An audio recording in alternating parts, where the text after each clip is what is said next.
All right, it is 8:30 now. So noting the hour in the presence of a quorum, I'll call the Acton-Boxborough Regional School Committee to order. Good morning, everybody, and welcome to our Budget Saturday presentations.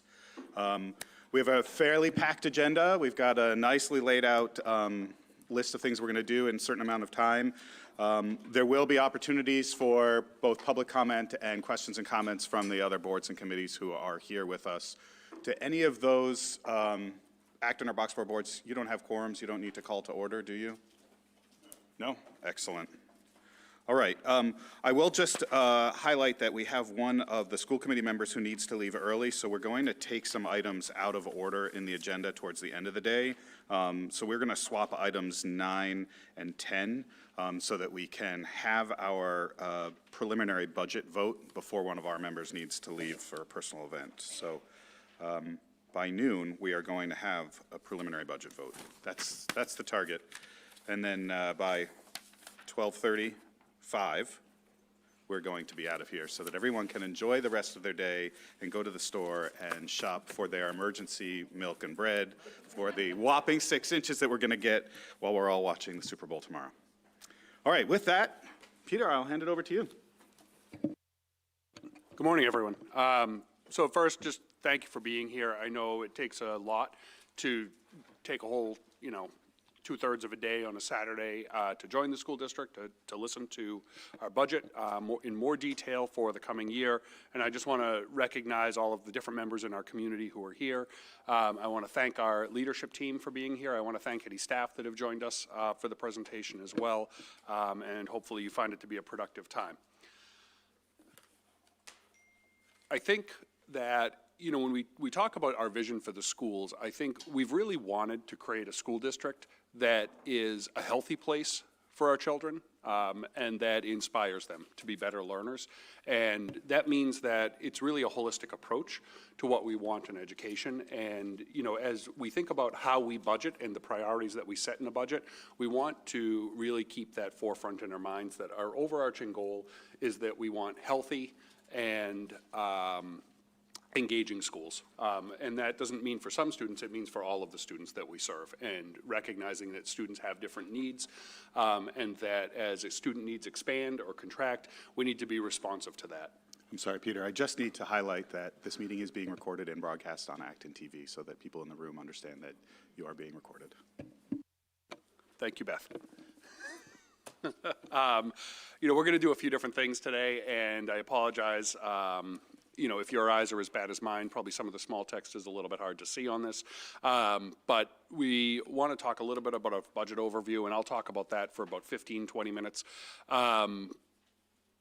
Chance to answer maybe any early questions you have, but also financial overview of the district and going deep into some of the finances. As we think about budgeting, there were really 3 priorities the school committee set.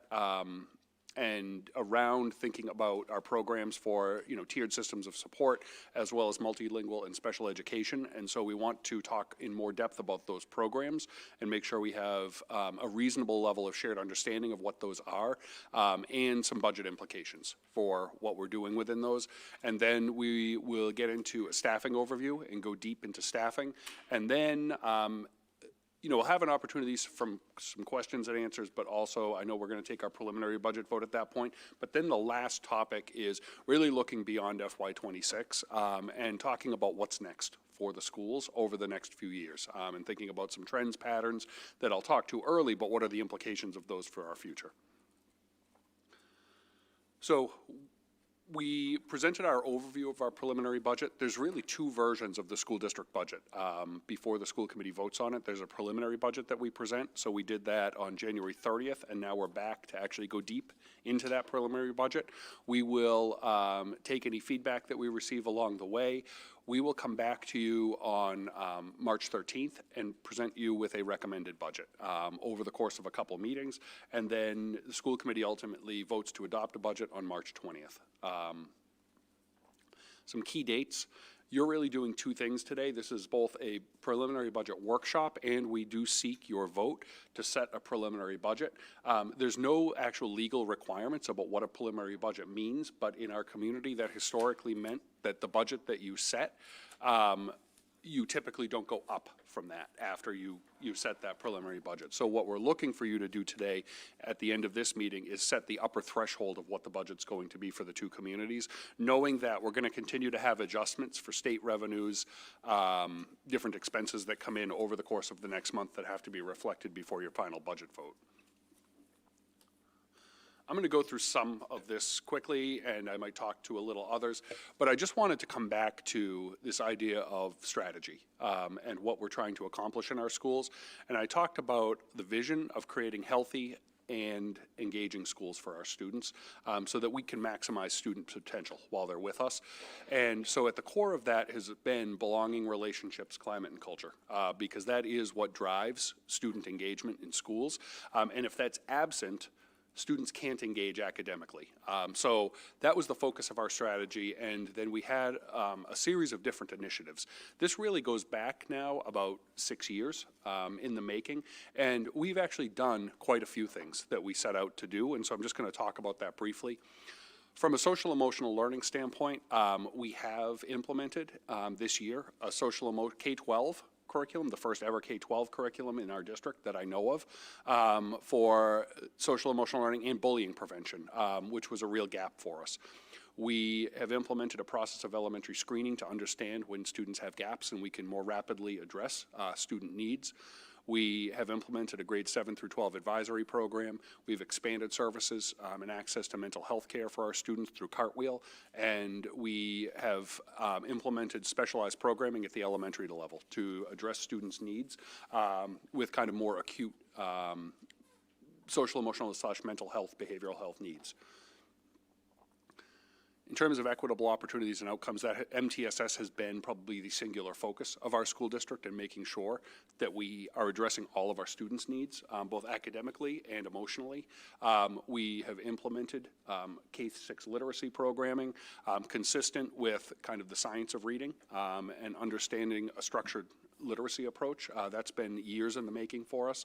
We have implemented new K-8 mathematics program based on high quality instructional evidence-based materials.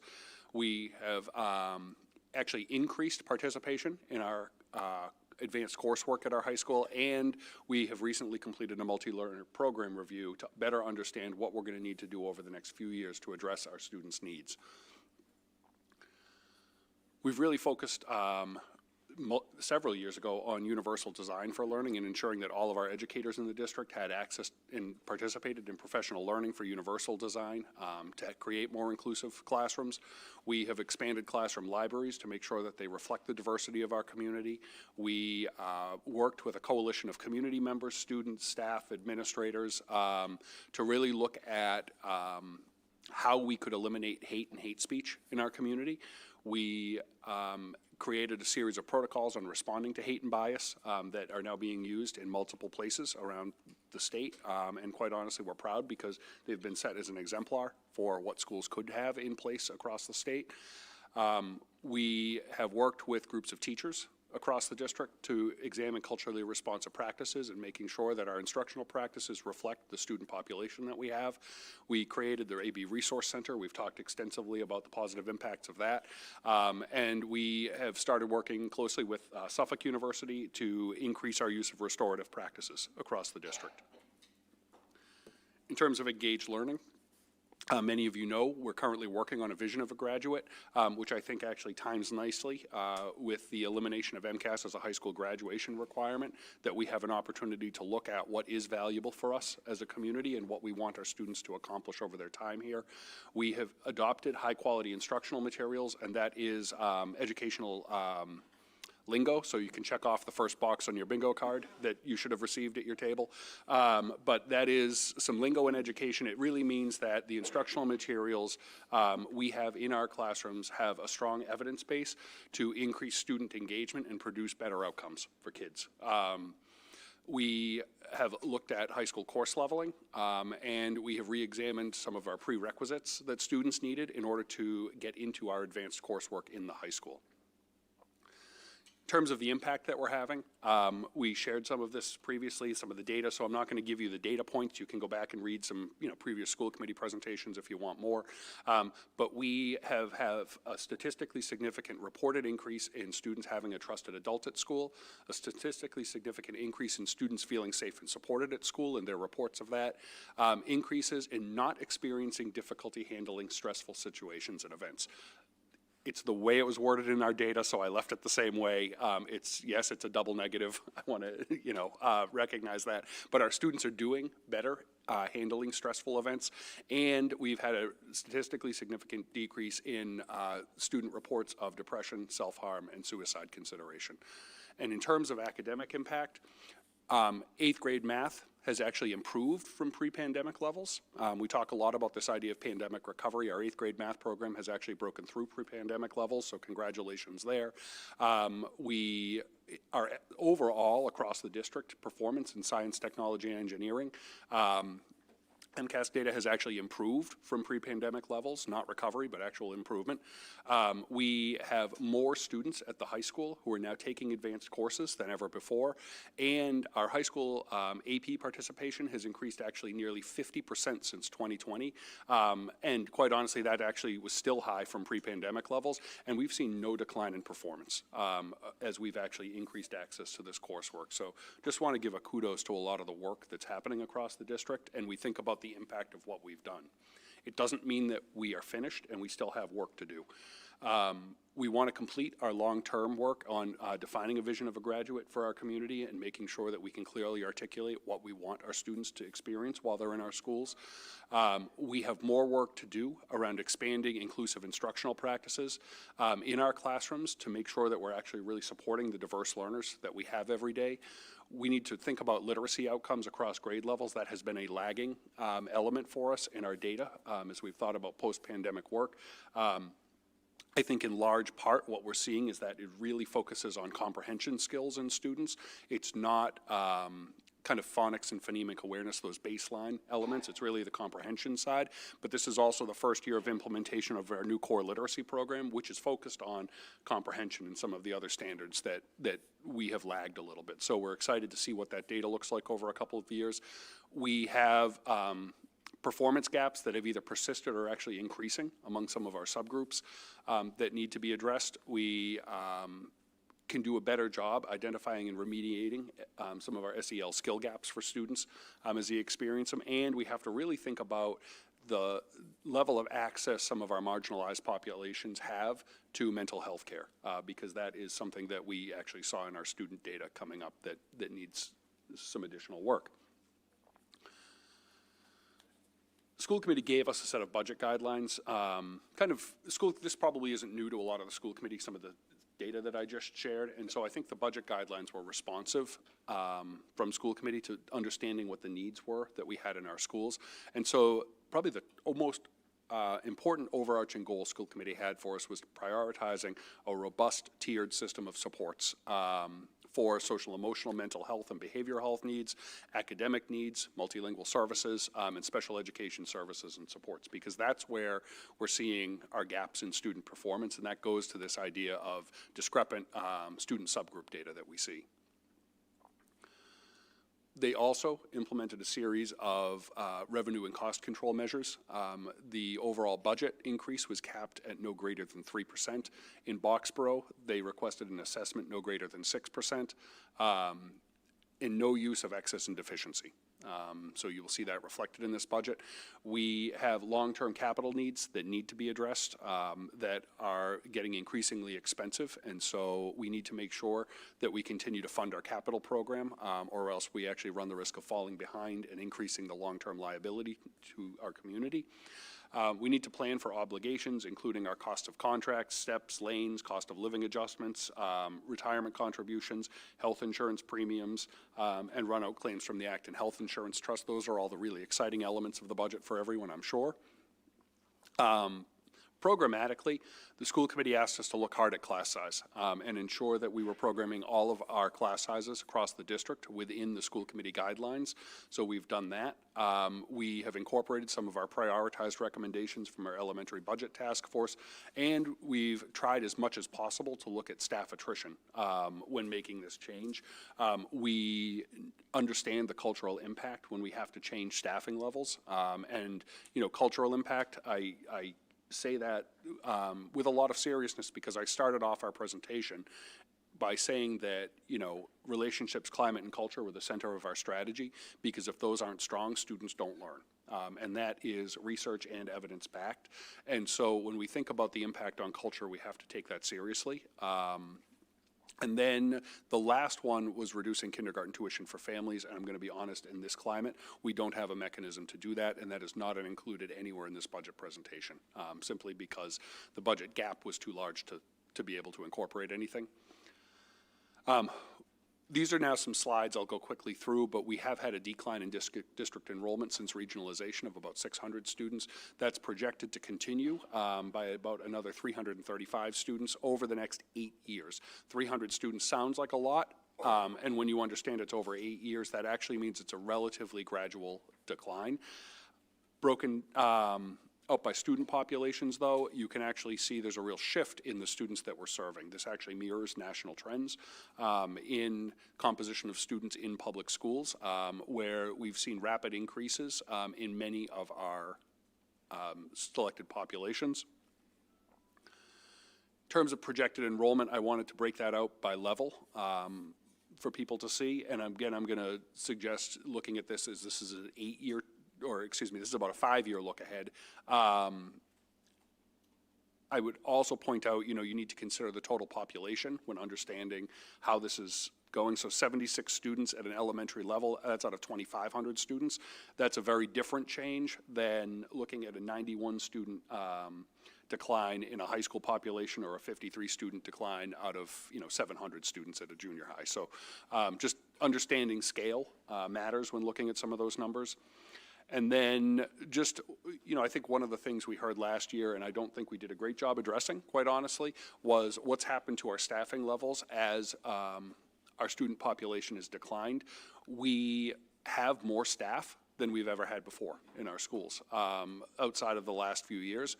And so what we did is we actually looked at staff who were teaching in classroom-facing positions versus support staff that were are employed in terms of meeting needs of specialized student populations.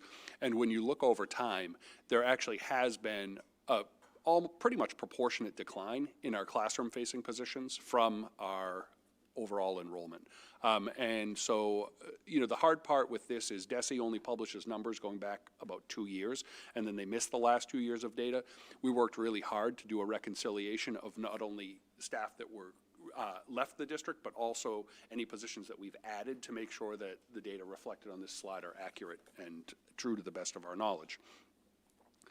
Looking at selected populations, we saw a sharp increase in rise of selected populations of students in our schools, and that is where we've increased our staff over time. So just want to recognize also on this slide with special educators, there's an anomaly in the state reported data, and we try to use that whenever possible, because when the DESE actually pulls data from our system. It's not something that we send to them, they pull it.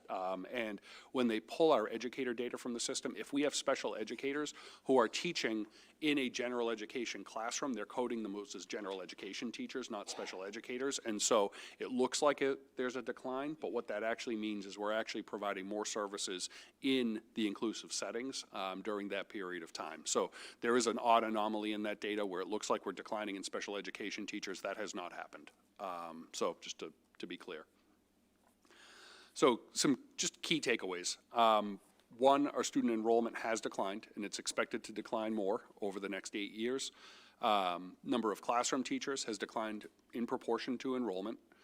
number of support teachers has increased in proportion to increases in our high needs populations in our schools, and funding for special education programs. And we've talked a lot over the last couple of years about all the programs that we've developed in our district. Most importantly, this has given students the opportunity to stay in their home district whenever possible.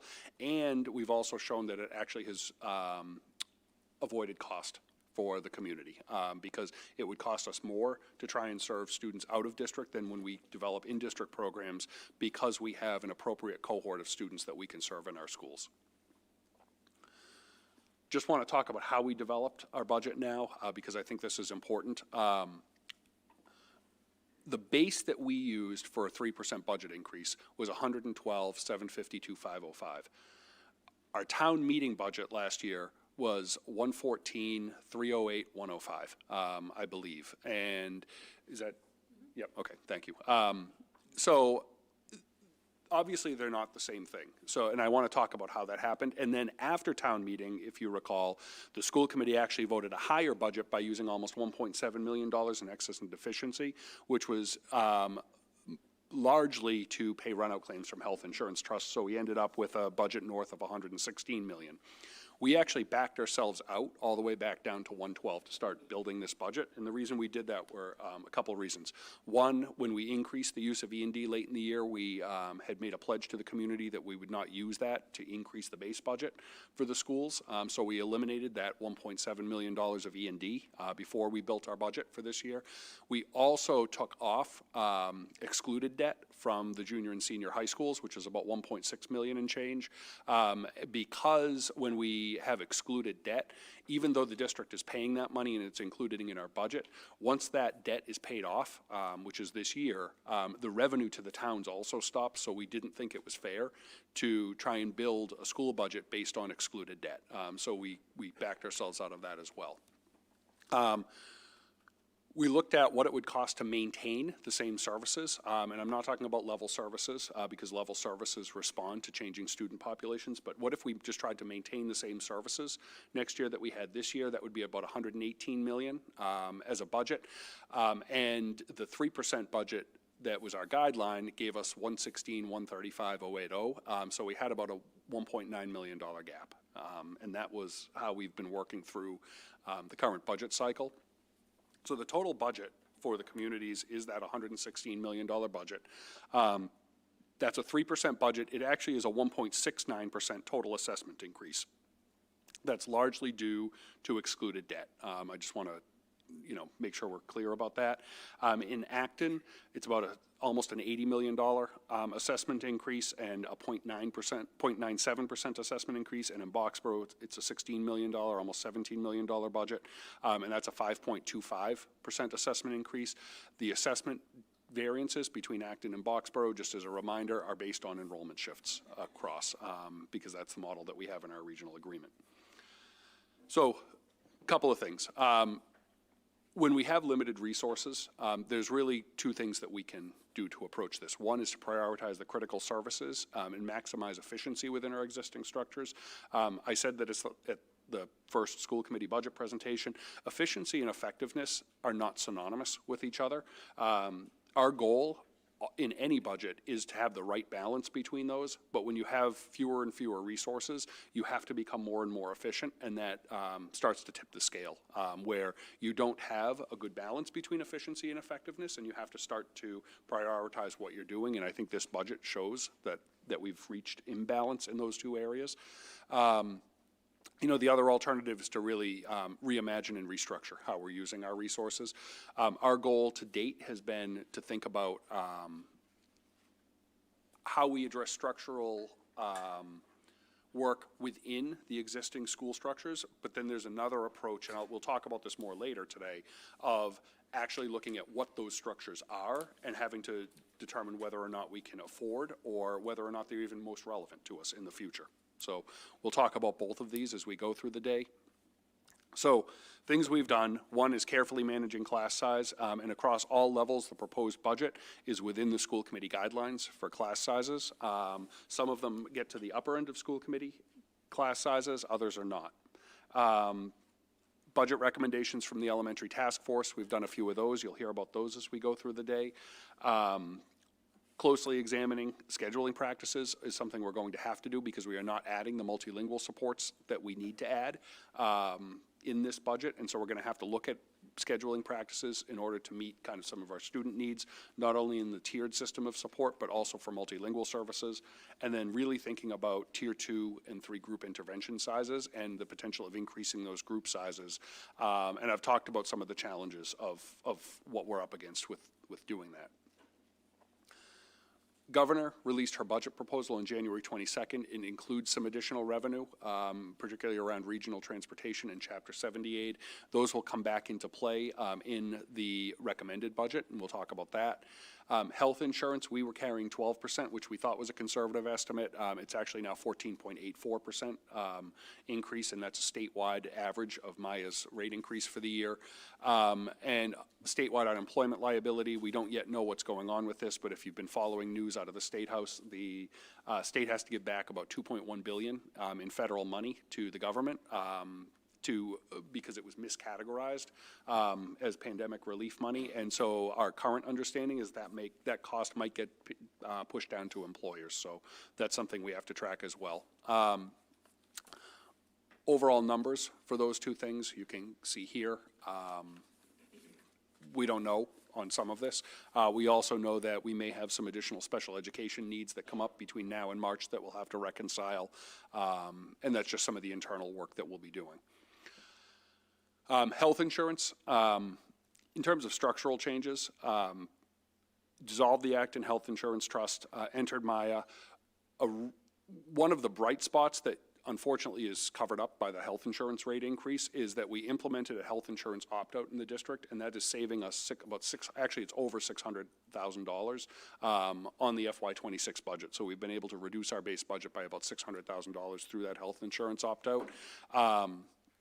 We restricted the use of E&D, and then unfortunately, after the passing of the budget last year, had to increase it again to pay runout claims. But this budget uses no excess and deficiency and reduces elementary classroom assistance by about 25%. And that is one of the recommendations of the budget task force. And it begins to have to reconsider some of our elementary schedules, either across schools or even internally within schools, to make sure that we're meeting the needs of our students that we're serving. I'm going to pass it over to Sherry now, talk about finance. I think our goal was to do some question and answer after the finance section, correct? Yep.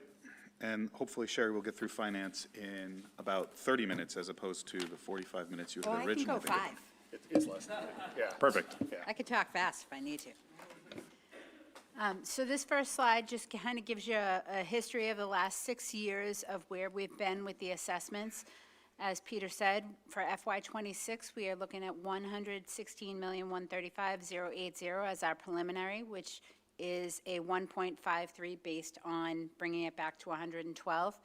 And that's a 0.97 for Acton and a 5.25, which stays within the guidelines that they've asked us to do. This just talks a little bit about our reserves.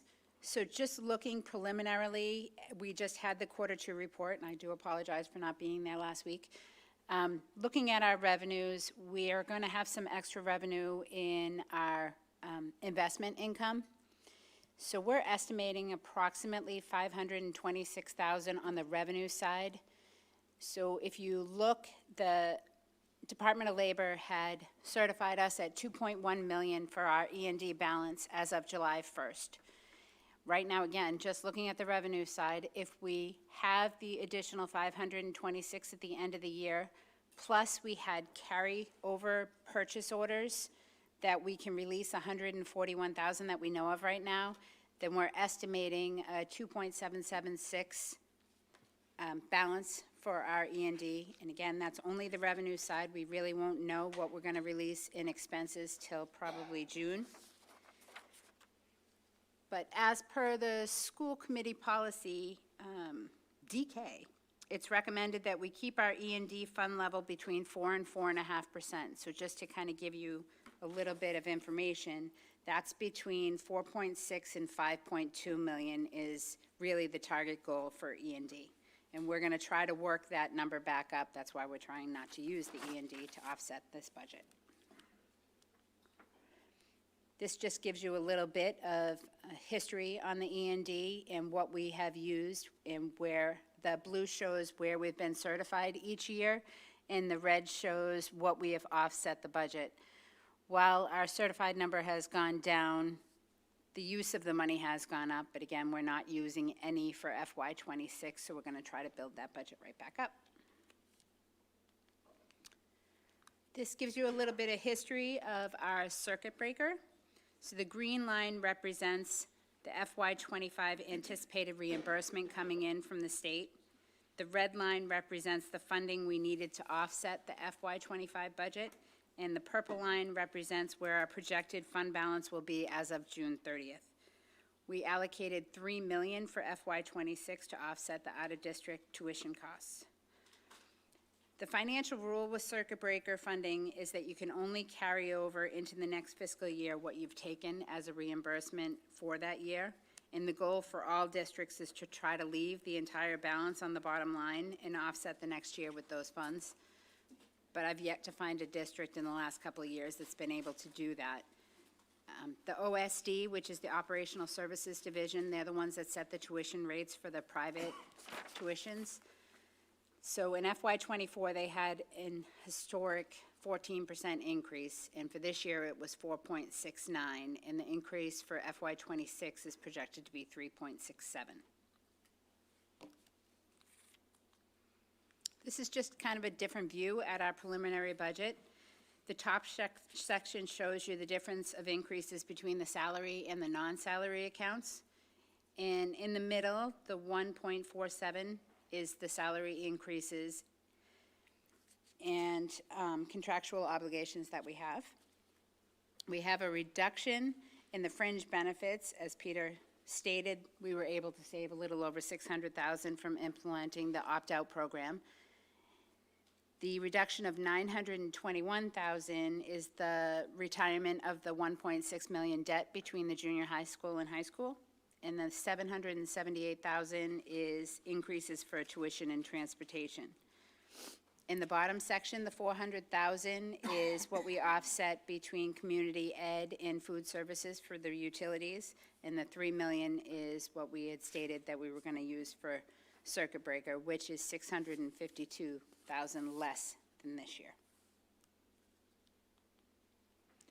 This just is the total budget broken down by admin code. It just kind of shows you where the biggest increases are, which is personnel, which is all of our salaries, special education, which is the tuition and the transportation, and then facilities, which is all of our utilities, which are drastically going up, and then the needs of the buildings that are getting older and the increases that we needed for them.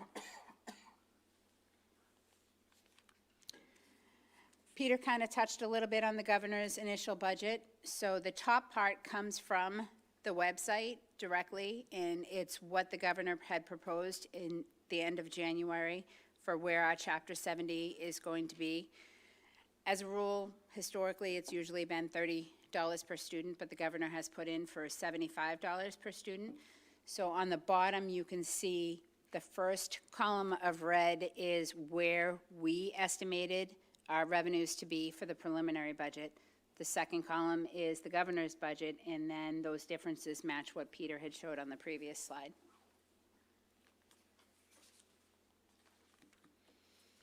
This is a little bit of our enrollment trends, kind of showing the difference between Acton and Boxborough and what the percentages have been between the two. The last two rows are NASDAQ numbers, so those are what NASDAQ is estimating our enrollments are going to be for FY26 and FY27.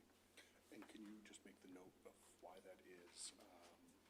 This is for assessment purposes, that's different from what they're going to see on the website. Oh, true. Yes, this is for our assessment purposes. It is different than what you see on the website because it might not match our total enrollment because these are the actual students that live in Acton and Boxborough. We do have some students that here, and we have some school choice that are going to be aging out soon.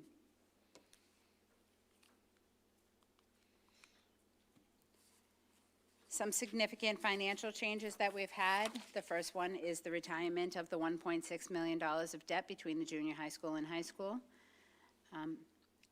As Peter said, the health insurance, we did budget for 12%, but we have found out it is 12.84 or, 14.84 or 14.9%. We did reduce, we had a larger number of the run-out claims. We reduced that by $450,000 for the FY26 budget, and we saved $613,000 by implementing the opt-out. We also were able to save approximately $450,000 through attrition, being able to bring those salaries, either the positions were eliminated or bringing those salaries down to a master 6 from where the retiree was. And then the vacancy factor, there's been a line item in the budget called vacancy factor for some years. This line, it's listed as a negative expenditure, and it was capturing the leaves of absences and the retirements. We're trying to bring it more to actual, so through attrition, we've already done a lot of that process. So we're trying to reduce the vacancy factor, so that adds in $75,000 for FY26. In the last two slides, I just wanted to show some other funding sources besides what's voted through the town. We have federal and state grants. So in FY26, we're going to get about $1.8 million in federal and state grants, and I kind of listed some of the grants. So we have the federal Title I, II, III, and IV. We have the Special Education 94-142 allocation, an early childhood grant, supporting mental health, McKinney-Vento homeless. I wrote supporting mental health twice, sorry. And then ML newcomer and homeless. We have our community education program, which is a self-funded program taking in over $2 million per year.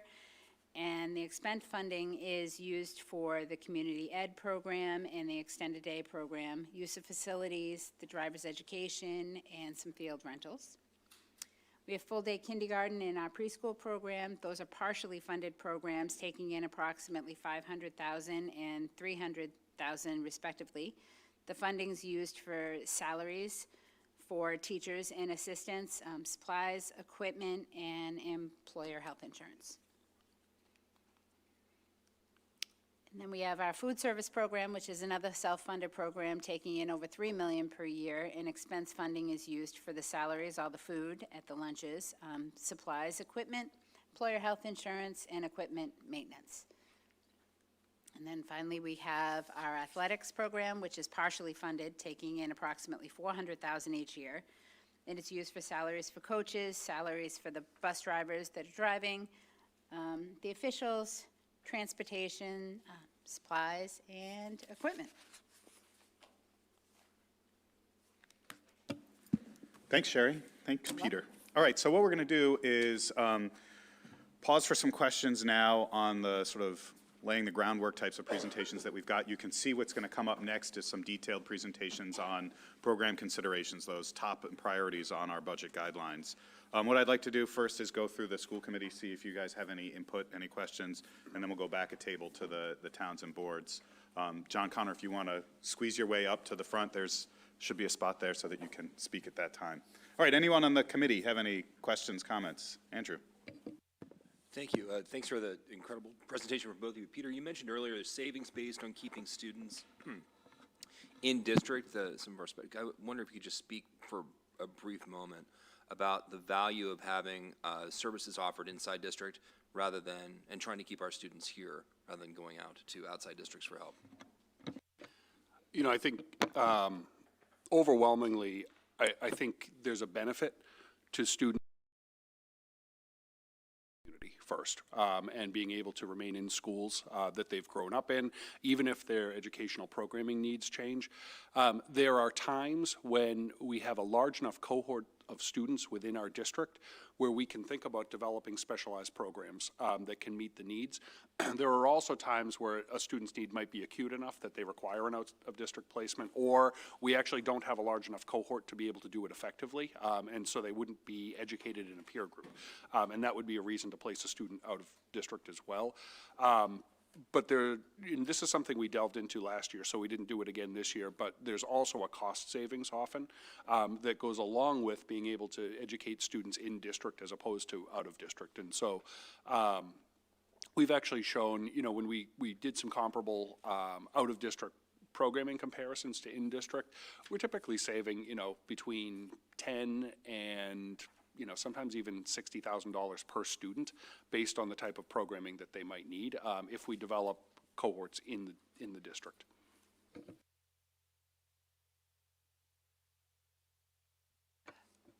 I would like to just go back to the kindergarten and preschool slide. So I just want to make sure that it's clear what partially funded programs taken in approximately $500,000, $500,000, that's for a full-day kindergarten. Yeah, so those are parents in our community paying to send their school children to public school. And I just want to highlight that since I've been on the school committee, 2017, we have been requesting state assistance because we're one of only about a dozen school districts across the Commonwealth that doesn't have universal all-day kindergarten. So we have been asking for a state assistance grant or some kind of assistance that would help us transition to universal all-day kindergarten, because for at least 20 years it's been recognized how important early childhood education is. And while we do offer some financial assistance for families who are needy, we also know that it's still a financial barrier for many families in our district. So I just want to highlight, when I started on the committee, our state delegation was still Jamie Eldridge, Tammy Gouveia, and Jennifer Benson. And Jamie's still here. We have new state reps, Dan Sena and Simon Cataldo. So this is an issue that, as my last budget Saturday ever, I just want to highlight is something that, I hope at some point the state will assist us with this. As across the Commonwealth, there is discussion about transitioning to universal preschool, and we still are lacking universal kindergarten here in Acton-Boxborough. So that's my comment. I just want to ask a question, Peter, concerning the keeping kids in district and how it may or may not relate to challenges that our educators are having, if that is mainly children with more substantial needs, and how the schools are, it's great that there are cost savings, and it's great that they're, I'm totally for keeping them here where possible, but how we see, and this may not be a question for you, and maybe it's something we'll talk about later, but how we see that impacting our educators and our classrooms by keeping those students in district. Thank you. Yeah, I think the short answer is what you're seeing is also a large driver of the growing increases in staffing in those areas, because there are some really specific needs that we have to address that are a lot higher than what we have had in our public schools before. I know Mary's going to talk about that when we get into the special education piece, so if it's okay to just put a pin in that for now and then come back to it, that would be great. Other school committee member comments, questions, observations? I have two. If we could go to the E&D slide first. I do want to point out that we said last year we're not going to use any E&D, and then last year we used the most E&D in the past probably forever. But the use of that E&D was for the intended purpose of E&D, one-time expenses that were on plan. This was run-out claims from Acton Health Insurance Trust.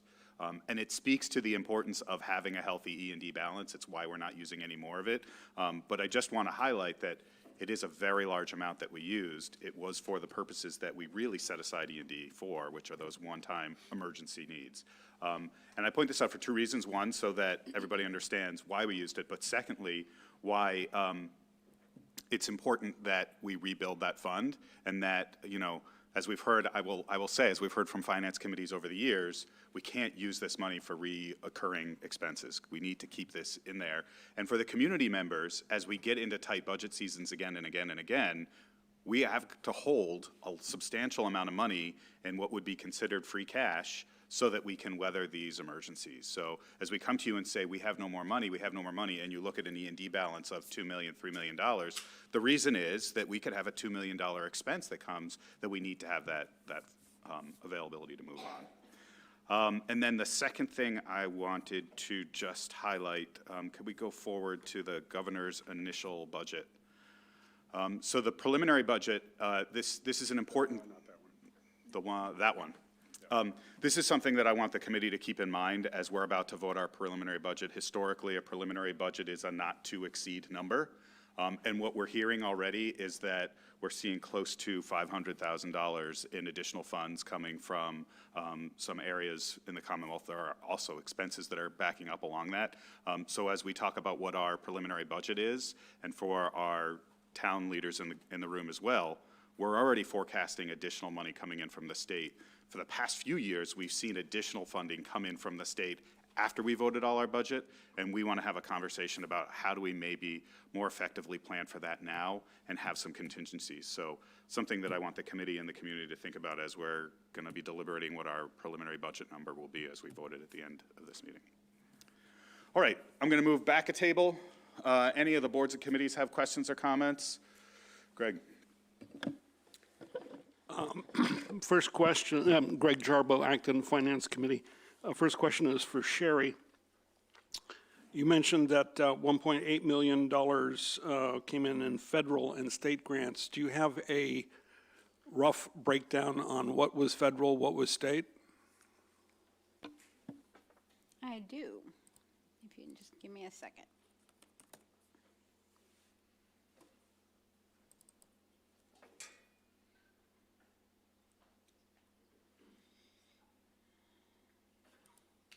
Let's see. State.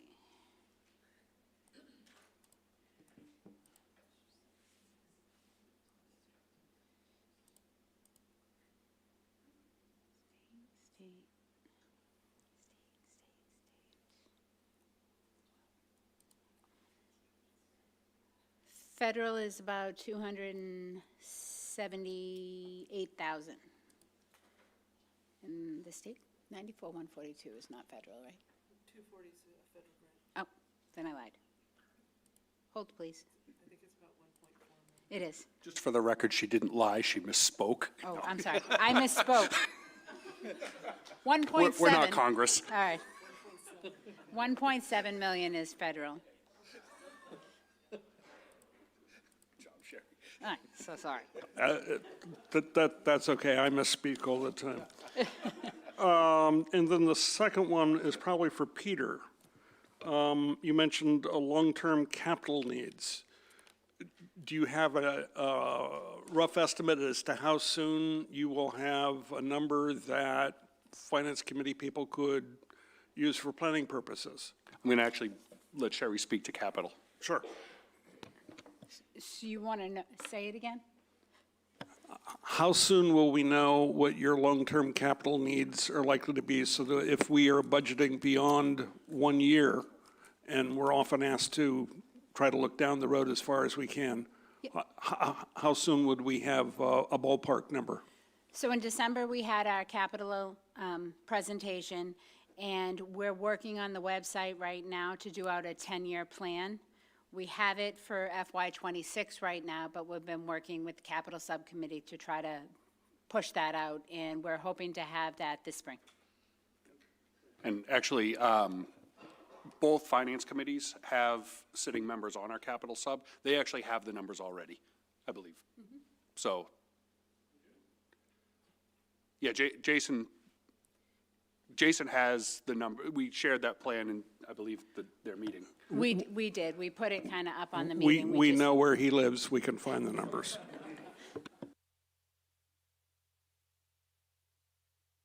Hi, thanks for the presentation. Dave Wellinghoff, Acton Finance Committee.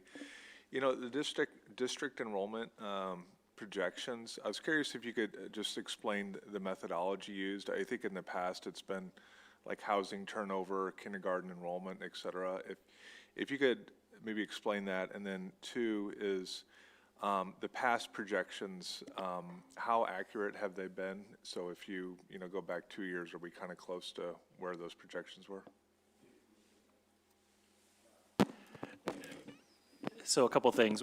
We use NASDAQ, which is a local organization that works with most municipalities around enrollment.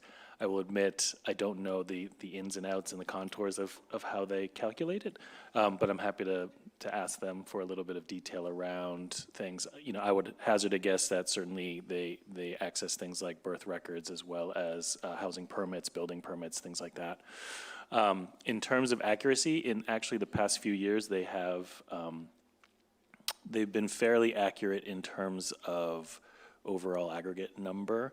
That being said, there has been a shift each year where, so for example, their projection 2 Octobers ago was that the enrollment would sort of flatline over the next 2 years or 3 years and then start to slowly creep up moderately.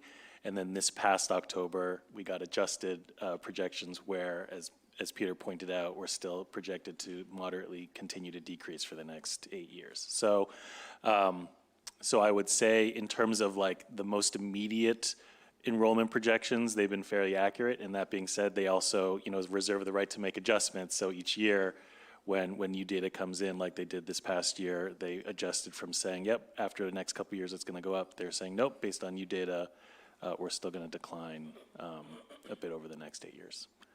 But for kindergarten, just as a one data point, the kindergarten projection was, I think, within 2 or 3 students this year. So, and that's actually the hardest target to hit for us because that's section planning. So it's been helpful for us in terms of the accuracy that they've had.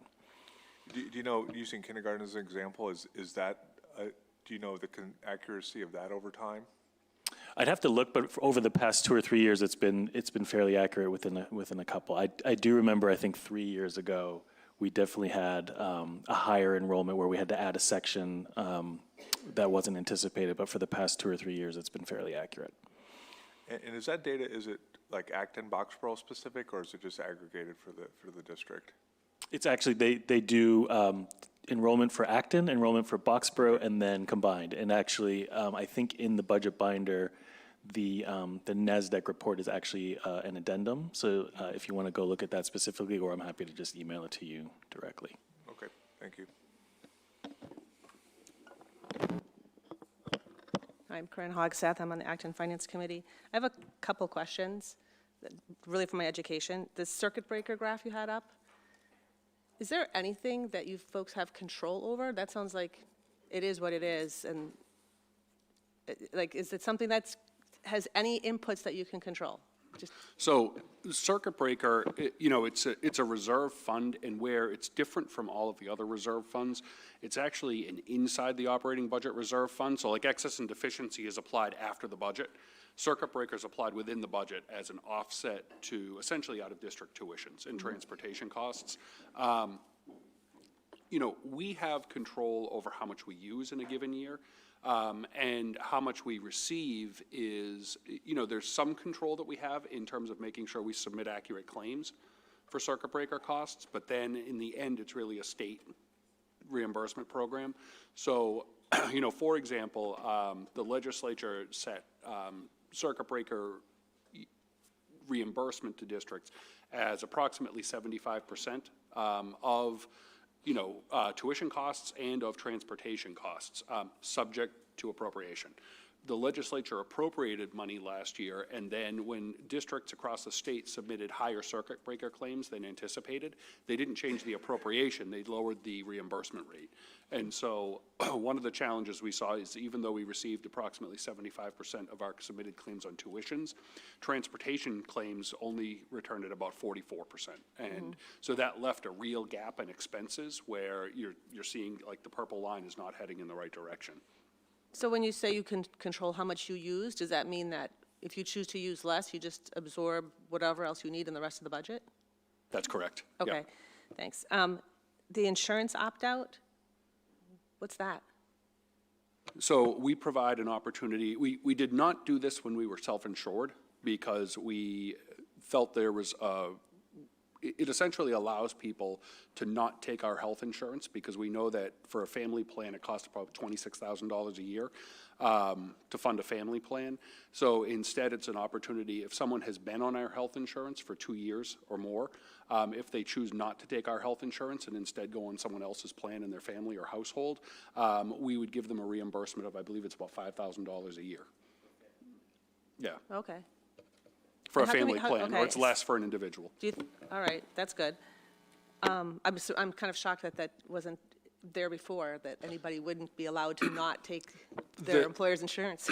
You know, that we didn't offer that. We didn't historically when we were in the Acton Health Insurance Trust because we were the vast majority of the health insurance trust was the district. And when you make your pool of insured individuals smaller, you actually can increase the size of the risk within that volatility. pool. And so, you know, it had been talked about over years going back, but not pursued just because we were really worried about like a smaller pool that had higher risk leads to more volatile rates. And so where we're now fully insured through the state, not the state, but through Maya, which is the largest insurer for the state, we feel like this is an opportunity to take advantage of that. Can I just ask a follow-up question?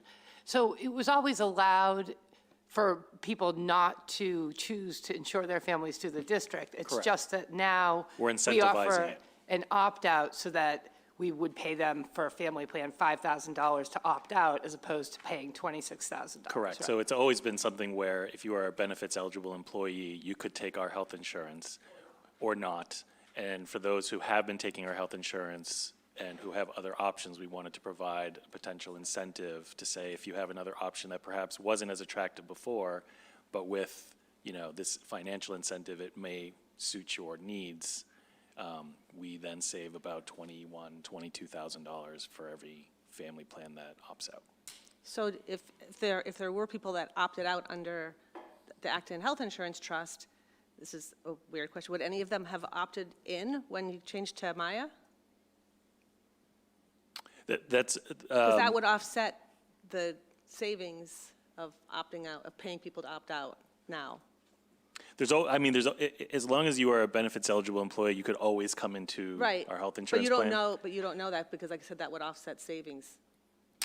Correct. I think I guess the bigger question is, for them, it's less about sort of the opt-out and more, whatever plan they're on now, does it suit their, I know, is it cheaper for your family? yeah. We all do Does it that, suit right? their sort of medical needs as well as their financial planning? For whatever reason, we've been able to have more go out than come in, which is the Okay. reason why we have the And savings. I have one last question. Has kindergarten enrollment started already? Registration? Registration has started, but it's still in the beginning stages. I believe you can register until sometime in late March, because we have like the kindergarten open houses over Sure. the next several weeks. So do you have an idea yet of what the total is going to be for next fall? No, the projection is about 25 students higher than last year. I think it's in the low 200s. Okay, thank you. Boxborough table, any questions from Boxborough members? No, we're here to learn and listen, and thank you very much, at least for me, anyway. I have a question.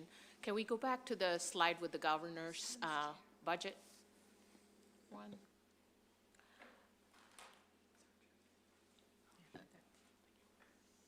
So I want to make sure, I know, Adam, you kind of insinuated towards that.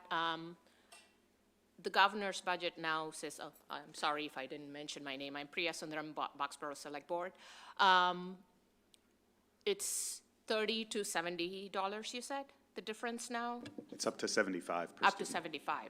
So that's more than double. Are we sure it's going to pass through the legislature? And are you basing your preliminary budget with that 75 in mind, or are you basing it on 30? And if so, the difference, if it does pass through, are you going to use that as a savings for the subsequent year, or how are you planning on doing that?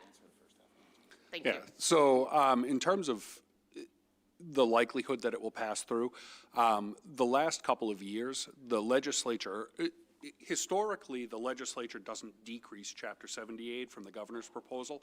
And in the last few years, the legislature has actually increased Chapter 70 aid from the governor's proposal. So the governor has proposed $30 a year over the last few years. The legislature over the last 2 has increased it to $104 per pupil. I think it's more likely Chapter 70 aid will be increased over the governor's proposal rather than decreased.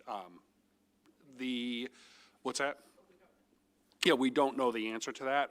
It's always something that you have to kind of watch. There is a bill that Senator Lewis filed, who's probably one of the more influential senators with regard to education, because he chairs that committee, to actually increase aid to $150 per pupil, which would obviously be a significant change to us. So we're tracking that. We've sent that along to our delegation in the hopes that they sign on to that and support it, and we'll see. And I can speak a little bit to sort of what the process would look like. So what I would say is, first of all, the budget Saturday we're having today is much earlier than traditional budget Saturdays. And we struggle every year with trying to form a budget before we know what we're going to get from the state. And so in the past, we formed a budget on the basis of $30 additional revenue per student, about $150,000 increase in revenue. We know already that there's probably an increase coming, and there's the potential of more. In the past, what happens is that money flows straight to E&D, and we can't actually take advantage of it. And then because it goes into E&D, it's harder to plan for it in future years as well. So one of the areas that the committee will discuss today as we vote our preliminary budget is whether or not we want to take the 16 million number that you see up. No, that's not right. The 116 that we've got in our preliminary and potentially increase it, knowing that there is revenue coming, some already, and then maybe even some more. And then how might we apply that revenue that comes additionally from the state? So today we don't have that guarantee. It would go onto your assessment. Tomorrow, once we know from the state what we get, we very much have the ability to come back and revote our budget, but not change the top line number, just change the assessment. So we recognize additional revenue and then be able to go back and say, and that additional revenue will go against the assessments of the towns. That's the conversation that I want to facilitate with our committee later this afternoon. Okay, so when you say the top line wouldn't change, the assessment would change, you're telling me the assessments will go down? That's a possibility. Okay, all right, thank you. I mean, if we see new revenue, then we get to choose where we apply it, right? John. Hi, John Connor, Boxborough FinCom. Question for Sherry. Sherry, can you just bring up the charts with the funding sources? I think there's 2 slides. Yeah, it was near the end. Which one are you looking for? The funding source ones, it has funding sources. There, Oh, other funding sources. other funding sources, The there you last go. two. There you go. Okay. Is that the only slide? No, there's another one with food services and athletics. Okay, so across these categories, have we, you're listening as a funding source, have we tied the expenses to these sources? Excuse me. The expenses to these sources to do a net? We have. I mean, athletics for the last couple of years, I don't know if you know that we have increased the athletic fees last year, so this year is the first year, because we have been upside down in the athletics revolving for the last couple of years, and the general fund has had to supplement. We're hoping not to be upside down this year.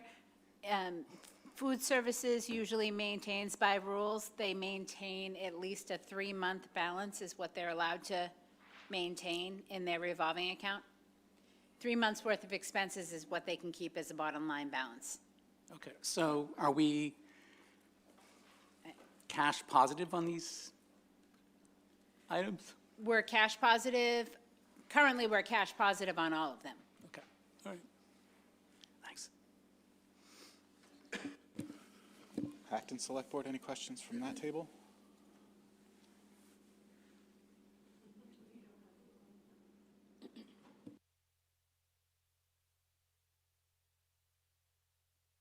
My cord is a little short.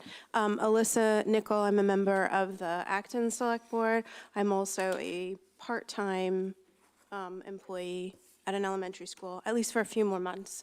But I am not speaking as a public employee. I just have a couple of comments, maybe a question. I'm I'm on board with being hoping for additional revenue, and I appreciate the school committee, factoring that into the discussions over the next few weeks. I also am a little pessimistic about whether or not we would be at risk for losing any federal funding. So I just want to, keep that in mind. I know that the free lunch program might not be popular with the current administration in DC. So I don't know, does the district have any preliminary cautions from any of your connections that any of those federal grants would be at risk? I think, Alyssa, it's a good question. I also think, I could say that we've received no guidance at this point about what to anticipate. I know it's certainly something we're following, but it's so early. I mean, we're really only, 3 weeks into an administration, so it's awfully hard to tell what will actually play out over the long term. So, I hear the question. I wish I had a better answer for you, but I think we're all just kind of in wait-and-see mode. Okay. So I guess I would just suggest, keeping that in mind, but you probably already were.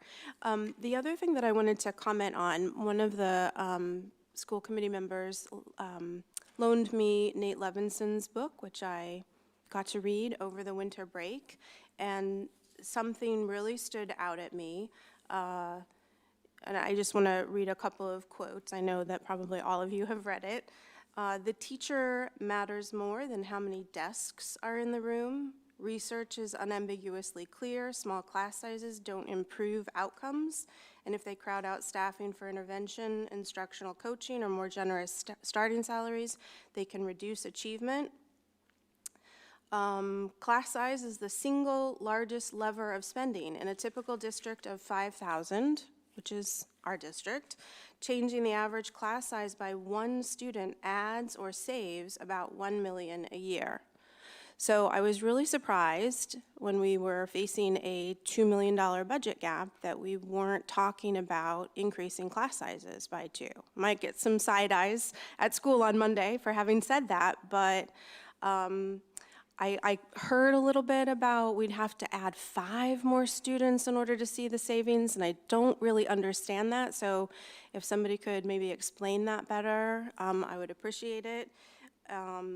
Because it seems like we need to be really bold structurally in order, because we're not just talking about, this upcoming fiscal year, as Greg mentioned, we need to plan for the additional, for the future, for upcoming fiscal years as well. I can talk to that, Alyssa. I think what Nate was referring to, I'll try and address a lot of these. One, the notion of looking hard at class size is actually something we did. So at junior high and high school, where students are all within an existing building, we looked really hard at class size. And so we actually had a reduction of 8 general education positions, classroom teaching positions, and increased the class sizes by 3 students probably on average in many of the departments to make sure they were really within those school committee guidelines, and at the junior high at really the upper end of those school committee guidelines. At the elementary school, I think what you're referring to with you'd need to add 5, what Nate was referring to is what he found through his study was we actually controlled remarkably our class sizes across the district, so that almost all of our class sizes are right at school committee guidelines. And if they're not, it's because maybe we had a late move-in or something like that. So when you have an elementary school of 3 sections at a grade level, and our elementary schools generally have either 2 sections at a grade level, so 2 first grade classes or 3 first grade classes. If you have 22 students in a class, in a first grade classroom, and you have 3 classes, you have 66 students. If you want to increase, if you want to try and reduce an elementary section in first grade, the only option you have, unless you're willing to start moving students across the district, is you're going to have 11 students more per class. And so you actually have a really inflexible system once students have been placed into schools outside of moving kids. And when you start, we actually had explored this in our B budget last year. And obviously, if you have a devastating situation, I think moving kids is your last resort. But in general, you don't want to move students partway through their educational career. We don't think that's to their benefit. So that kind of is the inflexibility. So what we did instead when we looked at our elementary enrollment is, Andrew referred that we're going to go up probably about 25 kindergarten students. We actually looked at our kindergarten class sizes where we were at the lower end of school committee guidelines, and we're actually growing those to the upper end of school committee guidelines by not adding a kindergarten section. So that is the way we can control our elementary enrollment within the current structures of the district, is by thinking about kind of how students enter the district and then allowing class sizes to grow gradually over the 6-year time span that they have. So that was kind of, we definitely did use that as the tool, and that probably saved us between the 8 high school positions and the avoided cost of adding a kindergarten position. I would say that's probably like 1.2 million-ish, somewhere in that range. And I'll just add, it was an area that the school committee focused on because it was in our budget guidelines it wasn't to increase the classroom sizes, but to plan more closely to that. And I think we dove into that a little bit when we were looking at some of the enrollment reports in the high school and junior high in particular. So it's something we've considered, and I think there are levels of it too, right, Alyssa? You could say, let's get closer to what we have in the guidelines today, and then there's the next step, which is, do we actually go back to our policy, which dictates those class sizes?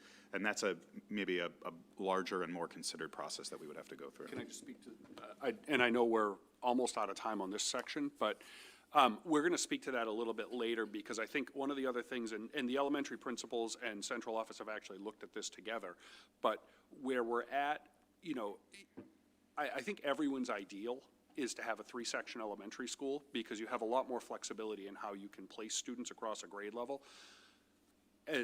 If we increase our elementary class sizes, which is one thing that we could do as a district, that means we're going to have fewer classroom sections across the district ultimately. And as we do that, we actually start to make it a lot harder to try and run the current elementary school model that we have, because we're really going to restrict student placement. And so, even this year, as we thought about how many kindergartens we're going to have in each school, we had some schools actually starting to get to a place where they were so small that even though, choice might drive in a different direction, we had to add a section at that school because it wasn't really going to be educationally viable for a school if we didn't have kind of a 3rd section of kindergarten in the school long term. So that we're really on that teetering point, and that's something we're going to talk to probably in the last section of what we do today. All right. Any questions from members of the public who are in the room? In the way back. Hi, John. There's a mic over there. Thank you. John Peterson, 6 Jackson Drive. I wanted to second Adam's comment with respect to the importance of rebuilding E&D.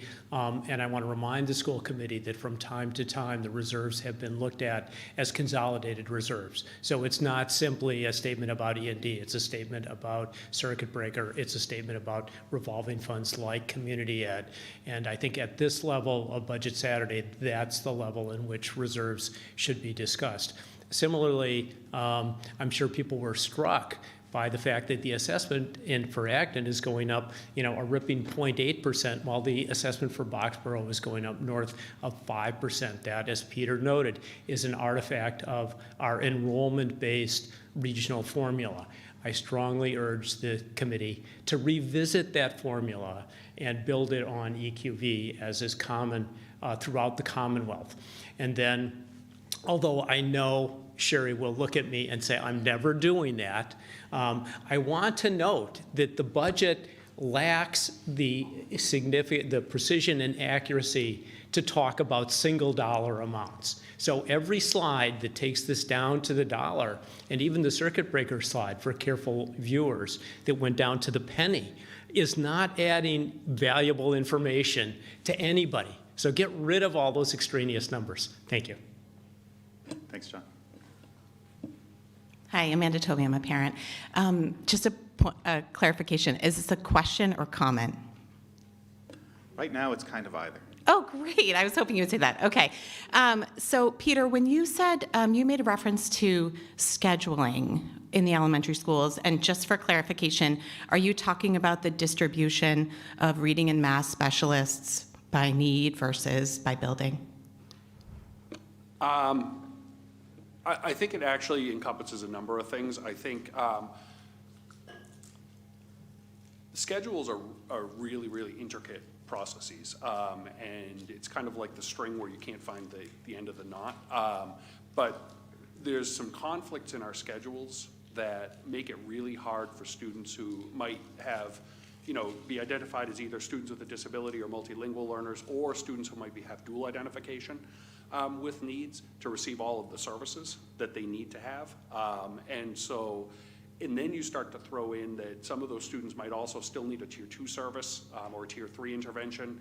And it becomes more and more complicated to think about how students are going to receive everything. And as our support systems get tighter, we are kind of at a place where we have to examine maybe some of the, maybe the priorities we had in scheduling a number of years ago can't work anymore, because we have to think about how students are going to get their services met that they need. And that's the level of, I think, detail that we're talking about when we say we have to re-examine some of our elementary schedules, because we're not getting to all of the students right now in a way that we think we need to.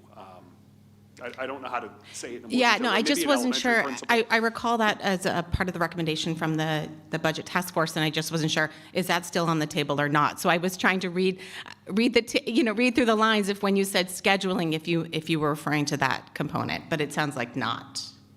No, that is something that we're actually actively talking about. I think what we're trying to figure out right now, is it something that, to cut right to the chase, is it something that we need to try and hone schedules within schools right now, or do we need to better coordinate our schedules across the schools right now?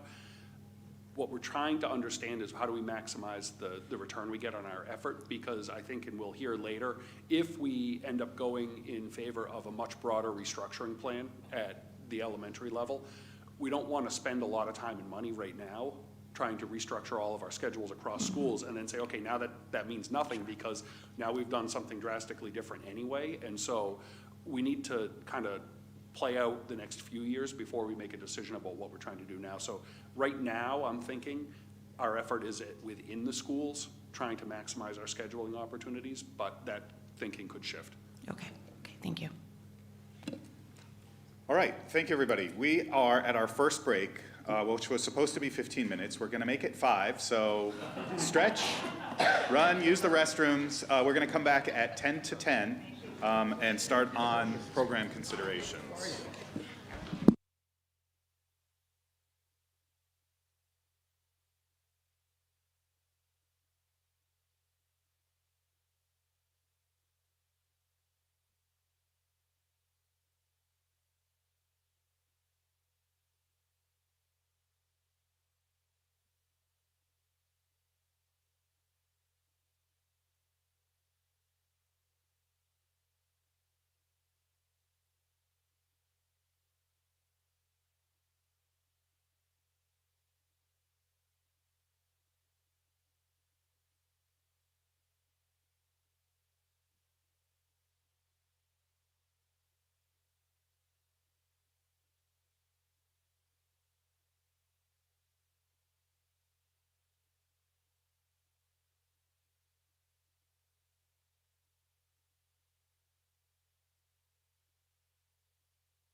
Okay, 1 minute warning. Do you want?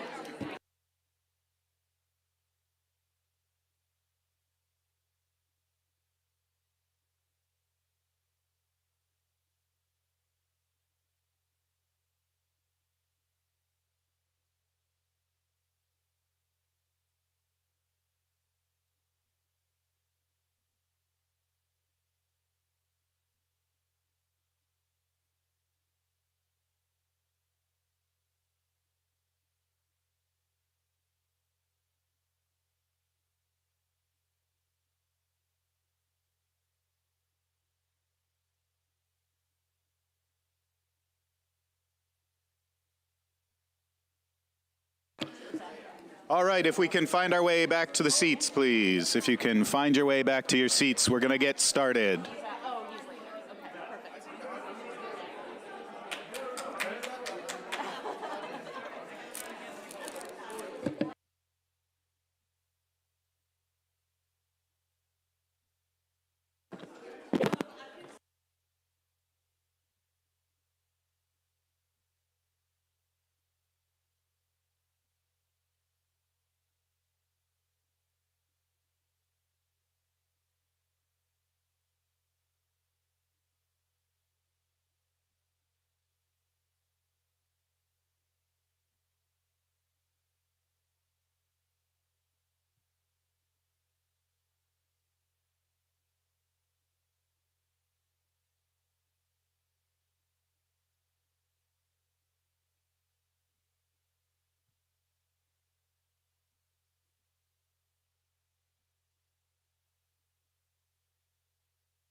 Okay. We are going to get started. We're going to talk about program considerations. You can see that on the screen. I do want to just give a little process update here. So we've got 3 presentations, one on MTSS, one on multilingual, and one on special education. After each of those brief presentations, I'll open up to questions or comments from just the school committee. And then once we get through all 3, I'll open up to comments from the boards, committees, and then the public. So we'll just do school committee after the 3 quick presentations, and then everybody else after that. All right, Gabby. Yeah. Good morning, everyone. For those of you who I haven't met, I'm Gabby Abrams. I'm the Assistant Superintendent for Teaching and Learning. I started July 1st, joyfully and enthusiastically, and I'm just really grateful to be here to kick off this portion of the program, which really centers our kiddos. So we've talked a lot about the conditions needed for student success, and this portion of the program will really highlight the programs and the work and the educational systems that we have in place to do what we love, which is to support children.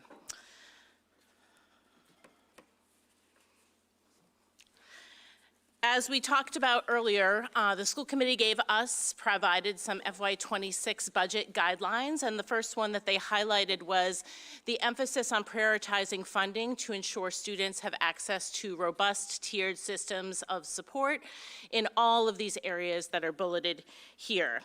My work with you today is to provide additional insight into the philosophical foundation that serves as a beacon for our teaching and learning work. While the term MTSS, or multi-tiered system of supports, is something that's used primarily at the K-6, that term is used, there are really emphasis and efforts underway, really K through 12, that are highlighted in the slides that follow and the information that I'm going to be providing with you for you today. The reason why MTSS, or multi-tiered systems of support, was chosen as an effort in the Acton-Boxborough Public Schools long before I arrived is because it's an everyone effort. Every individual in the Acton-Boxborough Public School District is responsible for lifting up, engaging, and raising children to be highly successful, both as academic learners and as social-emotional, in their social-emotional learning development. This slide highlights several of the key roles in the leadership positions that are responsible for supporting educators and support staff in the schools and in the classrooms, both in the areas of academic and social-emotional learning. One of my first collaborations with our K-6 teaching and learning team at the beginning of the year was for us to cohere around a bit of an elevator pitch around how we talk about MTSS as a foundational framework. And that surfaced as a statement. The multi-tiered system of supports begins with a strong foundation in Tier 1. You'll hear me talk about the tiers a little bit as we progress through this. Tier 1 provides all students with high-quality, evidence-based instruction in an inclusive and positive school environment. Universal supports address the needs of most students. A data-informed process identifies students who need additional specific small group support in a Tier 2 setting, which could be the classroom or outside of the classroom, or more intensive targeted instruction in Tier 3. The systemic MTSS approach ensures every student thrives academically, behaviorally, and socially. Represented visually, our field of education highlights that an expected distribution of success in student outcomes includes 80 to 90% of students meeting with success with core Tier 1 curriculum and differentiated instructional practices. 10 to 15% of students requiring core plus more time, a time for students to receive more support to access Tier 1 instruction, and 1 to 5% of students can be expected to require even more additional intensive interventions if they continue to struggle despite Tier 1 and Tier 2 efforts. We think about this work both in the area of academics, as you see on the left-hand side, and in the area of social-emotional domains. And note that this framework is intended to serve all students, regardless of their academic or social and emotional profile. And while we recognize there'll always be a population of learners who require even more support than Tier 3 due to their exceptional needs, as you will hear from my colleagues in leadership within multilingual and special education programming, a large percentage of all students learn within inclusive settings. And ensuring their success in these settings is a point of pride and commitment. As I was thinking about how to use an analogy for this educational framework in our real world, I was thinking about all of the work that's been done by the CDC and other organizations around fitness and healthy choices to raise us all to be more healthy in our lifestyles. And I was thinking about the fact that we are so disproportionately unhealthy as a nation. Certainly more than we're not fitting within health within that 80 to 90% tier. You've seen so many changes that have happened in this industry that, you know, we're told on our phones to stand up when we've been sitting too long. When we take health inventories at our doctor's office, we're re-educated about things that we should be doing, those core practices that we should be doing around the caloric intake that we have and the exercise that we should be getting to prevent us from having to receive, you know, one-on-one training with a medical professional or one-on-one fitness training, or even having to go to other extreme measures in Tier 2 and Tier 3. So I was really wanting to conceptualize this for you to understand that this is how we think about educating kiddos, is that we really want that core experience to be incredibly, incredibly rich and robust and successful for kiddos, which really, I have to just say, shows how artful our educators are and how artful they have to be, because most students are served by these educators in these classrooms. I thought it would be helpful for you to see the personnel associated with each tier within a multi-tiered system of support, recognizing that the goal is to maximize the number of students succeeding in Tier 1. Significant and energy and enthusiasm and talent is dedicated here. This is where most students spend most of their day, within their classrooms, with their peers, learning and growing as thinkers, creators, and humans. When fewer than expected percentage of students are succeeded within Tier 1, the work must include strengthening what is happening in Tier 1. With the support of instructional coaches, coordinators, department leaders, assistant principals, and principals. Something that we often say in education is that you can't fix a Tier 1 problem with a Tier 2 solution. We need to look at our Tier 1 practices always, which makes this work incredibly complex and, as I mentioned, very, very artful. As students' needs continue to change and our communities involve, which has, as you've seen in this beautiful community, the evolution of the demographics in this community that has enriched our community, the work within MTSS is always a work in progress. Included here are various areas of focus within MTSS that all represent significant investments in time and resources. You've already highlighted some conversations about scheduling and how that really is the backbone of what happens in schools. It is something that needs to be clearly and articulated what the values are. It's a significant skeleton of what happens during the school day. Developing a data-driven decision-making culture, identifying access to high-quality instructional materials, ensuring integrated academic, behavioral, and social-emotional support so that SEL development is not something that is an isolated event during the day, but a part of the whole experience that our students engage in throughout. Developing professional learning and capacity building opportunities for our faculty and staff, and ensuring incredibly meaningful partnership and family and community engagement. Within each of the schools in Acton-Boxborough, there should be points of pride around progress within each of these various areas, and also a recognition that this work continues to require continuous improvement. I wanted to celebrate coming in here as someone new on July 1st. It's really a wonderful opportunity for me to come in with a fresh set of eyes and really celebrate and amplify that there are so many efforts underway, and that this, like other efforts, are on a continuum of we're not yet there and we never will be. There'll always be work to do. But this really highlights the information about some of the progress or efforts underway in each of our grade spans, K to 6, at our junior high, and our high school. And while the last slide highlighted the who of this work, this really talks about the what is taking place. Similarly, I've highlighted some of the work that is underway to support Tier 2 and Tier 3 needs of our students in both social and academic educational domains. In order to give you a little bit of a sense as to what this looks like from the balcony, I wanted to look at and share with you 3 data points. So we know that there's one major summative assessment that happens every year in the spring, the Massachusetts Comprehensive Assessment System. And I have an ability to look at how is our district doing in English and math and science if we look at it in the aggregate across all grades. It's an unusual look. We don't actually often look at it this way, but I thought this would be really helpful to see and to give you a visual.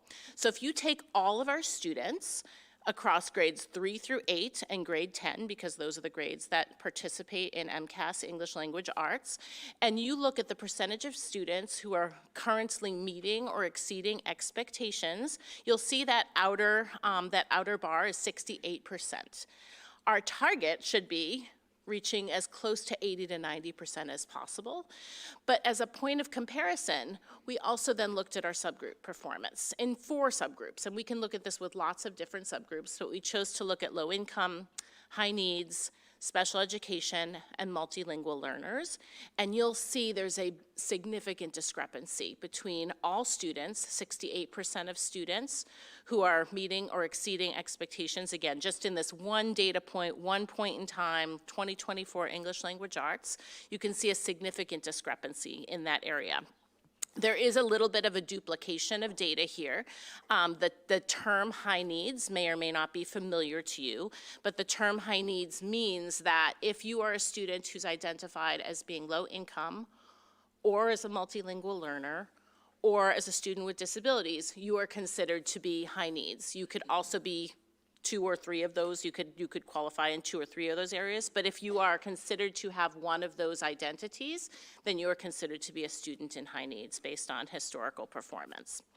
The last circle, which is in the middle, or the last segment, is how the state performed in the aggregate. So this same data point, and you'll see we are significantly performing higher than the state.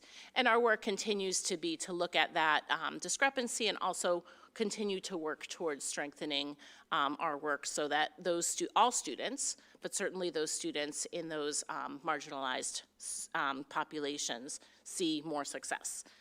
This same data can be seen for mathematics, where 72% of our students across all of those grade spans who participated in assessment reached a level of success on this particular assessment, knowing that it's one data point. It's just to really wanted to just be illustrative, like how are we thinking about this? Those same subgroups, and you'll see that the state aggregate was at 42%. And then lastly, science. Science we do not assess as frequently in Massachusetts. We assess in 5th, 8th, and 9th grade. And you'll see that 77% of students were able to meet or exceed expectations. You can see this data in lots of other ways as well. Again, we just wanted to give you a very high-level balcony view of, and it's a little bit of a mirror, right? Where is our work need to be done globally? And then we can look at it by grade level and by subgroup and by school to give us even more information.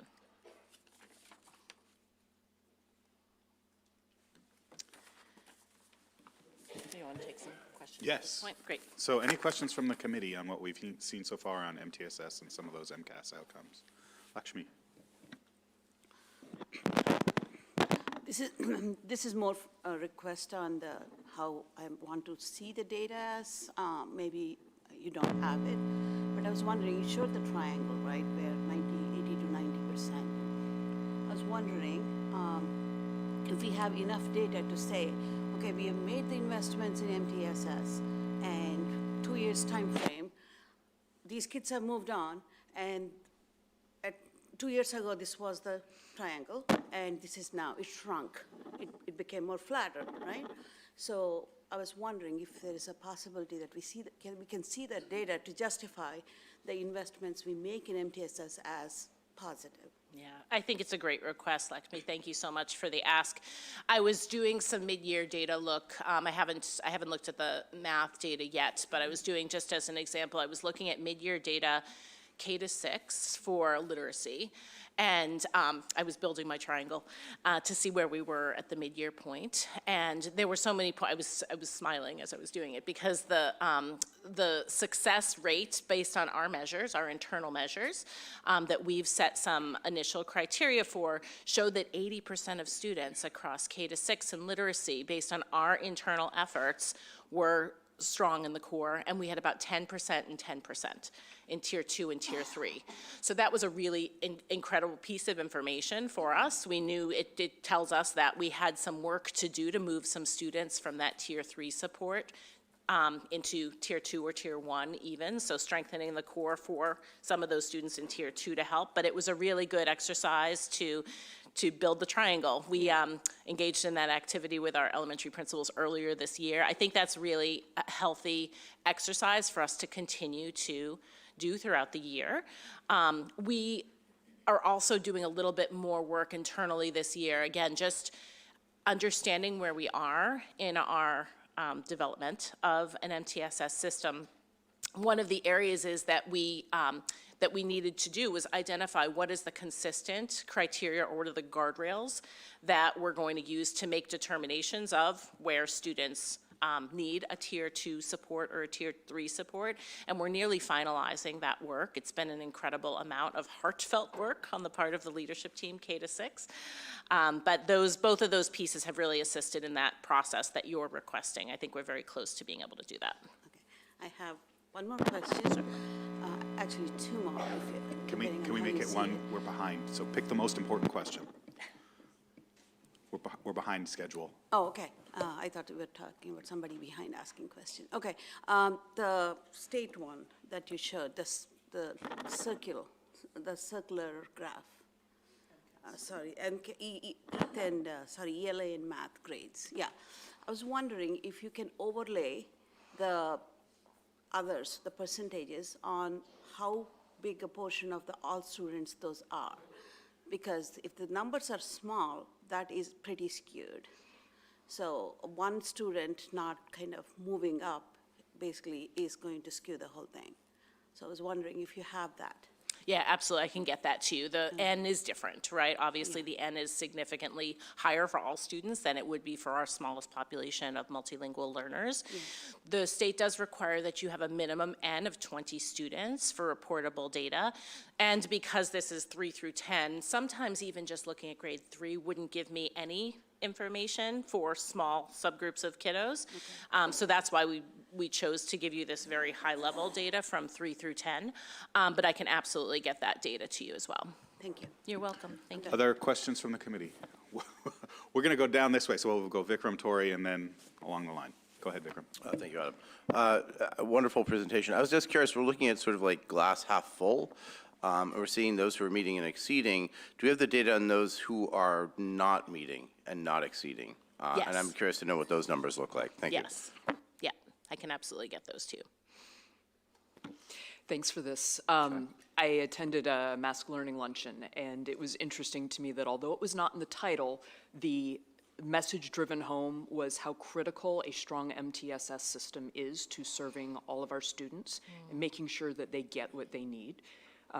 So it's good to me, being a 2-year now, almost school committee member, that this seems normal to me. My question is, as we talk about what do we do next, so a lot of the key people involved in MTSS those are positions we're looking at really hard. Can you talk a little bit to the tension between the face-to-face delivery time versus the planning that is necessary in order to do this well? Yes, I think in a challenging fiscal situation, you're faced with a lot of bad choices and a lot of options that you don't want to navigate.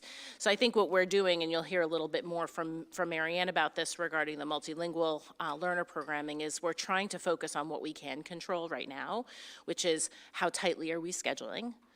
What are the clear guardrails that we're using to make decisions about MTSS, Tier 2 and Tier 3 supports? And the classroom educators are incredibly instrumental in a Tier 2 support for kiddos, and we want to optimize our use of our specialists really for Tier 3 needs, much more than Tier 2 needs, because our classroom educators are incredibly adept at that work. The school leaders have all established a system in their schedule that allows for space and time in terms of a flex block that allows for some additional Tier 2 work.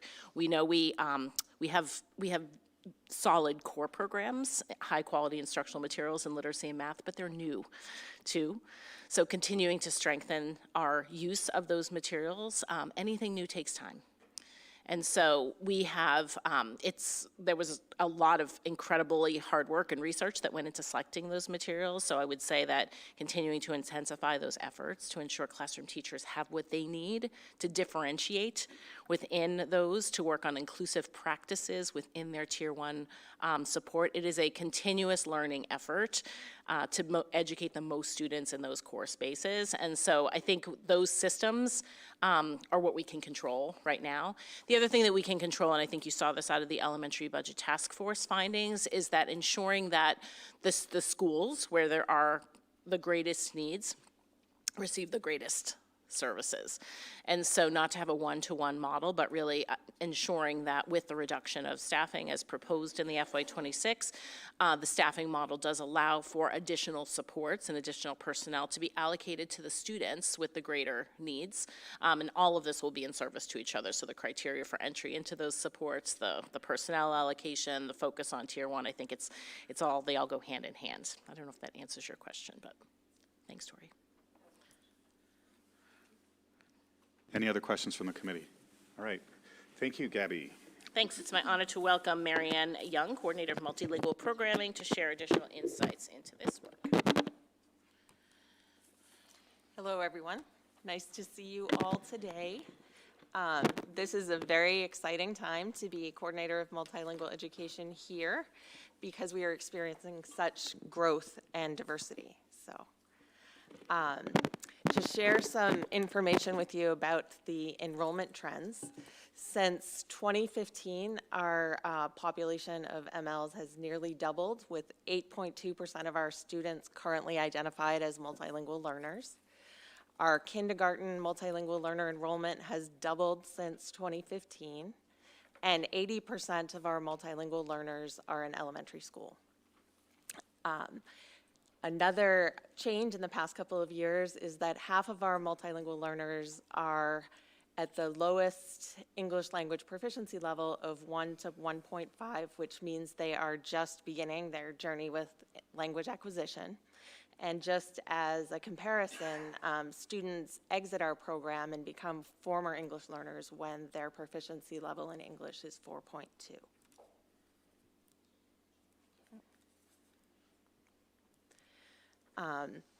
Another data point is to look at the percentage of English learners in all of our different schools. As you can see, we have 3% at the high school, up to 15% at Conant, and 20% of the population at the preschool are English learners. This slide was as of November, which says our total population is 424. We are now at 436 for multilingual learners. This slide celebrates our diversity. So our 5 majority languages are Spanish, Portuguese, Russian, Chinese, and Creole, but we have many other languages that are spoken throughout the district. And this is a slide which shows the distribution of our English language development teachers.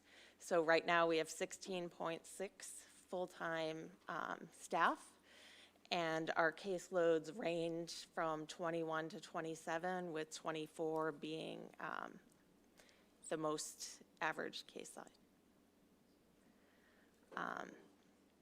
And this is another significant slide to show our growth over time. So according to this slide, in the past 9 years, we have doubled. We've gone from 4.3 to 8.9.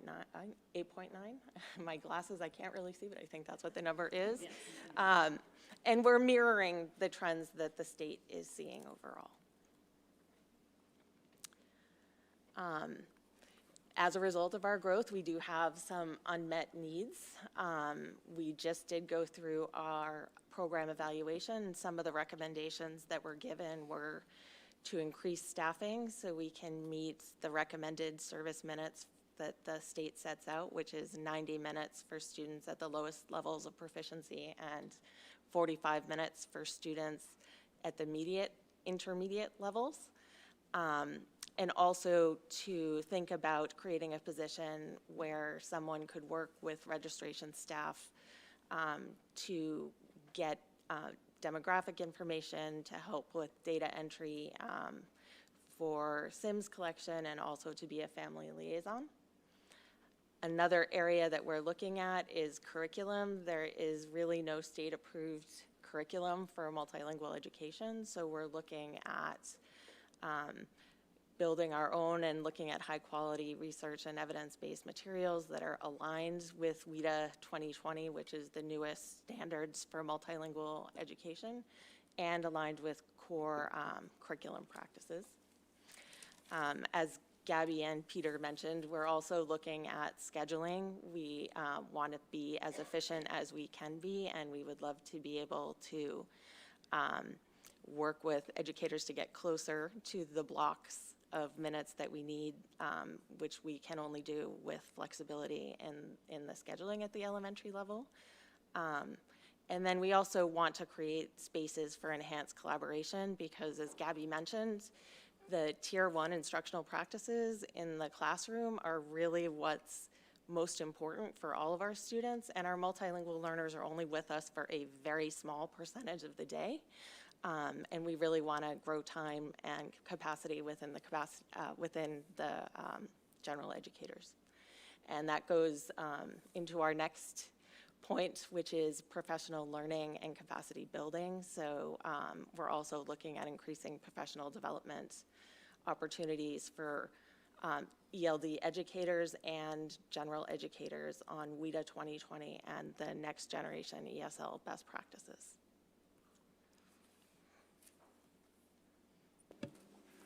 Thanks, Marianne. Okay, questions from the committee? Vikram. Not really a question, but a comment. I'm sure most of us in the room already know this, but on the pie chart, it says it lists Indian as a language. There is no language Indian. Just want to be very clear on that. Sure, and I can speak to that. That is a fault in the software that we use. It has that as an option. So when data transfers over, it transfers over as it was entered by parents at registration.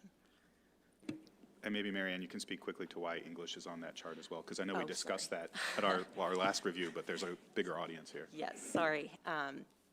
So we can go back to that slide.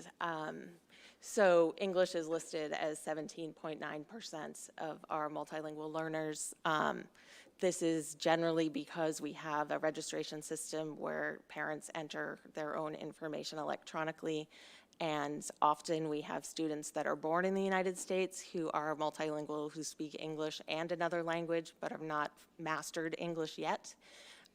So often when they fill out the forms, they list English as their native language, but because there are other languages listed on their home language survey, we screen and then find students eligible. So that is why English is listed there. Thank you. Questions from the committee? Lakshmi. So it's more a curiosity question. How does the tiered system of support affect the teaching staff and their kind of professional learning in terms of providing these extra services? I mean, they've been introduced to the system, which is new. What does that mean, and how does it look? Do they feel the pressure to constantly keep changing?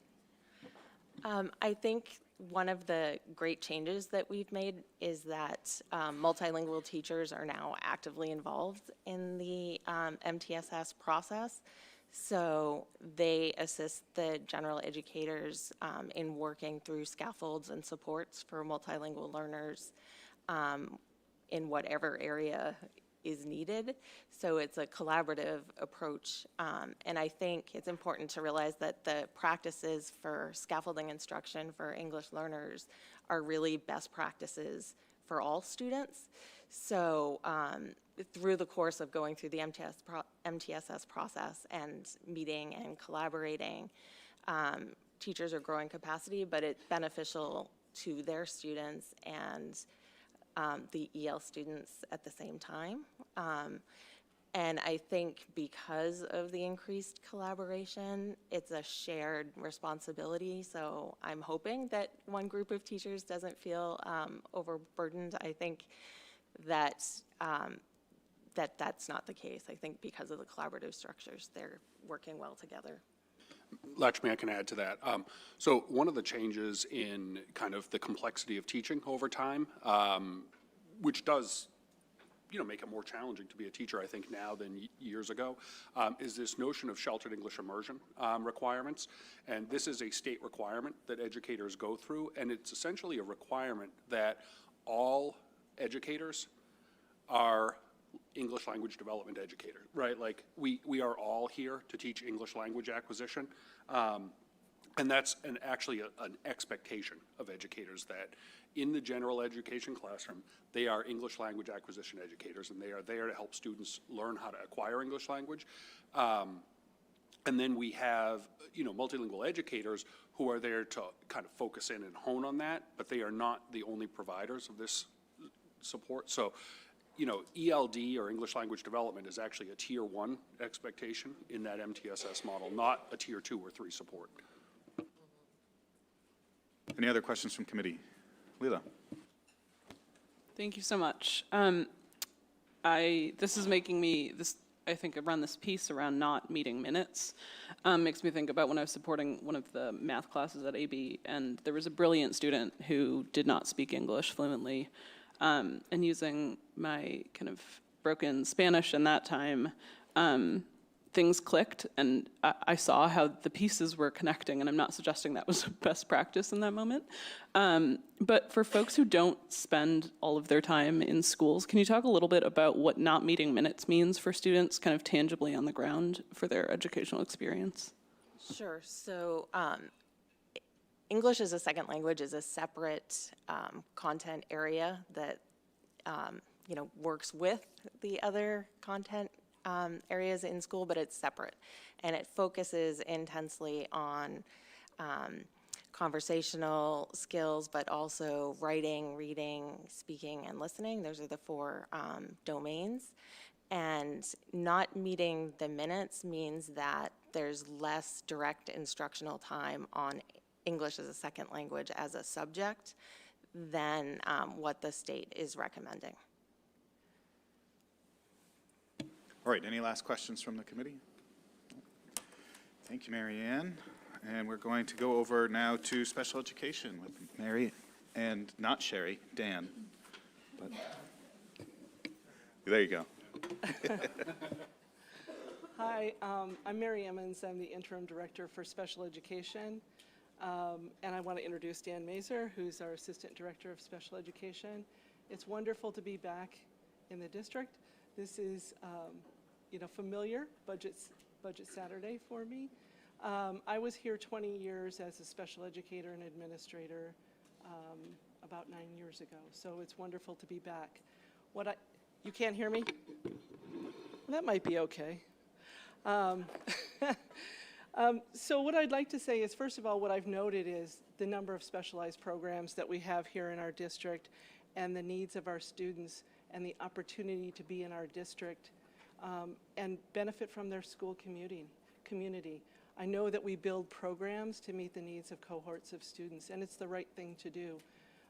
It really is the heart of the IDEA, the Individuals with Disabilities Education Act, that says that we need to provide students with an education, a free and appropriate public education, in the least restrictive environment. So it is the right thing to do for our students to have them in our community to the extent possible that we can. Today I'm going to talk with you about programming, the trends in special education, and the budget recommendations. We do know that special ed is a financial budget driver, but I always tell people to remember behind every dollar are the needs of students. And so I'm going to talk about a lot of things today, and hopefully I answer some of your questions. I might have you do this for me, if you don't mind. Do you mind? Okay. Okay. Can you hear me? All right. Much better? Okay. It's kind of awkward. Let me move my soda that's with me all the time. Okay. People can attest to that. Anyway, special education provides services and supports to students through special educators, assistants, related service providers, BCBAs, and contracted services. We have a continuum of services within our district, and when we can't meet the needs of students, we look to out of district to meet the students' needs. So we have specialized programming. I chose to put up the specialized programming so you could see it across the district. This slide represents specialized programming at all levels of the district. It's important to note that there's a blank box under the high school piece. This is a blank box that's representing our Pathways program. We need to build the Pathways program into the high school for next year. We have a cohort of students that are coming from the junior high school up to the high school. The plan is to reallocate the resources that we currently have at the junior high school because we do not have students coming into the Pathways program.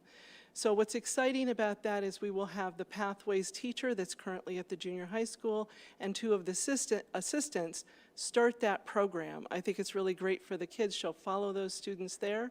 Very important that we talk about FY27 because we'll have to build that back in the budget. For the students that will be coming from Blanchard to the junior high school.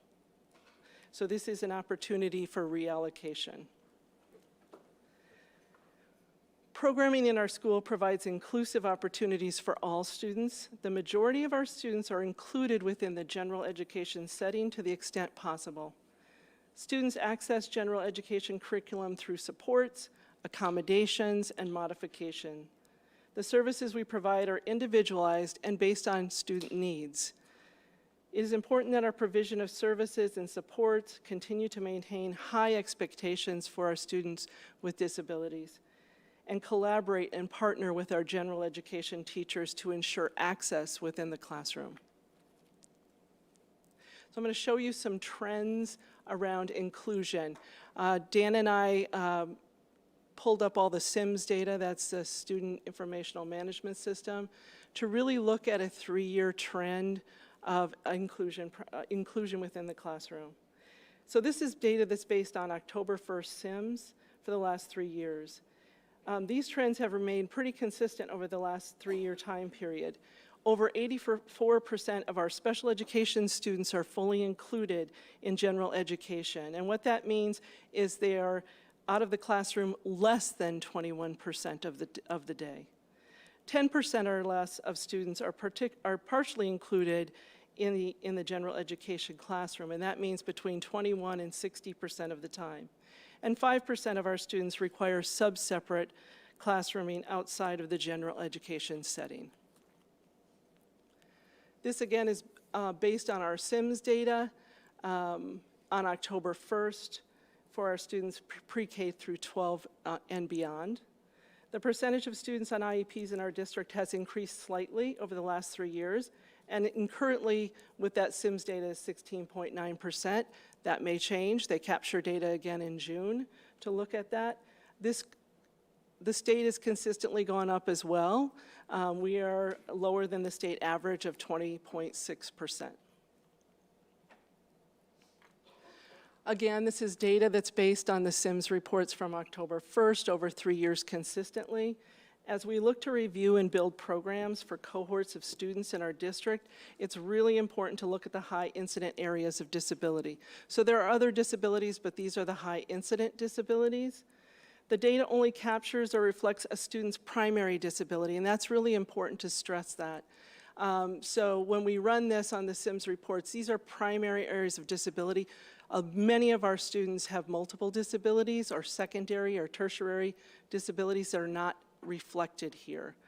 You know, we may have a student with autism spectrum disorder who also has communication disorder. So that is not reflected.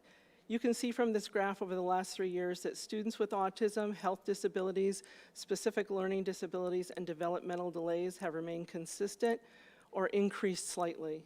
There's been a decline in our students with primary disability of communication and emotional disability. Again, there may be some other comorbid things that are going on. I will also say that one of the things I've observed is difficulty with regulation across the district with our littlest people. I think it's very hard to identify an emotional disability for a child that's dealing with trauma, for a child that still is developing, and we're looking at those developmental markers. So that may explain some of it, because we're very hesitant to put emotional disability on a child that's in kindergarten. Okay. So I really wanted to talk also and highlight the preschool program. I want to make sure you look at the enrollment over the last 3 years. It's remained consistent even when our overall enrollment has declined. Our students with IEPs and those receiving itinerant services, which may be speech and language, OTPT, have remained consistent over a 3-year period.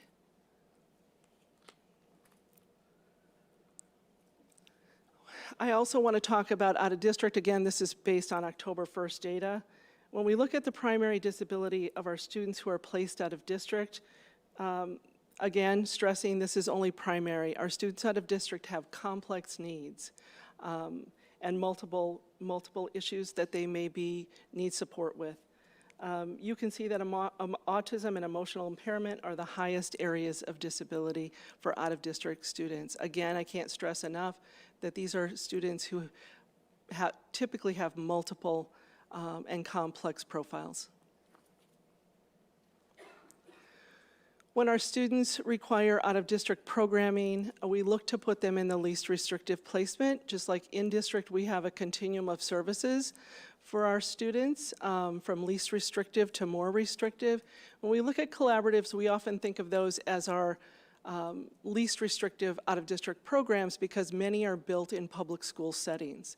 And so students have an opportunity for inclusion within that, whether it's the CASE program. We are members of the CASE collaborative, and we use CASE collaborative. It's our collaborative. We also use other collaboratives if CASE doesn't have the program that's the best fit for the student. You can see that most of our students are in private day schools. These are DESE-approved private day schools.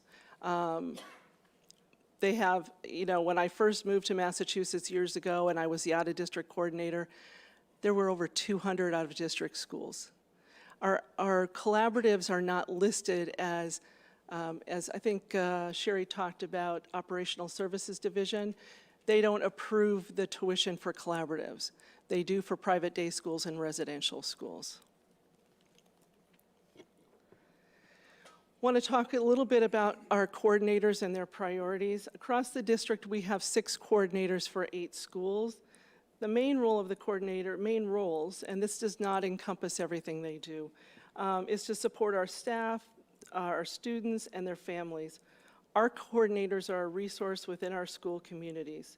The coordinator role is also an administrative role that has supervision and programmatic responsibilities, as well as to ensure that the legal mandates for special education are adhered to within the school and within the program. So I have Dan sitting, I'm going to speak for him, I guess. I didn't know we were shifting around, so this is great to have you here. In addition to the coordinators at the administrative level, we also have an assistant director for special education. For a district our size, it is very common to have an assistant director of special education. And you can see some of the tasks, especially for me this year, that Dan has been so helpful. You know, the IEP came out. That was a huge lift. That was a huge lift to push that out and get that out on time. I think I was surprised when I went to a state level meeting and they were talking about it in October and people still had not. There was a lot of work that was done over the summer with Dan and a lot of the special educators and coordinators to make sure that we were up and running. There was a big piece of Power School that went into that. And also, there is the capacity to get out in the schools and to be visible. I've enjoyed getting out into the schools and meeting new people and seeing people that I knew from years ago. I know that there's some concerns around the level of, you know, regulation issues for our kiddos. And so I want to talk a little bit about safety care. Safety care is really a crisis prevention training. And it's our response to a crisis, and we hope to prevent it because it's really about de-escalation of students and strategies that we use. Only those staff members that are fully trained can restrain a student, and again, restraint is absolutely the last thing that we want to do. It is, you know, it is when someone is at risk of hurting themselves or hurting others. So it is only done in those times of extreme concern around safety. We currently have 6 trainers in the district with 79 staff members fully trained. Dan has been integral in making sure that there's a new program that came out, Safety Care Basics, to make sure those are just those de-escalation strategies that all of us in schools, teachers, everyone, assistants really need so that we can support students. So I want to talk about the budget changes. My priority in this budget has been to ensure that we are not touching student-facing supports, those supports that are directly working with students, our special educators, OT, PT, psychologists, counselor, all of those people that support our students. We are proposing an increase in an assistant at the elementary to address student needs and a 0.3 BCBA addition to the high school. It was really important for me, you know, in working with the junior high to maintain a 0.5 BCBA there. Even though we're shifting and reallocating resources, I think it's really important that they continue to have those supports there of the BCBA because, you know, we still have programs there. We still have students that need those supports. As I shared earlier, we are reallocating resources from the junior high school to build the Pathways program at the high school with a plan in the FY27 budget to build back this program at the junior high. We are proposing a reduction of 1.0 coordinator at the elementary level. This was a very difficult decision. I believe that the needs of our students and staff can be met through this model. I know I met with folks at McCarthy Town who are very concerned about the reduction of a 1.0 coordinator. It is important that we look at what supports our students do require, especially within our specialized programs, but not just that. We have students in learning centers across the district that are not in specialized programs that are dealing with regulation issues, emotional issues, so we want to make sure everyone has the right supports. In addition to the coordinators, our assistant director will provide additional support for our students with autism and through K through 6, And our coordinator for social emotional learning will provide additional supports to our Compass program as well as consultants that we have.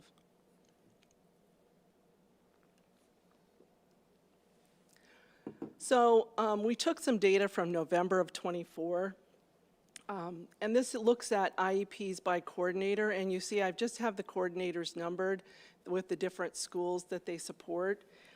It's important to note that this number of students, this is caseload. This number of students does not speak to workload.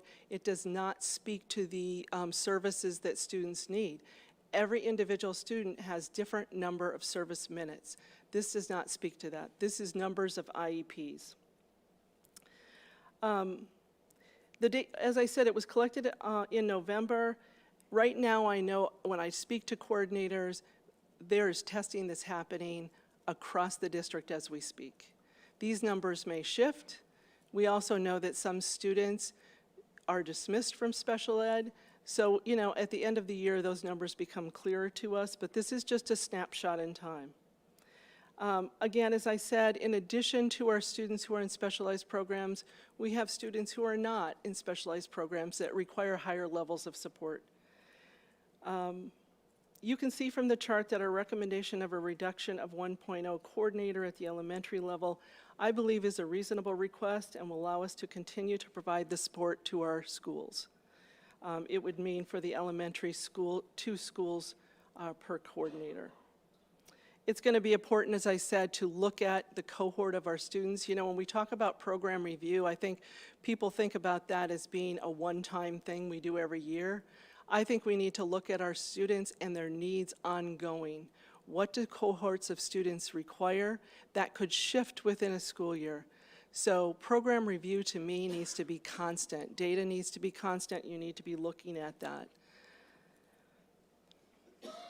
I wanted to also show you and give you a little information. Again, this is this slide shows us what under each coordinator, the number of learning centers that they have and specialized programs. So we have specialized programs across the district, and we have learning centers, and there's some variation in learning centers across the district. I think it's always important to look at equity and again look at the needs of students. We are one district. We need to look at the needs of all of our students across the district to ensure that we have equity of service. I didn't put a slide up here, but Dan did pull up the data on learning centers. Our learning centers at the elementary average anywhere from 10 to 12 students per special educator or liaison. At the high school, it's around 15, and at the junior high, it's around 15, and at the high school, it's around 22. So this is the leadership structure, and as I end my presentation, I wanted to share our special ed leadership structure. In addition to our Assistant Director of Special Education and coordinators who are administrators within the district, we have chairpersons in speech and language, OT/PT, 504s, psych and counseling. These chairperson roles are partial FTEs and part of their full job. So they are a portion of what they are doing as either a psychologist, an occupational therapist. So those are a little different than the coordinators who have administrative roles and the position of special ed director and assistant director. I don't know if can I do a look ahead? I put a look ahead. There's going to be lots of things that will happen in the district next year, but I did want to highlight something we started working on this year, and that is I did a reach out to Fitchburg State. We currently have 16 special educators who are Wilson certified. We have some folks that are Orton Gillingham certified. We have people that have been to Just Words training, which is a Wilson product for a small group, typically older students. And we have 19 special education teachers who've had the 3-day Wilson. I think it's very important that we have consistency across the district, that we have at least 3 special educators in each building all the way through high school that are fully Wilson certified. So Fitchburg State actually will give us a reduced rate for 10 folks to go across the district, and we've looked at where do we need that in each building. And have kind of planned, because some people who have not had The 3-day overview have to go in March. So even if they are, they had that before, they have to go again. So I wanted to bring it up because it's happening this year, and the plan is to start in August with that cohort of 10 special educators with Fitchburg State to provide that. Thanks, Mary. All right, questions from the Committee on Special Education. Ginny? Thank you. I wanted to circle back to your comment about the reduction in special ed coordinator for McCarthytown. Well, it's not for just McCarthytown. So it's a 1.0 reduction. It's for the coordinators. So currently we have 4 at the elementary. We'll be reducing to 1. Blanchard has a 1.0 coordinator as well. So it would mean there would be 1 coordinator for every 2 schools. Okay, but with regard to the Compass program in particular, which is housed at McCarthytown? There would still be a 1.0 coordinator that would go across the buildings there. Right, I understand that. Okay. Yeah, so, but my question is with regard to the Compass program and the substantial increase in restraints that have been performed in McCarthytown, it seems like a bad time to reduce anything in that school if the needs have increased that much. And particularly with the Compass program, and maybe you want to just talk a little bit about the kiddos who are in that program. I find it a little bit alarming. And, we certainly have heard a lot from the educators who will be impacted by that on, behalf of themselves and their students. So, I'm personally concerned about that reduction. I will say that the coordinator role is really valuable. It is also an administrative role, and we want to make sure that we have the right supports in place for all of our specialized programs. Any number of restraints for us is too great, right? They are not higher than they were last year at this time. They're actually lower than they were, but we need to make sure that we have, that all of the people that are working with our students in all of our programs have the right training, that they have additional PD, that they have additional supports, and we certainly have, Elise Wolf working with us from MGH Aspire, who's just a wonderful resource. She provides support, and so we will increase that support for her, to have her be there as well. And we're all vested in the success of our programs and looking at what else do we need to do to make sure that we are supporting those programs. So what I'm saying to you is the coordinator role, to me, it's the people that are working directly with students that we need to support and make sure they have the right supports in place. So this is not about one school or one coordinator. This is about a cut to, we have 4, so it's a cut to 1 coordinator for the district, so that they would each have 2 schools. So they would still be available. I know it's sitting in my role as a special ed director, and I'm the furthest away from the classroom. When things come up for me around if people need support, I go to those schools, and I have been involved at the meeting level to support staff as well, and as has Dan. Okay, thank you. I just want to follow up by saying I'd be interested to hear about what seems to be a discrepancy on the restraints issue, if Amanda could speak to that later on. And also just want to highlight that special education is another state mandate that requires all school districts to provide the least restrictive environment, in the. Absolutely. And that's another area that's woefully underfunded by the state, in my opinion. It's an area that's underfunded by the federal government as well. Yes, When I agree. IDEA came out, it has consistently and has always been underfunded. And I agree with you completely. I want kids, cohorts, our students to be in the least restrictive environment to the extent possible. And we build, my philosophy is we build programs so that students can be included. Right, and I just want to point out that this is just one of those areas where it's very, very difficult to make these decisions with our limited resources where we have these mandates that are not, in my opinion, sufficiently funded by the state or federal government. And- But this is of concern to me. And I think Gabby Okay. said it best. I want to move us on. I'm sorry, we're yeah. behind already. I think that the point is very clear. Yeah. Other questions from the committee? Leela?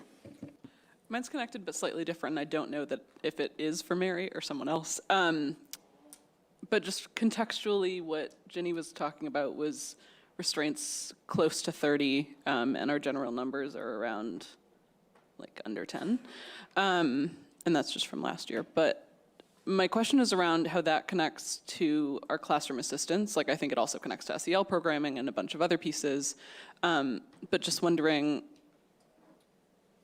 how you might imagine, I don't know who this is directed at, the impact of reducing classroom assistants might impact the ability for adults to be in the classroom to engage in de-escalation or other things to prevent it from getting to the point of restraints or other.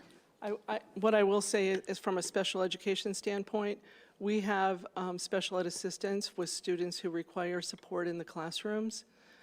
So those special ed assistants, you're talking about classroom assistants, special education assistants are with our students who need that support in the classroom. I can't answer the classroom assistant piece. Any last questions? Tori? Not a question, just a comment, Mary. I appreciate your thoughtful analysis of a really difficult situation, and I think my comment is actually probably for the people sitting in the tier behind me. You see the difficult discussions we are having about resources and supporting kids, and this is an area to me that I am very concerned about accepting risk.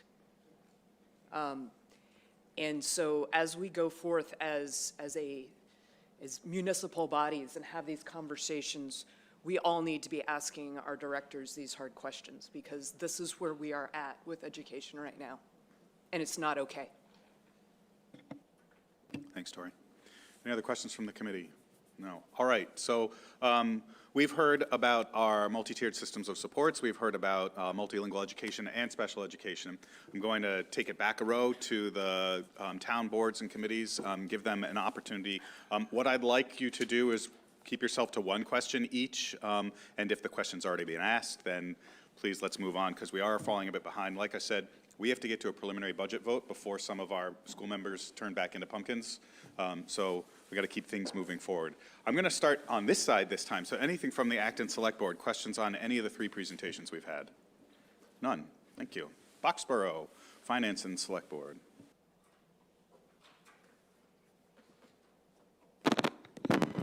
Right. My question is about students that we are probably currently sending out of our district for special ed needs.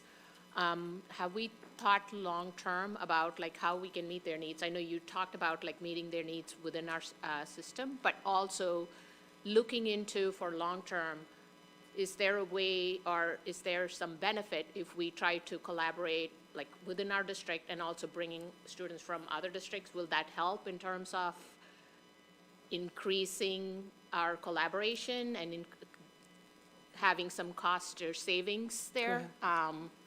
So, a couple of quick points on that. One, there are times where if we have space within an existing district program, we might actually allow another district to tuition a student in to a program. That has, in our district, most typically happened like at our high school, in our ODP or PACE program.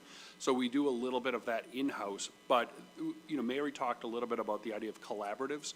Collaboratives are actually a group of school districts who have banded together formally in an entity to provide special education services to students who could not otherwise be serviced in the school day. So when you see a percentage of our students being educated in collaboratives, that actually is us working with a variety of other school districts to create these educational opportunities. But are we sending them out, or the other students are coming to us? It's both. There are times, we have 2 programs within our district over at our Boardwalk campus where we have students not only from our school district, but from other districts who come here. But the program is administered by the CASE Collaborative, and then CASE also runs programs in all of our neighboring communities where we might send our students with other school districts. And I'd kind of like to add on, annual reviews, we look at students and what they need, and if they are able to come back to our district, we certainly want to propose that if that's what's appropriate. But that's a team meeting decision. I also want to say that when we see, that's what I mean about program review. If we see a cohort of students that we can build a program for, then we're going to be talking about that. At some of the schools, we might discuss, this is this cohort, what could we build also with the resources that we have? How do we reallocate those resources to meet the needs of a cohort of students? And do we also collaborate, I'll be short, do we also collaborate with the schools and universities with some of these things? Can we come up with better ways of addressing different needs at the same time? I mean, I'm trying to think long-term in terms of how we can kind of condense things together, but at the same time give a good program. I'm going to answer this one. All options are on the table, but not for next year. Okay. That's the challenge. Yeah. Right? We're in a very acute problem right now. Okay. So let's move on. Anything from rest of Boxborough? Acton Finance. Short comment. Tori, we hear you. And I think one of the things that, while we are normally the board that says no, or the committee that says no, one of the things that we are trying to recognize is when we can help. So our colleagues over on the select board are having a challenge hiring police officers. It turns out one of the hidden problems is they have to live within 15 miles of town. There's legislation to change that. If there are similar situations for the school committee, please consider the finance committee an ally who is going to try to fight with you, not against you, to try to reconcile some of the crazy things that they require you to do that they don't fund. If you get federal funding cut, and by the way, 1.7 million out of the 1.8 million comes from the feds, if you need someone to attend a protest, let us know. We'll show up with our own signs because we're cheap. Thank you. All right, from the public. Hi, Amanda. Two quick points that haven't been made, Mr. Chair. Mary, I don't know if you can go back and look at the coordinator caseload by IEPs really quick. And if we can just combine some of those numbers and see where they end up. 65 plus 73 puts us pretty high. And I know that that's not necessarily the school, the two that are going to be split into part-time, but that does bump that number up pretty high. You can look at that average, it would probably be a little bit over 100. Yep. The other thing that I just want to make is a point in downstream effect of cutting Tier 2 and Tier 3 supports. There's a line in Peter's preliminary budget memo about how we're having a hard time making groupings, especially in Tier 3, because students' needs are highly individualized. And we're also proposing cutting at the junior high. So we're looking at a potential snowball effect of kids not necessarily getting all of the intensive intervention they need in a timely fashion, given the cycles in MTSS, in order to get what they need before they hit the junior high, and they have to catch all those different needs from the 6 elementary schools. So I recognize there's no more money coming, but I really want to flag that for this discussion and future discussions. Thank you. Thanks, Amanda. All right, I'm going to ask Andrew Shen to come up because you're next. Yeah, Andrew, come on up to get ready to present, and if we still have some questions from the public, we'll take a couple more.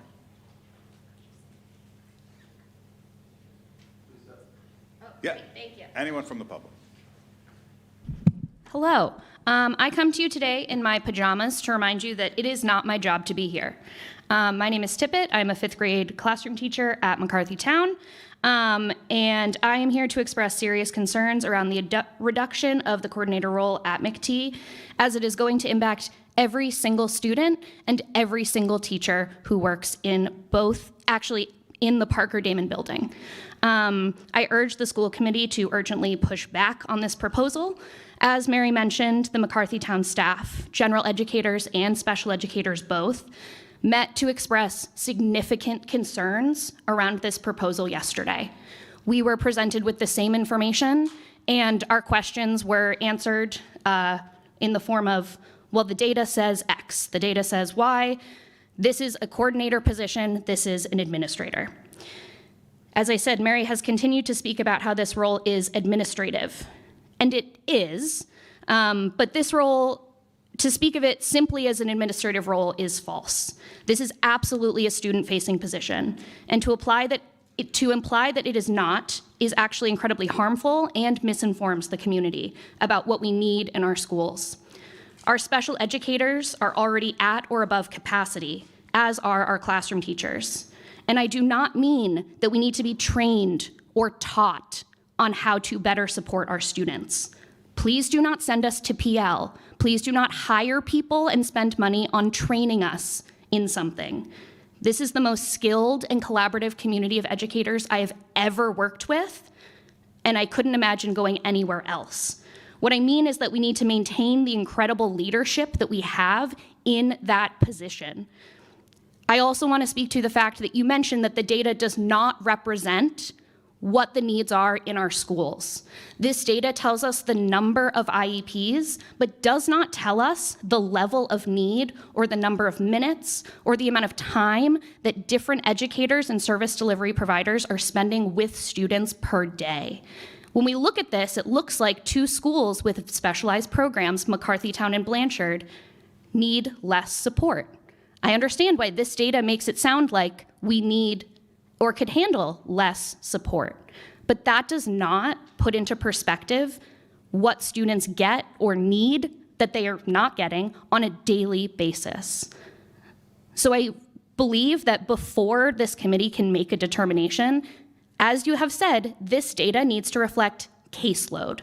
This data needs to reflect how many minutes of services are special educators actually delivering every single day in these buildings.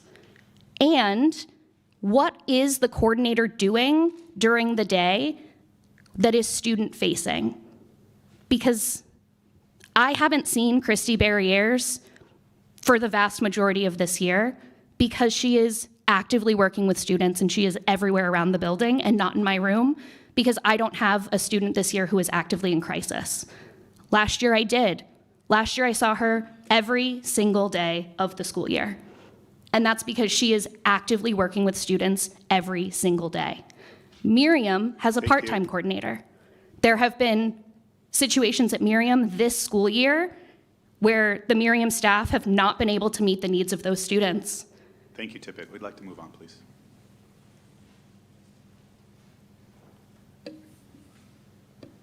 Hi, my name is Kristen O'Neill. I'm a Boxborough resident.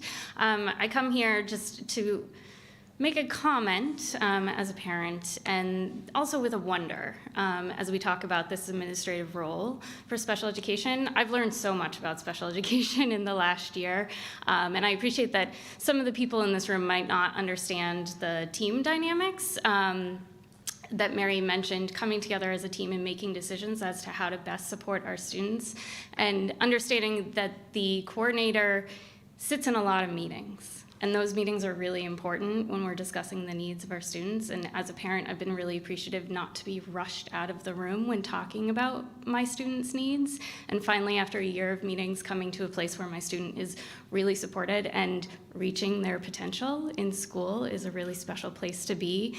And I wonder if we're expanding the caseloads of these administrators and taking away their ability to be in building to provide some of the services that were just talked about, I wonder the impacts of that. Thank you. All right, we are going to move on. Thank you for all the questions and comments. On to our staffing discussion. Andrew.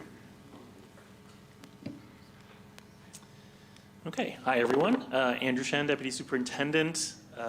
Thank you for the time to provide a little bit of an overview from a staffing perspective. As people have shared already, within our budget, staffing accounts, just even from a salary perspective, almost 2/3 of the overall budget. So I think what we'd like to do now is just provide you some similar information that you may have already heard, but through the lens of staffing. And at a certain point, this is also the point, this is also the section where we are going to talk a little bit more about proposed reductions.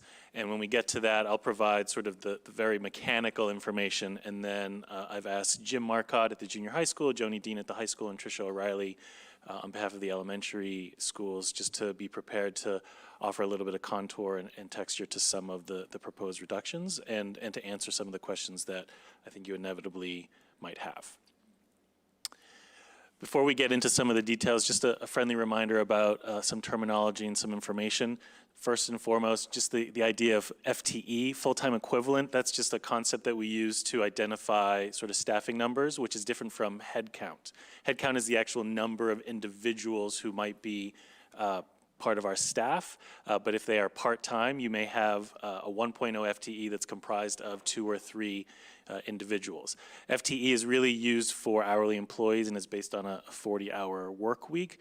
So just to give you an example, a special education assistant may be, their full-time position may be 31.25 hours a week, but in terms of our calculations, it would count as 0.875. A couple of years ago, I think last year, we started to convert all of them just so we would have an apples-to-apples comparison. So for those of you who are looking at year-over-year changes, starting last year, they are able to be apples-to-apples comparisons. The other piece that I think is important to mention is over in the next few slides, we are talking about the FTEs that either exist or that are proposing being reduced. It does not talk about the growing needs and the staffing that weren't proposed to address needs. So the unmet needs that I think you heard about from Mary Ann Young and from others regarding Tier 2 services, those are positions that are not being proposed. And so I just want to make sure that we hold a space for that reality as well. And then finally, just staffing categories. I know that when we talk about some specific roles and responsibilities, just to be sure that there's distinctions made when we're talking about certified staff positions versus paraprofessional positions, so on and so forth. You know, for example, I do know that at times there's wonderings about the difference, for example, between reading specialists and reading assistants. They obviously all contribute to some shared goals, and yet they do fall under different categories. So I just want to make sure that we're mindful of that. The next few slides provide you just simply a snapshot based on this past December of our current staffing for this fiscal year. For those who might be interested or who follow our monthly school committee reports, this is just simply the personnel report that you get on a monthly basis. And this is for December. Typically, every month, if you do look at our school committee reports, you will find just any updates, not only about budgeted FTE versus current FTE, then as well as budgeted headcount versus current headcount. So this is really about this current year in comparison month over month. A few slides towards the end, we're going to actually compare not only our budgeted FTE for this year versus our proposed FTE for next year. And we divide it into categories such as administration, certified staff, and then subcategories. Then we have salaried support staff, our office support staff, our OSA union, our AFSCME, which is our facilities, our custodians, and buildings and grounds, and then our hourly support staff. Our hourly support staff, as I mentioned in our last school committee meeting, that tends to be have the most sort of churn in terms of month over month or seasonally in terms of positions where individuals who hold them may choose to pursue other opportunities, may resign. They may have open positions over the course of a stretch of an entire semester or school year. And so that tends to have the most volatility within a given school year. And then you'll see the subtotals for both certified positions and total staff support positions for this year.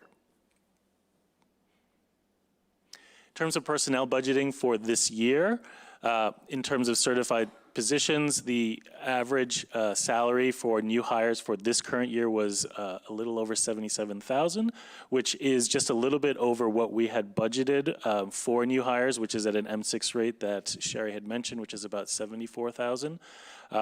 And this is just the chart shows just the breakdown in terms of the 42 new hires. What were the salary ranges that we eventually had our 42 new hires in. Just to connect to what Sherry shared before, part of the savings that we're anticipating next year is with the departures that we already know about through retirements and other resignations that we anticipate for next year. We take those current salaries that we have and then rebudget it at an M6, which next year at their contract will probably still be in the mid-70s, probably $76,000, $77,000. As we budget more tightly and with less flexibility, I think what you see here in terms of the range of new hire salaries is going to be a little bit more, it's going to be tighter. You know, we're going to have less flexibility. I've already given a preview to our principals that if and when they need to fill positions, we probably are going to be less flexible in terms of them calling and saying, hey, Andrew, you know, I know that we have this budget and yet we have this candidate who we think is really best for the position and good for the role, good for students. We may not have that flexibility just given sort of how tightly we are budgeting things and how we really haven't provided as much buffer as we were able to in previous years. We may need to say, you know, as you think about candidates to bring in, it's not just about looking at their qualifications and sort of what you think is their fit, but also, quite frankly, the cost that they might bring to the budget. So that's not something that we have had to do as much before. I think we might be entering a time period we might have to be considering that as a variable. So I bring this slide up just as a point of reference for next year. In terms of budgeting considerations, many of these you've already heard, but I'll just remind you, retirements provided us some savings because we obviously take a higher salary of somebody who is currently with us, they're retiring, and we recalibrate the budget to around $77,000. We also, however, do need to right-size our substitute budget. We continue to have higher substitute costs than we did 2-3 years ago, not only in terms of actual sub needs, but also sub costs. One of the things that we are discovering that's industry-wide is that there are some roles where our ability to find certified and qualified substitutes is becoming a challenge, especially in areas where we have certain services such as psychologists, such as OT-PT. Those are areas where there's less availability, and so what we found ourselves, Mary, Dan, and I are needing to, because we have to fulfill those services, going to outside contracted service providers, and they charge a healthy fee. And those are costs that we don't necessarily budget in terms of our typical substitute rates, but we have to pay market rates. And in those industries, we have to compete with other sort of other vendors and other private providers where they can charge competitive rates that then tax our personnel budget. We have proposed additions for FY26. As you know, it's very modest. It's the special ed assistant and the BCBA, the vacancy factor reduction that Sherry mentioned, and then the proposed reductions which we'll go over briefly. And just as a reminder, as people mentioned, the class size guidelines obviously provided some guidance in terms of some of the proposals that were made at the junior high and high school. Okay, so these next few slides are actually providing a reminder of the proposed staffing reductions. Again, the staffing reductions probably account for a vast majority of the closing the budget deficit, but not entirely. There are other reductions that were made that Peter had mentioned that aren't staffing related, but the majority are staffing related. The next slides will go by district level positions, then elementary, junior high, and then high school. So at the district level, as Mary pointed out, there is a proposal for an elementary special education coordinator reduction.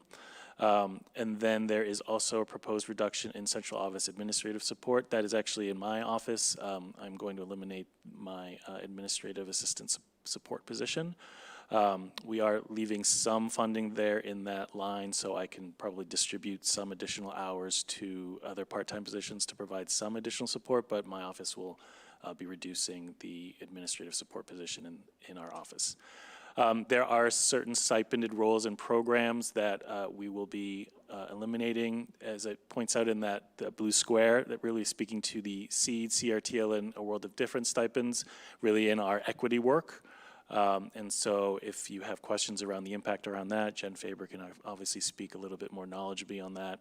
And then in athletics, we actually are proposing about a $30,000 reduction in the support that athletics gets from our general fund. That's something that Jim Scanlon, our athletic director, took a review and identified some coaching positions that are actually currently unfilled, and that he feels that moving forward in terms of contributing to bridging that deficit, that we can move forward and eliminate those unfilled positions.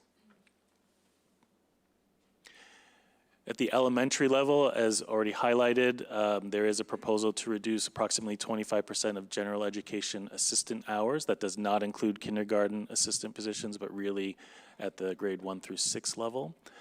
There is a full-time math specialist that is a certified position as a reduction.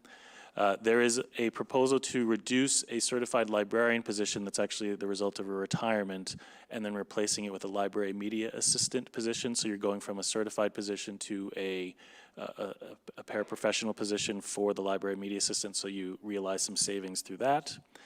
4 part-time reading assistant positions, that's the equivalent as we get to that FTE thing.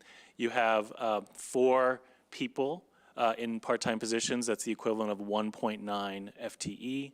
And then we are reducing 1 kindergarten section. That actually was already reduced in the base budget, and so it's not reflected in the $1.8 million that we had to realize in savings. In terms of the kindergarten section, that does take us from about 18.6 average of class size currently in kindergarten to around 20 students for next year, if the enrollment plays out the way that we are projecting. At the junior high, there's the proposal for 3 certified classroom teaching positions: a science teacher, a math teacher, and a social studies teacher. Last year, the junior high school reduced a English teacher, and so along with some reductions that were made previously in world language, this basically takes the junior high from 8 full teams to 7 teams. What happens there is you have 3 teams that are fully dedicated to 7th grade, 3 teams that are fully dedicated to 8th grade, and then 1 team, the 7th team, will include students, a cohort of 7th grade students and a cohort of 8th grade students. And as you can see in the yellow square, you will take team sizes from an average of 104 students to approximately 120 students per team. And then at the high school, there's a proposal for 5 classroom teaching positions: 2 social studies teachers, 1 math teacher, 2 English teachers. The asterisk you'll note there, one of those English teacher reductions has already been reduced at the start of this school year, in terms of there is currently no individual teacher who's actually filling that position this year.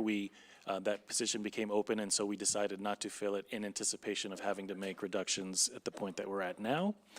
In addition, we are proposing the reduction of 2 campus monitor positions for a total of 1.875 FTE, and then a 19-hour STAR program assistant, which is about a half-time FTE. And then you can see the impact of class sizes for those 3 content areas to your left. What I want to do now, we did get a bit of a request at different points in time. I think most recently at our last school committee meeting, I think Rebecca had also shared, as we talk about hard decisions and staffing decisions in terms of reductions, and how we're really at this place where there really aren't any good, it's choosing between bad and bad. There's clearly an understandable question mark around when you think about positions, especially ones that are farther away from the classroom, from the center of instruction. And so there were certainly questions that people had asked around positions that are much farther away from the classroom on a day-to-day basis. And what we're really often people will say is, for example, central office. And so this next portion is really to offer individuals just a bit more information about central office positions. Before I get into describing some of these central office positions, I want to acknowledge, kind of put out there, the inherent, excuse me, what I'll say sort of awkwardness, because I think in some ways it could be viewed as spending the next few minutes trying to defend and justify the positions of which we all hold. And quite frankly, it's not really the goal of these next few slides to say why we are indispensable or how we are more important or how we can't be reduced. Obviously, we have not made proposals to reduce any of the positions that I'm about to describe, but instead just provide information because people have said, could you better explain the form and function of central office so we can make informed decisions about whether the decision not to make proposals in those areas for reduction as reasonable. So I will just simply share that information with you as opposed to framing it in terms of saying why it's why the budget decisions that we've made around that make sense or don't make sense. That's really up for, I would say, the board to think about. Andrew, just before you go on, make clear the light blue areas are not people. The light blue areas are areas of responsibility for the people. Yep. I'm about to go into some slides where, these are not, I think what Peter's trying to say is the boxes do not represent a very large army of people. Instead, they are areas of responsibility. Instead, I think the teal blue and the dark blue positions or boxes are the ones where there are actual individual staff people involved, which I will get to in a moment. But this just provides sort of an organizational chart for your reference. The first slide, includes my position, deputy superintendent, and Gabby's position, the assistant superintendent. The quotation marks really just represent not official titles, thank you, but really about how we've sort of organized just internally kind of the buckets in which we put sort of roles and responsibilities. My side of the house, if you will, is really around operational elements. Gabby's side of the house is really around sort of the academic, the teaching and learning, the instructional pieces. So, you can see in my area, it really has to do with human resources, student enrollment and registration, policy procedures, legal and compliance, responding to things like, subpoenas, things like that, records, community ed, and nursing. As I highlighted, we are proposing a reduction of our admin support within that office. On Gabby's side, as you can see, everything teaching and learning. I do think it's important to note, especially the dramatic change, I think, over the past few years in Gabby's world, where prior to her arrival, we had 6 more curriculum office staff members involved in terms of curriculum coordinators, coaches, that were reduced over the past previous 2 fiscal years. And so we have 1 elementary curriculum position remaining in Gabby's office. You now have Director of Operations and Finance, which actually used to be 2 positions, was merged into 1. That's Sherry's world. And a reduction also of a payroll or accounts payable position. You have Mary's position, Director of Special Ed, which they've described in great detail, so I won't get into that. And there's the proposed for reduction for the Special Ed Coordinator position. Jennifer Faber to my right, Director of Diversity, Equity, Inclusion. She is a department of 1, a mighty department of 1. And as we pointed out, how we've done that is because she's a department of 1, we've distributed sort of the work and the leadership through school-based stipends, through SEED, CRTL, World of Difference. And now that we are proposing a reduction in those roles, stipended roles for staff, I think they're going to have to reimagine how we continue our commitment to the work that exists, because just because the stipends aren't there doesn't mean that the work and the commitment isn't still there. Educational stability will also be around students who are identified as homeless or foster care, and so that is an area of responsibility that will be part of Jen, along with the Resource Center, school safety, and compliance. I think one of the interesting elements that is part of Jen's portfolio that often elicits sort of responses from families who are saying, why are we talking? Is that she also is involved in compliance-oriented situations regarding our compliance with bullying and harassment laws, regulations, and the investigation obligations that we have, Title IX complaints.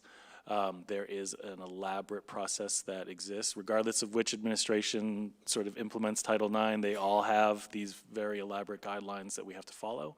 And that falls under Jen's areas of responsibility. Marianne Young is coordinator of multilingual learning. As you all saw, sort of her presentation, the fastest growing student demographic in our district. Heather Stout, our coordinator for mental and behavioral health and SEL. Along with those district-wide responsibilities, Heather is also our K-6 psychology school chair, so we've merged those responsibilities together.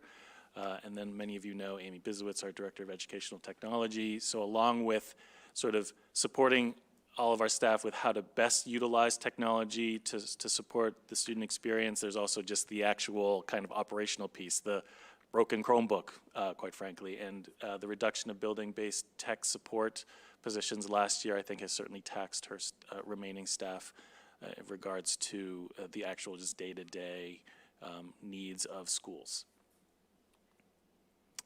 And then finally, as Sherry pointed out, we have community education and food services, which are all self-funded. I still wanted to include those roles and responsibilities, but they are not charged to the general fund, and they are self-funded. And we also have a director of nursing position, which speaks to just the health-related needs within all of our schools in our district. Okay, so as you recall, the monthly personnel report that I shared with you at the beginning of the presentation, we are now using that format, but also showing you the difference between what we budgeted this year and our proposed budget for next year within each of these categories. As you can see, we have a proposed reduction of 1 FTE in administration, that's the special ed coordinator. Within our certified staff, we're proposing a net reduction of a little under 10. That's 10 general education positions, but then increasing 0.3 BCBA. Within our salaried support staff, there's the admin support reduction that I'd mentioned. And then in our hourly support staff, a net reduction of approximately 8 FTE. That has to do with the instructional support staff. Those are the reading assistants and the classroom assistants, the addition of the library media assistant, and then operational support staff, that's the reduction of the campus monitor positions. I do, for those who are very granular in terms of adding numbers, I do want to point out that the sort of the net reduction is slightly different by like 0.3 or 4 than the numbers we've presented to you. Just very briefly, just getting into inside baseball, when you take the pathways assistance from the junior high to the high school, because the hours of the school day are slightly different, even though they are still, you know, 2 assistants from the junior high going to the high school, their FTE slightly changes. And so I think they go up like 0.15 FTE or something like that. So that's why there is a, if someone's saying, Andrew, it's not 19.6, it's 19.3 or whatever that is, it's just simply, it's still the same situation. It's just because they're going from one building to another, there's some slight modifications in their FTE, for those who are really that granular. Not John Peterson. Not John Peterson. Not down to the dollar with John. With that, entertain, I think, are we entertaining questions within this realm? And then, as I said, you know, Tricia, Jim, and Joni, they know that I think if there are questions to be asked in terms of impact, they clearly are better positioned to offer a little bit of the day-to-day insight that might benefit all of you. So Okay. with that, I'll hand it over. Thanks, Andrew. Questions from the committee? Comments? None. All right. I'll make one observation, which is there's a significant reduction in student-facing roles, and that's because there's nowhere else to cut. We are down to the bone everywhere else. And so when those questions keep coming, what about administration? What about central office? You've seen cuts everywhere over the past 4 years there, and we're at a very dire position now where we are cutting student-facing roles, and not just general education, that core part of MTSS. We're at our specialists. We're at those people who are delivering Tier 2 and Tier 3 special education services in many cases. So it's frightening, I would say. That's my commentary. Acton Finance Committee, any questions from your table? Yeah, you've just teed us up. So what is the total number over the last 4 years?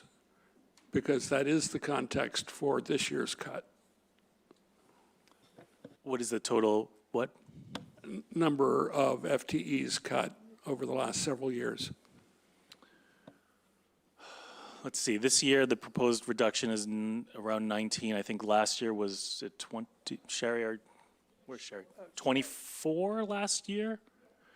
And then the previous year was a net reduction of, that I don't remember. I So think we were at a total of about 60 as of 60. last year. So it's 60 on top of the 19 or so for this year.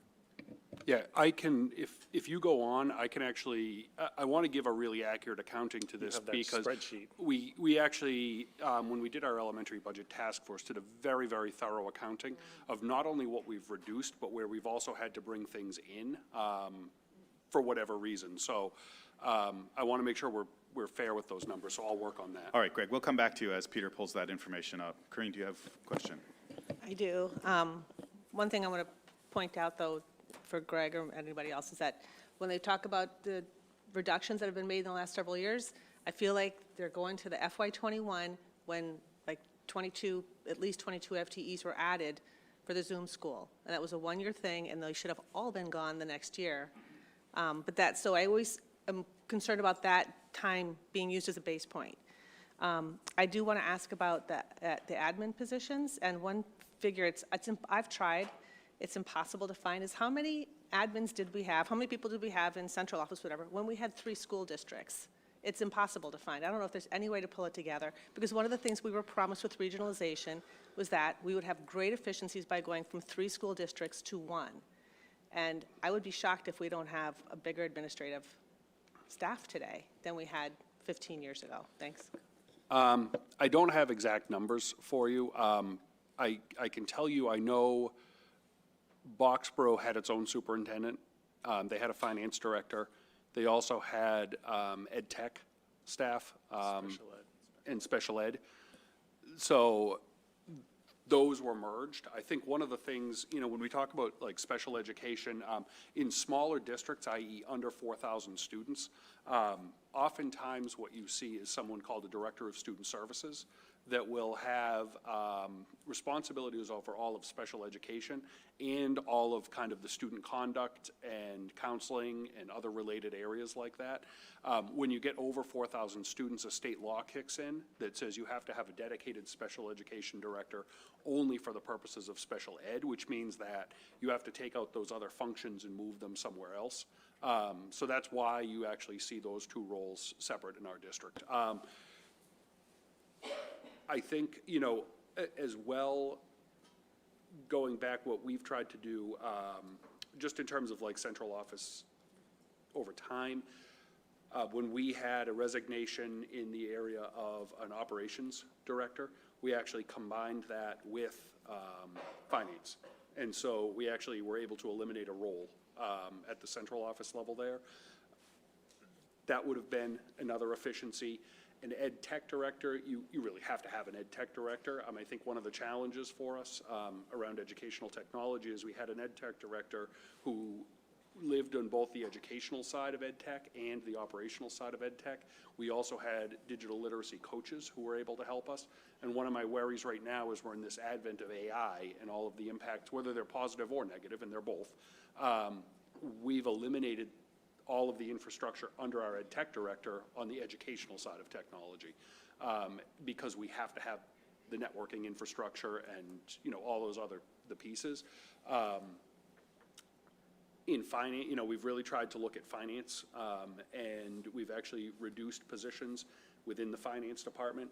We had a retirement of a part-time treasurer this past year, and rather than replacing that, we actually just had the assistant treasurer become the treasurer, and now we're really just on a per diem basis with people. If we have to, if the treasurer is out, we reduced an accounts payable person in that office as well. You can hear what we've done there in the superintendent's office. We had a separate superintendent admin assistant and a school committee admin assistant. We actually eliminated one of those 2 positions, and so now the individual there is one person doing both functions. But we have So, 6. We have vice principals at every elementary school All that right, we did not have. I understand the line of question we're going in here, but I'm just really concerned about time. I think, Okay, Corinne, I'm sorry, one more thing. All right. Because it's a different subject, de-leveling. So you had a November meeting where you guys chatted and said that you basically you intentionally kept class sizes small to try to see de-leveling work. The de-leveling requires smaller class sizes. So it does come with an expense. And I'm wondering, you know, like, I personally have not heard, I've heard pretty universally negative feedback. The people I talk to, and maybe that's because I'm picking my own audience, I try not to, but that the class sizes just are not, the de-leveling in the class sizes, we're never going to get there. We're never going to have class sizes of 15 to make de-leveling work. So at what point do we just kind of give up on that and get the class sizes, you know, have them go up a couple, and, you know, so have some of the class sizes at the high school get larger, reduce some staff there? So I'll let Joni come to the microphone, and while she's going up, I will say, we looked hard, and you will actually see that we've actually reduced the number of general education teachers at the high school, where we looked at what are the school committee guidelines for class size, and quite honestly, in any place that it was under that, we reduced staff and brought it to within the guidelines. So just to speak to that, I'll let Joni speak to nuances of what's going on with that, though. Yeah, I think that's a really good question. I know that there has been a lot of talk recently about course leveling. I think when you heard teachers ask for smaller class sizes for course leveling, that was in particular in the first few years to get used to the new curriculum and supporting students.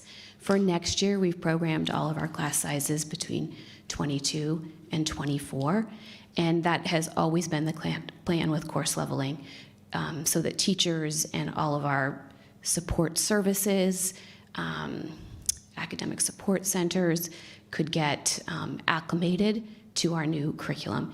It's going to take 5 to 6 years for everything to be in a place where everyone feels comfortable with exactly what they're doing. And so that was part of the evolution of the process, to keep class sizes smaller where we could throughout the last 3 to 4 years. But every year for the last 3 to 4 years that I've been here, we have significantly cut teachers in the high school. And, you know, we've tried our best to support students, especially in the more heterogeneously grouped classes. And then you'll find that our honors classes, because we still have quite a few levels, you know, every class has at least 2 levels. When you start to get up into math and science, and then all of our 11th and 12th grade courses, you'll find 3 levels. And we think that that best meets the needs of students.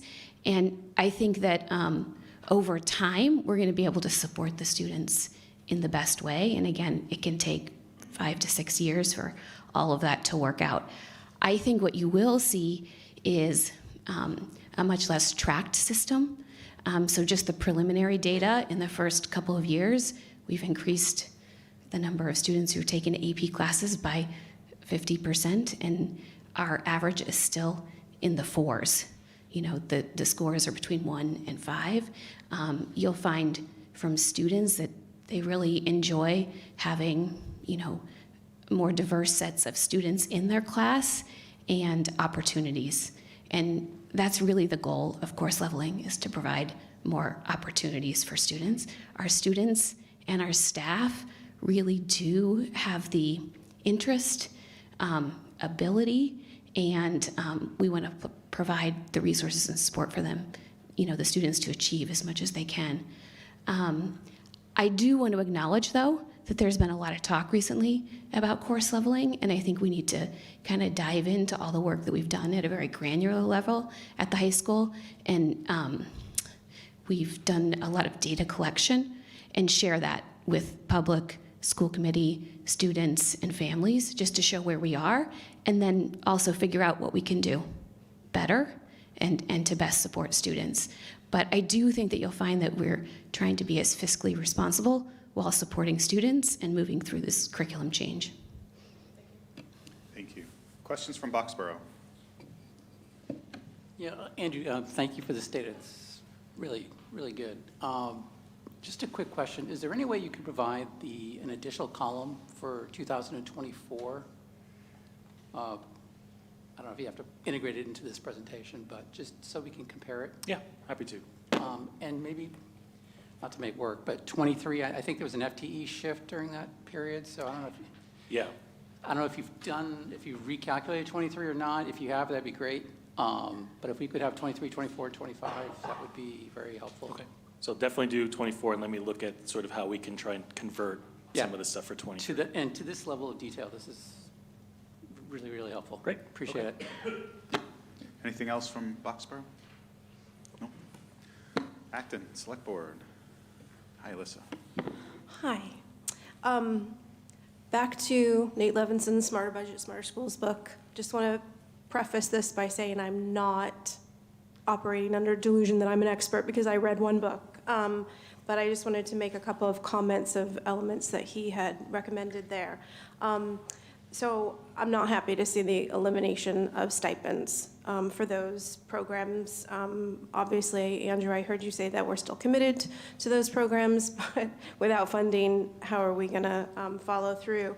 So Levinson recommended increasing stipends as a way to save money because you're offering staff the opportunity to take on extra work for extra pay without having to create a position, pay benefits for that position, et cetera. You know, it wasn't just about special programs, but it was about, you know, offering stipends for staff to take on more challenging students or teach intervention sections or teach larger classes. I understand that that's going to involve collective bargaining, but just I hope that that stays on the table for the future. Also, the increase to the sub-budget, I was surprised to hear that there's a need for some certified folks and even psychologists. So I'm wondering about Levinson's suggestion to bring in community partners to provide services during the school day. You know, in his list was nonprofit counseling centers, private practice psychologists, social workers, colleges and universities that train those professionals, substance abuse and addiction centers. So, you know, getting creative about ways that the district can bring in services at a lower cost. And also there was a suggestion to rethink contracts with collaboratives, and so I'm hoping that we can find some savings in that. I know that's a little bit from the previous section of presentations. Thanks.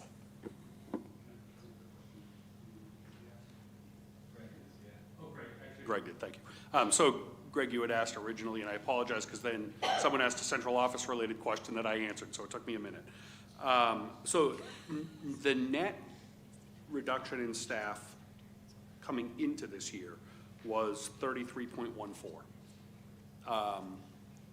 That included, though, the addition of 27 or just about 27 positions in special education alone over a 3-year period.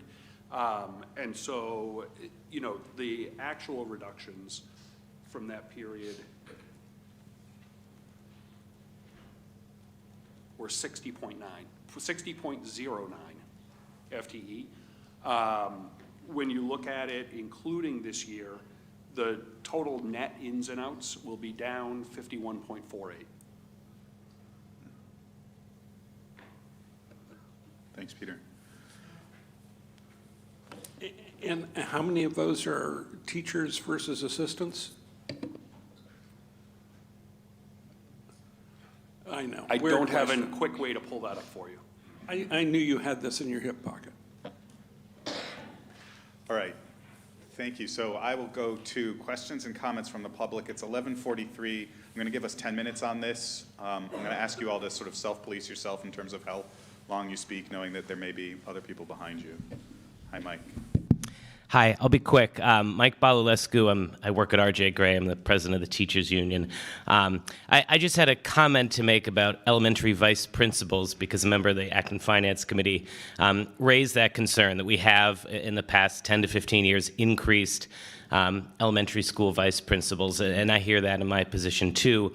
And I wanted to offer 2 thoughts about the value of having an assistant principal at each elementary school. Number one, we added those positions more than 10 years ago, partly to help with evaluations because the state changed the teacher evaluation system, and there was a significant amount of time that was required to do that. I think we'd all agree that making sure that evaluations are done in a way that's fair and thorough and constructive is good for students And for kids, the other important role I think that has changed that elementary vice principals serve is helping when we have incidents of dysregulation or incidents that require restraint. Now, these are very polite terms that Mary used previously, and for those who don't work in schools, what we mean when we talk about restraints or we talk about dysregulation is incidents where teachers are getting beat up.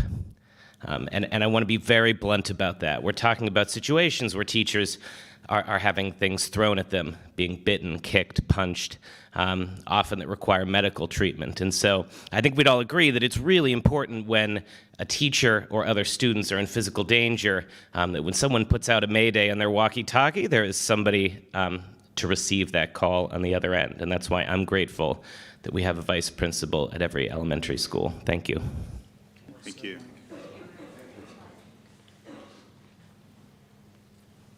Hi, John. John Peterson, 6 Jackson Drive. There have been a number of questions, that relate to longitudinal understanding of data. So I would encourage, future presentations where possible on each slide, not to be restricted to a couple of years, but to try and reach 3 or 4 years. Not back to COVID, that was, a world of hurt all by itself. But to take the long view of what's gone on in the district with the budget, the K-12 regionalization was a wonderful thing for the school district in that anybody who goes back to E&D understands that K-12 regionalization allowed the district to build E&D. Now, I think that might have allowed budgeting to get a little bit soft. And so there were things that, in the end were a bridge too far, which, for example, the professionalism of library support, which everybody would argue is a great thing to do, simply was no longer valuable enough to retain in the budget. And I think Andrew's comment about targeted hiring, everybody who's been through that hiring process has always struggled with, should I spend more money to get a stronger candidate, or should I bring in a weaker candidate and make the budget a little bit easier? We'll never in this room understand that value determination that needs to be made by the administration, but it's critical to the long-term success of the district. Thank you. Thank you. Any other public comments? Hi, Tippett. Hello, I promise I'll be briefer this time. I wanted to speak to just the question about the stipends for different positions in the district. I have been in one of the culturally responsive teacher leader positions since that position was created, and so I have been one of the people who has received a stipend for that work for the past, is it 3 or 4 years now? Yeah. And I want to speak to the fact that while I do, in the grand scheme of the budget concerns, I do see this as an area that it could save some money for the district, but I also do have concerns about how the district is going to continue to prioritize this work. Even with the stipends this year, we've really struggled to maintain people in that position as a culturally responsive teacher leader. There are, I believe, at every elementary school, we have at least one now, even though we hope to have 2. We've struggled at the junior high, but especially at the high school, in retaining people in those positions.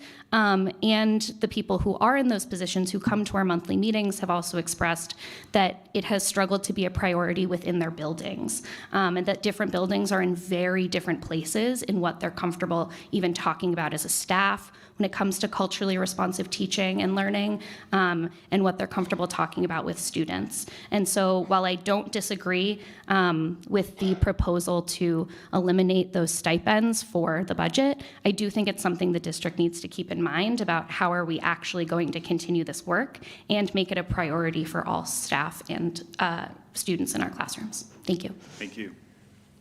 Okay. So we were supposed to have a break, and I'm going to encourage anybody who needs to please stand up. We've got committee members who do that all the time.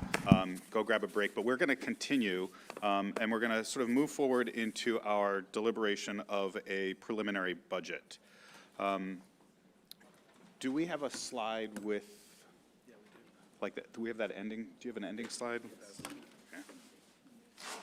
So I want to put up the current preliminary budget number. And then I also want to take a look at where we think we might be with additional revenue. Yeah, that one doesn't help because it doesn't give us a number. So, spaces. Can you go to budget slide 30? So we had a preliminary budget that was presented at the last meeting by Peter and the beginning of this meeting of $116,135,080.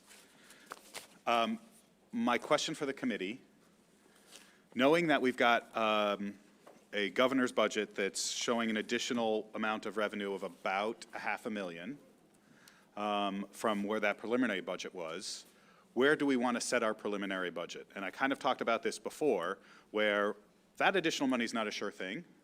And at some point, we're going to have to look at a number, create assessments on it, but we could very much well come back with additional revenue that comes from the state and reduce our assessments, keep our budget the same.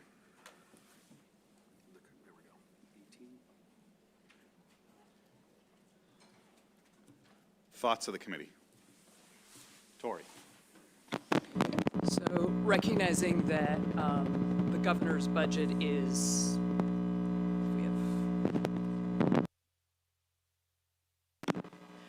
recognizing that the governor's budget, if it comes back with additional money for education, is coming back because we know Chapter 70 and the way that we fund education is broken.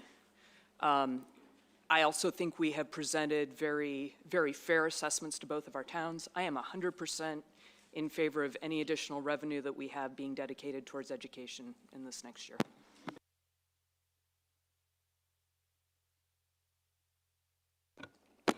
I would agree with that, Adam. I think that it's important to keep in mind what Peter said in terms of community expectations, that what makes this a difficult decision is that historically, once we come up with a number, it doesn't increase. So, it's very, very difficult and challenging year in light of, quite frankly, the arson that's taken place potentially at the Federal Department of Education, to go out on a little bit of a limb. But at the same time,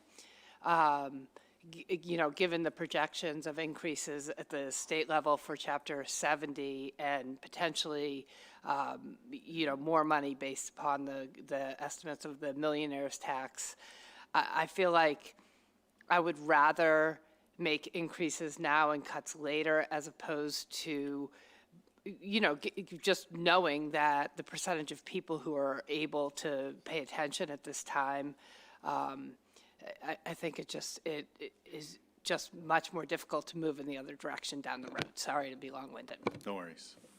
Vikram. I agree. I agree with what's been said so far. I think we are looking at significant budget increases to some degree, and I'd rather raise things rather than cut and have it roll back to to the towns.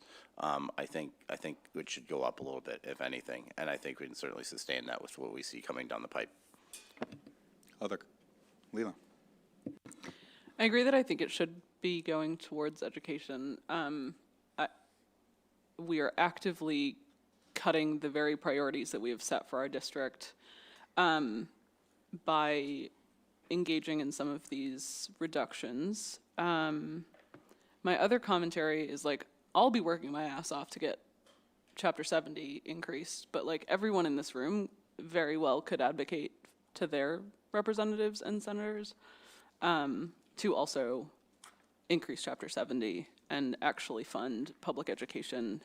We just passed the Fair Share Amendment, which is constitutionally guaranteed towards public ed and transportation, and the governor has chosen to make cuts in other places. So we could be doing more with the billions in revenue that we have increased at the state level. So I have this slide up here because it sort of shows where we're directionally looking at from the state of about 500,000 in extra revenues. But the flip side of that is the additional expenses that we're seeing. So there's an increase in health insurance. That's what we're estimating right now, the So that number, 120,000, is kind of the difference between the additional revenues and the expenses that we're seeing in the budget. Yeah. So we could vote to increase, well, we could vote to set our preliminary budget at $500,000 greater than the 16,135,080. And I guess my question is twofold. One, do we feel like that 120K is enough, or do we want to go more? And then secondly, what direction do we want to give the administration in terms of allocating the additional funds? And I will share my opinion first and foremost, which is I want to give them the most leeway to pick the things that are going to be most influential in returning some of the losses that we've seen. Thoughts on that, Vikram? I think any money that's going back should be earmarked to in-classroom student-facing staff. Okay, Tori? Question on the potential delta there. Is that looking at Senator Lewis's version, or is that the governor's? And so if it were 150 per student, then what are we looking at? It's just governors at 75 per student, as I understood it. So, to your point, and Is 120 the right number? Is 120 the right number? Because if we went up another 25 per student, that's roughly 150,000 additional above this 500K. Because we know that every $30 per student is 150K additional in our budget. So if it comes up from 75 to say 105 like it was last year, there's another 150,000 that's going to come. Remind everybody, particularly the finance committee members, typically that money, when we get it, goes straight to R&D and we can't use it. And so part of the proposal that I'm making is we are going to, in advance, assume that we're going to get that money. If we do, I think we would write it in our verbiage that we would lower the assessments based on that, but there's a potential that it wouldn't come in. And so it would essentially raise the assessments to the towns. But I think we also need to figure out how we're going to form our vote now, because our vote typically includes a breakdown of assessments. This 500K may not be part of what we've baked into our assessments to date. So I think we need to massage that a bit. But where I'm proposing is to say, let's take the 500K, let's assume an additional amount of revenue beyond that, assuming that the Chapter 70 funding goes up more. We may have to put that on the backs of the town assessments now, but we codify in a vote that says any additional revenue that comes in from the state beyond what we already know about goes to reduce assessments to the communities. Committee members, thoughts on that? Thought on what number we want to increase by?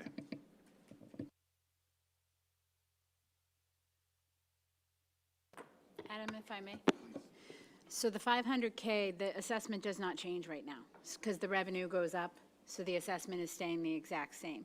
So it's the question of if you decide to go higher than that, then that's when the assessment will be adjusted. Thank you. Committee member thoughts, questions? I see a question from a table behind you guys, so.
1,000 to the town of Boxborough, that those assessments will go up. And I know that we will have to go through town meeting and get that support through town meeting as well, because we won't have that information by then either.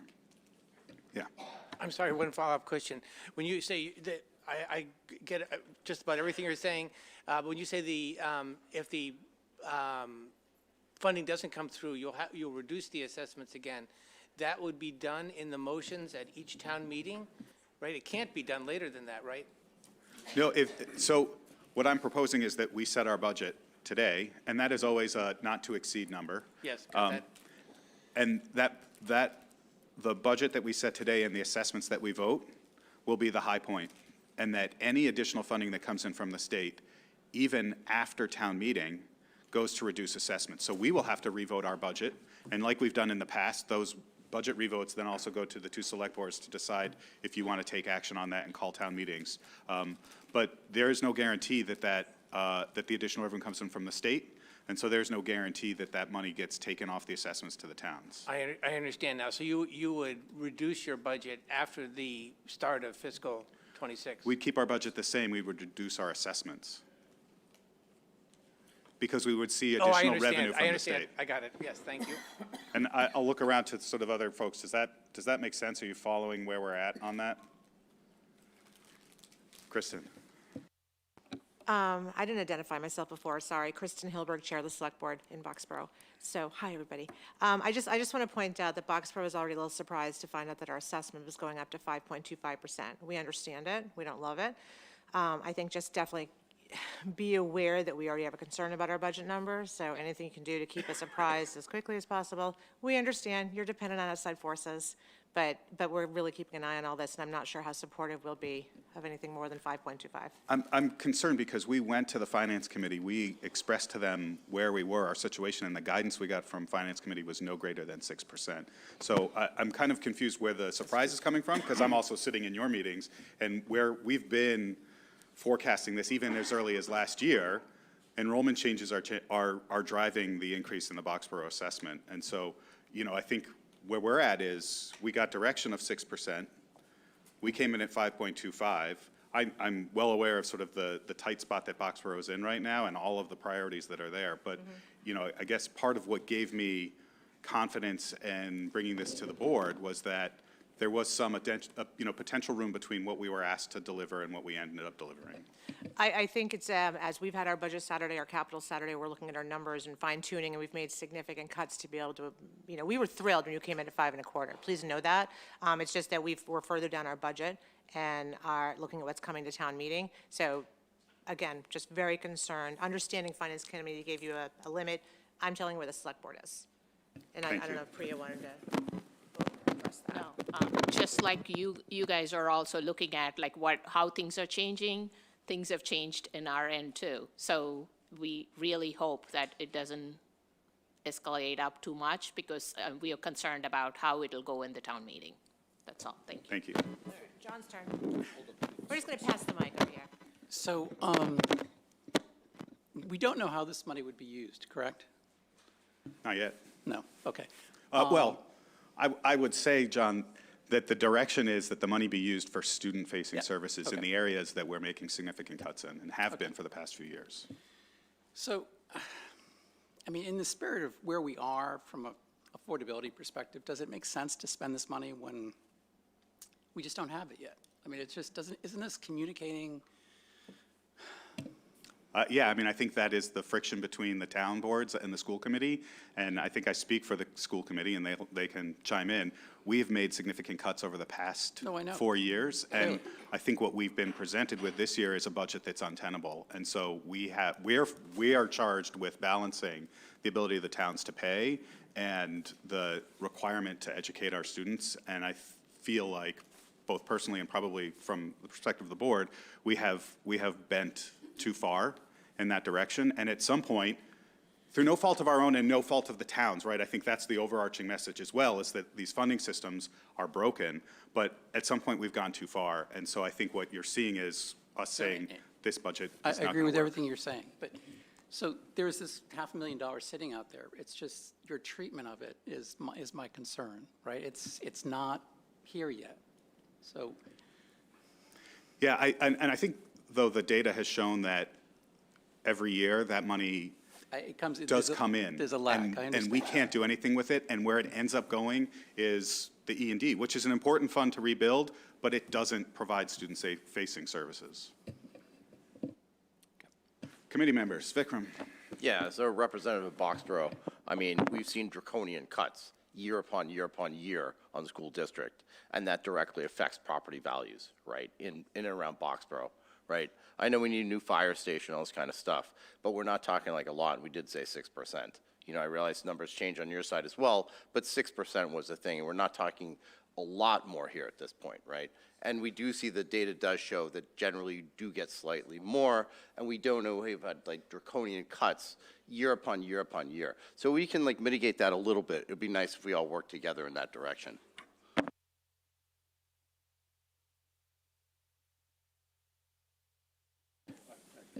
All right, I want to, just a couple more committee member comments.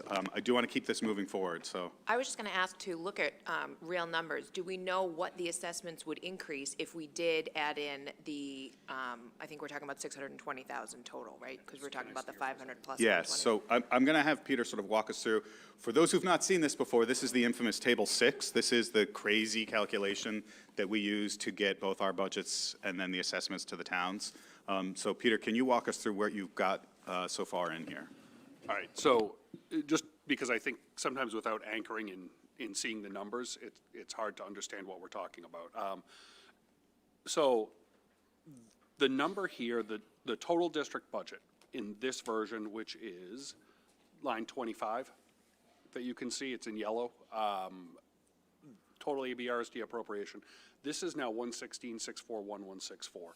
Sherry, in preparation for the meeting, because at the last school committee meeting, we had a preliminary conversation about this and how you wanted to treat the additional potential state revenue. So she planned this in and said, all right, if I increase by the projected revenues in the governor's budget, what does that do to the budget? It does not change the assessments. It changes the district budget upward by that projected revenue. She also had to account for some increased expenses, some of which we know. She also built in some initial placeholders in unemployment insurance. She increased because we believe that's going to be a potential liability. I think potentially health insurance. She had to account for the additional gap in health insurance between what we projected and what Maya was telling us was the reality. So that budget got increased to 116,641,164. The state revenues were accounted for. That has no change on the two assessments, which are down here. All right. Ultimately, you know, I think what's important for the two communities to understand is from a budgetary perspective, once school committee votes your assessments, if there's a shortfall on the state revenue, that becomes the school committee's problem to solve. It doesn't become the town's problem because the school committee can't increase its appropriated budget. It can decrease its appropriated budget and it can adjust for things inside the budget. But it's not, at that point, it's not putting an additional liability on the towns to incorporate the additional revenue from the governor's budget proposal. I think that, you know, once you add in additions and expenses from a revenue perspective, it probably gives the school committee about $120,000 total of flexibility for the 500 and something additional revenue we're seeing. So that's a pretty modest amount of flexibility. It does not restore much in what we're talking about, but it certainly, you know, I think 120 is better than zero, I think would be my perspective. But just to make sure we're seeing the actual numbers up and what the impact is, I think is important. Thanks, Peter. Ginny.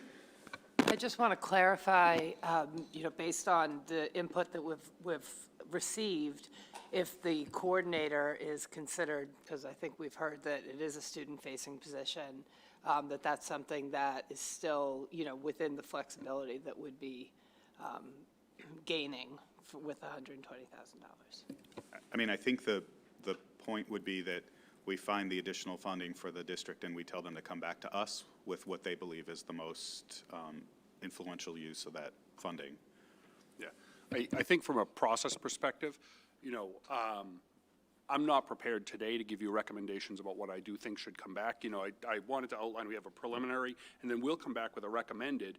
Ultimately, the school committee can adjust that, but between today and what we come back with for our recommendation, I would like to be able to meet with the administrative team. We obviously hear your feedback, we hear community feedback, but we've heard, you know, concerns not only about the special ed coordinator, but we've heard concerns about the reduction in reading assistants. And we heard significant concern there. We've heard concerns about the reduction in general education classroom assistants.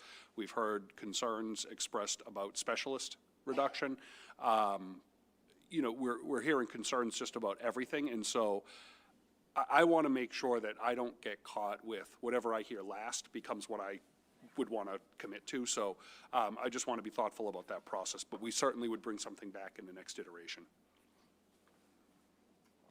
Yeah, my question was just around, like, when we say they'll come back to us, who is the they? Because what I think even just today, hearing a disconnect maybe between, like, folks who are in the classroom and folks who are in administration, and not that both perspectives aren't important. But when we say they, like, are the like, educator roundtables that were happening still happening? Like, are there opportunities to hear what the folks who are closest to our students are also saying about some of these positions? And I understand that people are going to advocate for all of them, because at this point we're cutting into really important things. But is that going to be part of the process to bring up another iteration back? You know, I think one of the challenging pieces, I think that we certainly can. I think what we're hearing from community and educators is that when something becomes closest to them, that tends to be a priority. And I'm not discounting that any of them are important, right? Like, I actually think that everything you've heard, no one takes time out of their Saturday or at 7 o'clock on a Saturday night to come and talk to something because it's not actually important, right? Like, it has to rise to a level of value that it's serious. And so we're hearing that.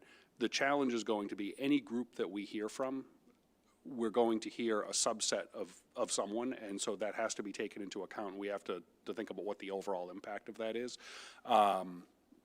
Because even if I bring it to an educator roundtable, that's still only going to be 20 educators across a district that will see that.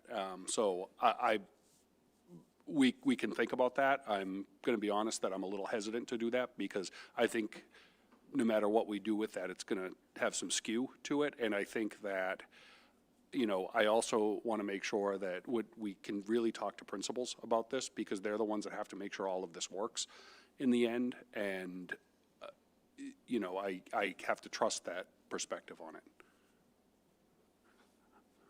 Lakshmi?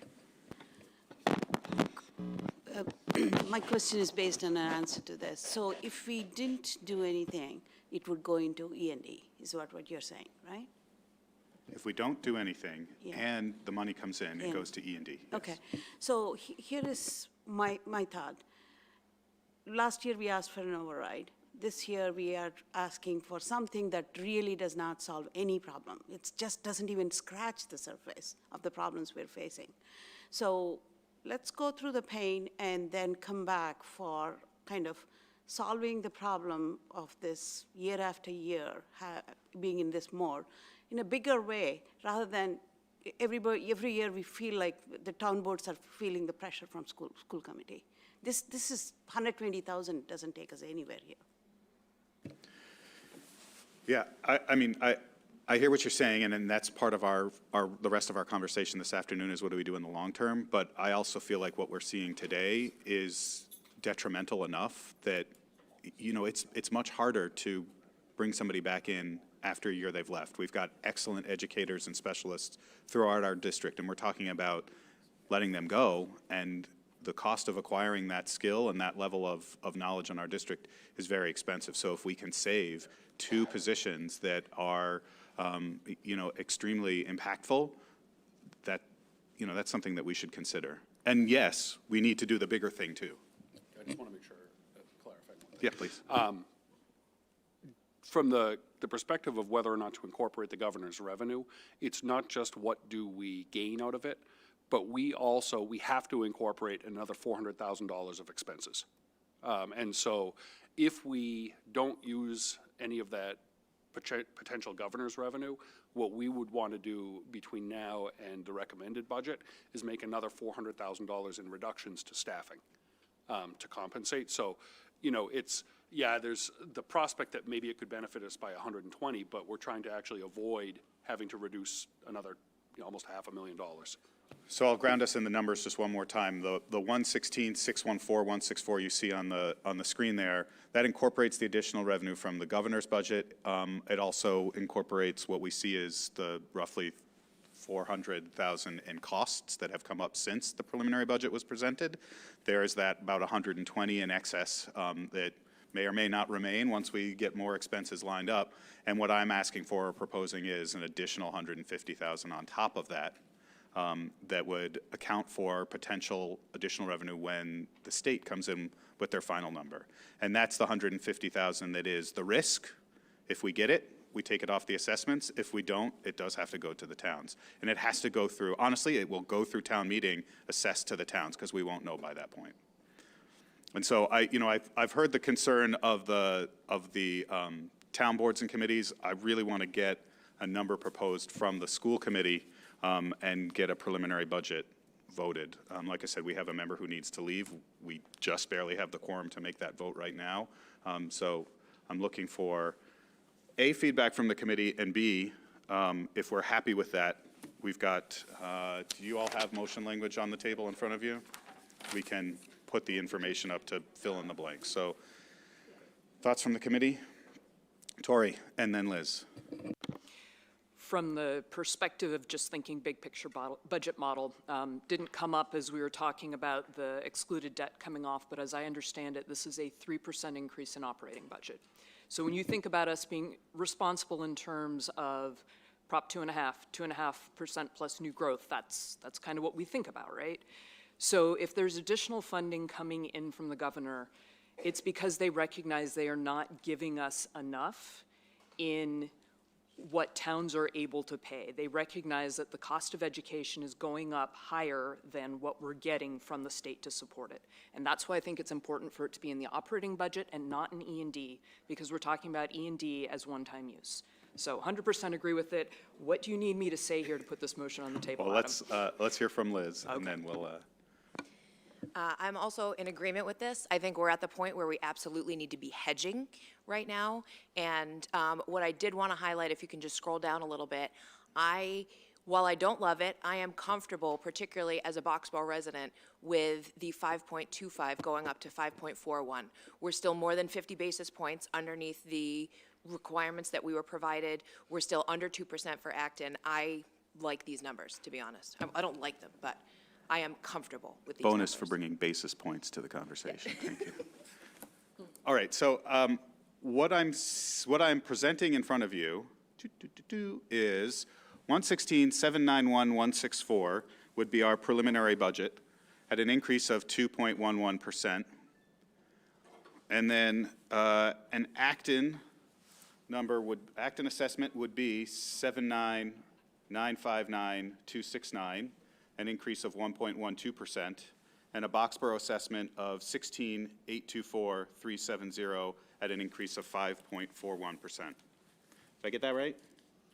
Yes. Yes. So, and for more clarity, what that is asking of the two communities is roughly, and I'm going on an 80-20 rough split, it's asking about $120,000 more from the town of Acton right now on the assessment, and $30,000 more from the town of Boxborough on that assessment.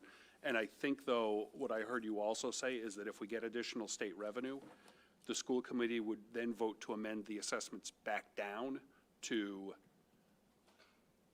the previous level that had been proposed. Is that is am I correct. understanding what Yes. you said? Okay. Just trying to track it. Over the 150 though? You're making things complicated, Well, Sherry, because you're the numbers person? If you're going over, right now, you're going over 150,000. Yes. So the revenue from the governor's budget would have to be over the 150 in order for the assessment Any to come down. additional revenue over the Over the governor's 150. preliminary budget would go to reduce the assessment. Well, No. Up to, to get the assessments back to where they were, So what I think the intention of what you said was, what we want to do is try, if there's additional revenue from the state, it would first get applied to reduce the town assessments back to the levels that are originally proposed with a 3% budget increase. I was under the assumption that if after that there were additional state revenue, that would then be able to flow to E&D. So if they went beyond 105 per student, that would flow to E&D. Correct. That's what I thought you meant, but that's why I want to clarify for this group. Yeah, that's my feeling. I have a committee in front of me. What do you guys think? Nod heads. Does that make sense? Okay, Vikram. Is it possible to go up from like 150, say 160, 170, or 180? Because I mean, 30,000 for Boxborough. How much is a new police cruiser in Boxborough? On the order of what, $500,000, something like that? I'll answer that. I mean, my concern, knowing where Boxborough's at, is that they're very, very close to the levy limit. I understand. And I live in Boxborough, we need too. to be highly respectful of where we get to that I levy also live limit. in Boxborough, I know. So I think that I'm saying from 30 to 35,000, I think, if we can go marginally, that, you know, I'm just asking whether that's a possibility. we can do whatever we want. Personally, I wouldn't support it. Any other committee members' feelings on that? None. All right, I'm going to do this. I would like to, give me a sec. Is there a motion that the total budget of Acton-Boxborough Regional School District for fiscal year July 1, 2025 through June 30th, 2026 be preliminarily set at $116,791,164, an increase of 2.11%? And that the budget be funded by member towns to be preliminarily assessed in accordance with the education reform law and the terms of the regional agreement and amendments thereto as follows.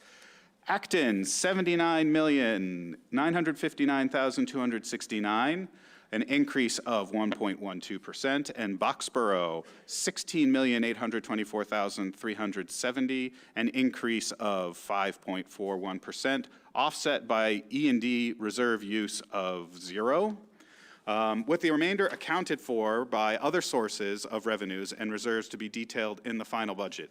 Additionally, any additional revenue from the state up to the $150,000 we've just added to our budget be applied to reduce the two towns' assessments. Second. Leila made the motion. She moved my motion, and Tori seconded it. We have a different way of voting this budget number, so it's a majority of the members from each town. So all those in favor, please say aye. Aye. Is there any opposed? Are there any abstentions? It is unanimous, and we do have a majority of members from both towns. So thank you. We've set the number. Beth may need to go back to the video to actually capture all the language of the motion. Thank you for that. We are not done. So I would like to take a 5-minute break, which will inevitably turn into 10. And we need to come back to talk about what Lakshmi was talking about, which is what the heck do we do next? Because this is not going to work year after year after year. And we've got a little bit of discussion on that now. So let's take 5 minutes and then we'll come back. Thank you.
Okay, I'd like everybody to come back to the tables. We've got a really important discussion next around how do we do this in the future years.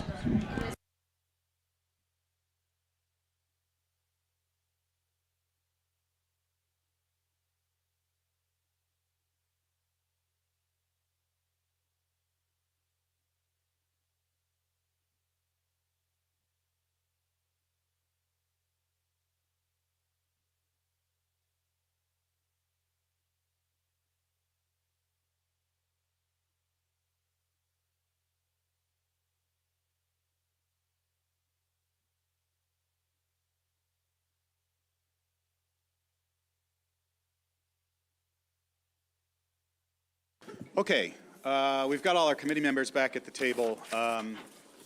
You know, we did take some stuff out of order, and what we did take out of order was sort of an open questions, an answer period, and then deliberation.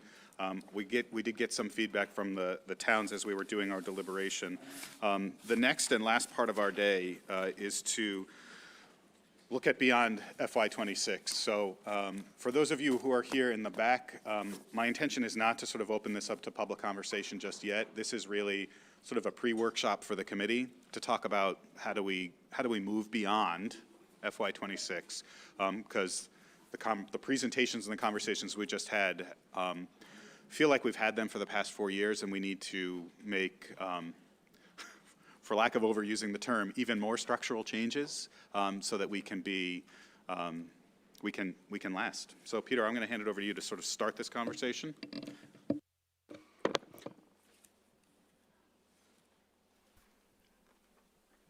So there's probably a good number of people in the room who have heard this idea of VUCA. And it's an acronym that was developed in the 1980s by a couple of economists that has actually been applied in numerous settings, and including widely adopted by the military to understand kind of situations on the ground and what's happening. And it talks about this concept of volatility, uncertainty, complexity, and ambiguity. And as far as education goes, we are living right squarely in the middle of all of this right now, where we don't know what's happening. Changes are rapid, unpredictable. And I think we're seeing that in the educational landscape right now. There's uncertainty. We don't have all of the information available to us. There's complexity where everything we're talking about here is interconnected somehow. And I made that analogy earlier in the day about, pulling on the string and seeing how the ball unravels. And then ambiguity. There's a lot of different ways of looking at the same set of data and interpreting it differently to come to different understandings. And it's making how we make decisions increasingly complex.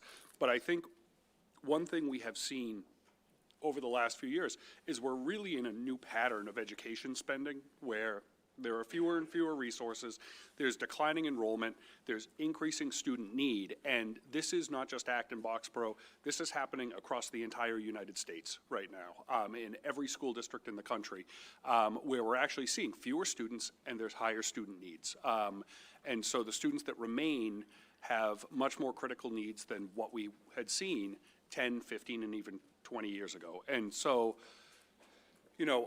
I think what we're hearing in this budget, and I remember hearing this from the educator roundtable, we've talked about this with our principals, is we're getting to a place where there's just fewer and fewer places left to reduce. And I think that's, becoming increasingly frustrating. So this is going to be much more of a discussion with the group than it is a presentation. I only have a couple of slides. But enrollment over the next 3 years alone is, at the elementary level, I call down 14 students pretty stable because we're talking of a cohort of 2,500 students. We do intend to see decline at the junior high school by about 75 students over the same 3-year period. And at the high school, it's only about 5 students down. So this is not at the 8-year outlook I previously showed you. This is just the next few years. Student needs, there's some uncertainty around this.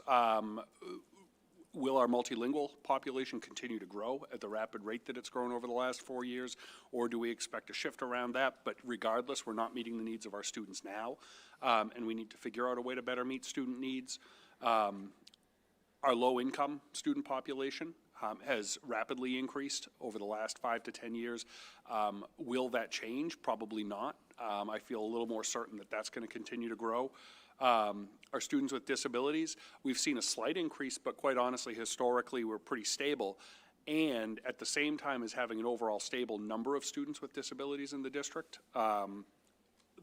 the needs have become significantly more intensive and require a different thinking about services. So that's another element of the landscape, is what do our students need.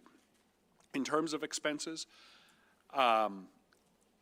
wages, if you look at historic inflation and what's happened with teacher salaries adjusted for inflation have actually been largely flat from about 20 years ago. And they have not seen a significant increase in wages. And I'm going to, and I say this knowing we're headed into negotiations in a year, and having to be realistic about what the market landscape looks like in terms of salaries. A few years ago, settled contracts, we don't know what the future contracts will look like. But if I project the current cost of living that we've had for the last 2 years out into the future, our personnel costs are going to continue to increase just over 5%. It's about 5.25% a year that we're increasing personnel costs if we're not making reductions. So that's a reality of it. And that 5.25% is, an $80 million base of our budget. That is the largest single budget driver that we have that's increasing at a 5% rate right now. The other significant driver that's almost a $20 million driver for us is health insurance. And I am not a health insurance expert. I don't know what the long-term outlook for the health insurance industry is, but I do know that our team connected with Maya earlier when we learned about the almost 15% rate increase, and they said next year plan for the same thing or potentially slightly more. And we are not going to be able to realize another $600,000 of savings from either run-out claims or opt-outs because that's now taken credit for and that's gone. So what's the impact of that? Utilities costs have been escalating at a rate that we can't keep up with over the last few years. And then we have capital needs. And the cost of doing business in capital is just significantly higher now than it was 5 years ago. It really makes it look like when we did that original $7.5 million bond at a 1% interest rate, there's huge avoided money that we were able to realize by bonding that capital up front. So, realistically, and I plugged this in, we developed a multi-year model with participation with both finance committees last year. So I plugged a lot of these costs into the multi-year model, and I increased basically everything else in the budget at 2%, and that comes out to between 5.25% and 5.5% a year of a budget increase annually in order to just maintain the services that we're proposing out into the future. That is not a sustainable model. I recognize that's not sustainable in the midst of community resources. It's not sustainable anywhere else. State funding, we have to just keep on the state to try and help out with this, but there's limited resources everywhere and costs are going up. I don't know what's going to happen in terms of federal funding in the future. It's really unclear right now, and I don't think there's anyone who could predict exactly what's going to happen with that. State funding, we can hope, and I think there's more traction now than I've seen over the last few years to take another look at what Chapter 70 funding looks like, but that's uncertain as well. So given all of that, I think, and I had this at the footer of a slide earlier, I actually think maybe some of us in the community, we've been talking past each other a little bit on this idea of structural change, because there's two levels of structures that we can talk about. I think one level of structures is what are the structures inside the system we have now that we can look at and shift. We've done health insurance. We've done, we've really looked hard at class sizes. We've looked hard at how we fund different elements of our staffing and personnel budget, including assistants, MTSS. We're talking about school schedules at the elementary level, and how do we make all of those adjustments. There's another type of structural change, though, that we started to talk about last year because I think there were some calls in the community of saying close Conant. And I want to name that was there. I did not come back and recommend it. One, we were looking at increasing enrollment in last year's NESDEC projection, so we could probably add that to the list of uncertainty too. But I think, the more I think about it, I actually have to really wonder if we're going to be able to sustain the current overall system of organization of our schools that we've had. Because if we tried to run everything the way we're doing it now, with 6 elementary schools, a junior high, and a high school, quite honestly, we're not going to get 5.5% budget over the next few years. It's just not going to happen. And so what is the tipping point where we no longer have the resources to spread out in as many places, and we actually have to think about becoming a smaller district? And, I don't take that lightly. I still don't believe there should be any dialogue in saying we're closing the Conant Elementary School. That's not a useful and productive dialogue for a couple of reasons. And the first reason that I think it's unproductive is I actually think it's a limiting option, because it actually, just inherently in saying we're closing one school, actually discounts a complete broader perspective on reorganization and what that could look like. We organize the schools today the way we do them because the community 50 and 30 years ago made decisions about how they wanted their schools organized. And moving forward, based on the resources of the community and the interests of the community at the time. That's good, that should happen. We now have a different set of student needs. We have a different community than we had 30 and 50 years ago.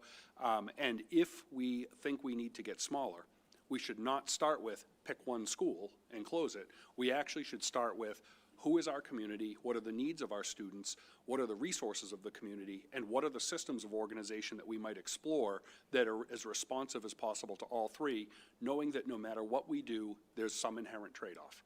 And I can also tell you the second reason is it's just a divisive way of approaching how we would do things in our community. If I polled any one of our 6 elementary schools and said, right now, based on last year's discussion of closing Conant, would you close an elementary school to have greater resources than all the other schools? 5 communities would say absolutely do it, and 1 would say don't do it. If I changed the wording and inserted a different school name, 5 communities would say yes, do it, and 1 would not.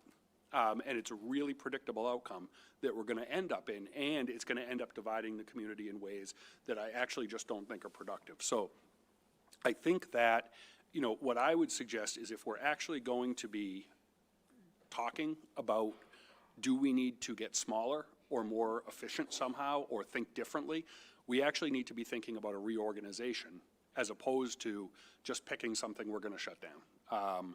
I think it's a healthier topic. There are actually a whole variety of ways that communities choose to organize schools. Nate Levinson looked at this a lot in his work here, particularly around school choice, and what he ended up saying is because of the way we control class size across the district, we are one of the most efficient models of doing business. He didn't say you are the most efficient model of doing business. He said you are one of the most efficient models of doing business. There are other ways communities do it, including other communities that are high performing, care deeply about their kids, want what's best, and have limited resources, right? We're not the only ones in the world experiencing this problem. And so I think I'm talking a lot, but the question I actually am posing to the committee, and really it's a community question, is do we want to have to continue to try and run the current organization on fewer and fewer resources that become thinner and thinner, where we get more and more frustrated with each other because we're not meeting the needs of our kids and families and making our educators work harder? Or do we have to really take some time, do some inflection, and talk about, is it time to think about organizing ourselves differently? And if so, what's the best way to organize our schools for the next 30 years, not the last 30 years? So that's kind of where I would end. I don't think that any of this is realistic for next year. I'm not proposing that this is an FY26 change. I think there are additional, there's 2 paths. One, I think the earliest you would make any change like this is FY27. So fall of 2026 would be the earliest you could do something, because you would have to, launch something pretty much now. be planning for an entire year and coming back probably like next December, January, and making some recommendations that then you plan for during the second semester to implement. You have kindergarten registration, you have all those other things that get impacted. The latest, I mean, we could take 6 years and study it if we want, but in those 6 years, we're gonna just keep budgeting $2 million less. And so you could go maybe out to FY28 and have another additional planning year, just knowing that in the interim, there's gonna be fewer resources at our disposal to bridge that gap. So, you know, I'm not sure that we're gonna get significant revenue, not to make up the gap that we have. I know that this idea of efficiency has not been well received in our community, and I get it, I really do, but I feel badly being the superintendent right now, but quite honestly, if we're not more efficient and we're not trying to tighten things up, we're just giving up that we're gonna have whole swaths of kids that aren't gonna get any services as opposed to serving students the best that we have the resources for. So the question really is it time to think about reorganization? What would that look like, and how would we consider all of that? Thanks, Peter. You know, we went earlier this week to a really interesting workshop and learned from other school leaders from around the nation. And we went through some case studies and talked about things, and I want to do just a bit of an experiment. Think back 10 years ago. Can I see a show of hands? 10 years ago, how many people subscribed to a New York Times product, either the newspaper or any of their other items? All right. Now can I see a show of hands? How many people subscribe today to a New York Times product? Wordle, Wirecutter, so slightly more. If you think about 10 years ago, New York Times was a print product. They were making newspapers and they were sending them out to people's houses. And they came through a time of volatility where print was dying and things were becoming digital. And they made a very significant shift to move from a print-first supporting a digital product to a digital-first product that supports their print. A really big change, and I'm sure if you are a New York Times subscriber or you were in the newsroom at New York Times and your print job went away, it was really, really hard for you. But they are a stronger company now. They increased their revenue by, I think, $500 million because of the pivot that they made at that time. And so when I think about where we are, we're at a point where we need to make a pretty strong change. We're going to need to upset a lot of people probably, and I speak as a committee member who gets lots of emails from unhappy individual constituents. The process that we're looking at is not going to be an easy one, and I know that it's hard to receive those emails. So, you know, I know that we have we scheduled we've scheduled a workshop, a visioning workshop for the school committee in April, so we're going to get through the budget, and then we're going to talk about this a little bit more in depth in a workshop. But what I'd love to hear from the committee in particular is, what are your thoughts? What's your appetite for doing something this significant? Ginny has no appetite, which is fine, because she's done at the end of this year. But, you know, what are your thoughts in terms of what you've heard from Peter and what you've heard earlier today? Lakshmi. I think given that we're boxed in at the top with the Prop 2.5 and the town budgets and the fact that people support, the community support schools majorly, I think we have no other choice. And I think Peter summarized it very well. We have to realize that the education model has changed for people who are comparing like, oh, 20 years ago we spent this much per student, now we're spending a lot more in even counting for inflation. I think it's the model that has changed. So with the model should come the adjustments to the model. You can't have both ways. Have the old way of organization and incorporating new, because who's going to pick up the costs? And I think that's the pitch. And I think I'm fully supportive of anything that doesn't hurt the kids, but pain is okay otherwise. Thanks. Liz and then Vikram. I agree. I have an appetite for this as well, especially since this is what we're kind of hearing from our communities, is that this is the type of action that they're looking for. I would say that I tend to desire sort of quicker like planning so that we can verbalize, you know, by 2027, you know, and at least have a preliminary plan to be able to deliver to our communities. And I would not recommend like drawing it out too long, if that makes sense. Yep, Vikram. So I have some concerns. There are just a few things. So one is like the way that people were learning, say, in the 70s, right? There were no computers, right? We got pencils and paper, right? What kids actually have to learn about just to make it in today's world is just exponentially more than what it was in, say, the 1970s, right? And we're not really keeping pace. We're seeing that on par, salaries for teachers are the same now as they were back in the 70s, essentially, right? So that's a big thing. And I think there has to be like a great awakening of the fact that the education that students have to receive today is much, much, much greater than what it has been in the past, right? The other thing is this Prop 2.5, I think people have to realize that just the cost of living and inflation increase has been greater than 2.5 since Prop 2.5 was implemented, right? I think the towns need to sort of realize the importance of education in our community, and the fact that 2.5 just simply does not cut it, and it has not cut it since that's been put in place. Now, as far as efficiency, my concern is this restructuring. I'm all for it if it's sort of a long-term solution, but I'm not convinced that this restructuring of things is actually going to address this fundamental lack of revenue that seems to be consistently hitting us, right? I think the state is also realizing this. We're seeing on the front page, right, of the Boston Globe that, you know, now the State House is actually saying, okay, well, we have to reevaluate this. But, you know, we don't know how far that's going to go. And then lastly, there's sort of a domino effect, right, of this new administration, right? Like healthcare now is predicted to go up 14% this year and probably the same next year. We're also seeing that this new administration is very open to allowing wealthy corporations buy things. And so I think we can expect healthcare to go up significantly more. We can also see they're trying to deconstruct the Department of Education. So federal funding is also going to come into play and how that's affecting us. So there are all these moving factors, and I'm all for restructuring if we are going to see substantial long-term change that will benefit. And I'm not entirely convinced that these, you know, efficiency changes, and mind you, I was on this committee that was looking at this and reassessing everything.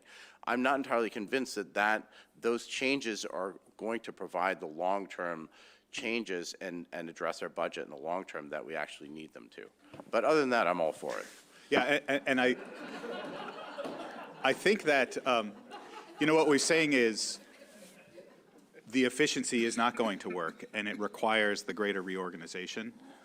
So yeah, I mean, I agree with you, the efficiency, we've been through efficiency for the past 4 years now, and it's done nothing but sow division and reduce outcomes.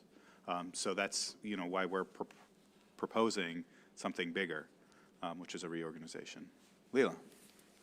Yeah, I think it's responsible of us to consider this. I'm also just calling us in to consider like what capacity building needs to happen for the committee in order for us to make an informed decision about some of these impacts. Because in this moment, yeah, I think there's some capacity building that could happen. It's a great point, and I would say it's not just on the committee, but it's on the community as a whole. And I think that we as a school committee and the administration supporting us have learned a lot over the past, I would say, 5 years about how to run a process like that. If you think about some of the processes of change that we've gone through since the pandemic through to our last one in terms of elementary budget, you know, we've improved that process. There's always room for more improvement, but it does require capacity building, not just at the committee level. It requires consideration of what the process is and who are the stakeholders and how do you bring them along on this journey. Because I will tell you right now, looking at all of the people in the room, we don't have a lot of elementary parents in the room, and there's probably a lot of people who might be affected by a reorganization in that constituency. Yeah, I would agree with you. Tori. I'm in. That's probably a great surprise. I think probably one of the most satisfying things I've done thus far, school committee-wise, is participating in the elementary budget task force. And as hard as the first 40 minutes of that meeting presenting it was, I still walked out of there believing that we as a community did something important, and we did it together, and we did it in a way that was constructive, and people listened to each other, and hearing everybody responding to the survey and saying, somebody in that room made me change my mind about something. I think it is really important to continue to build on those strengths if we look at doing a process like that. I have two things that worry me. One is, we can't turn this thing on a dime as much as I would like to turn everything on a dime. I acknowledge that doesn't happen. So looking at we know we're going to run into this same situation next year. So what's the stopgap measure on the way? And then two, the risk of putting all our eggs in one basket. I think we all expected something different to come out of the open enrollment conversation for the elementary budget task force, and when it didn't pan out that way, that became really difficult. And so as we're all looking at this and having expectations, I think we need to temper those expectations with things may not work out the way we expect them to if this is the route we take. But yeah, I'm in. I want to challenge you on the turn on a dime. Why can't we? I mean, what's the alternative, I guess would be my question. Okay, so I'm just going to acknowledge that given my background, I am used to having to make decisions very, very fast in a way that I have been reminded by many people in this room, education does not move at that pace. Yeah, I think we have to recognize that, and government doesn't move at that pace, or we're on a 2-year legislative cycle.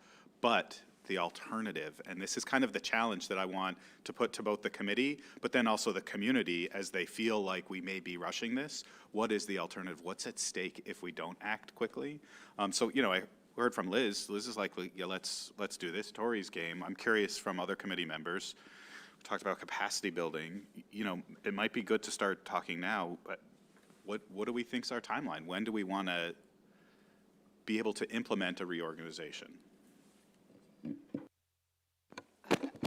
Can I just say that, just building on Leela's point, and what you said is parents of elementary school students are home with their young kids who can't be left alone.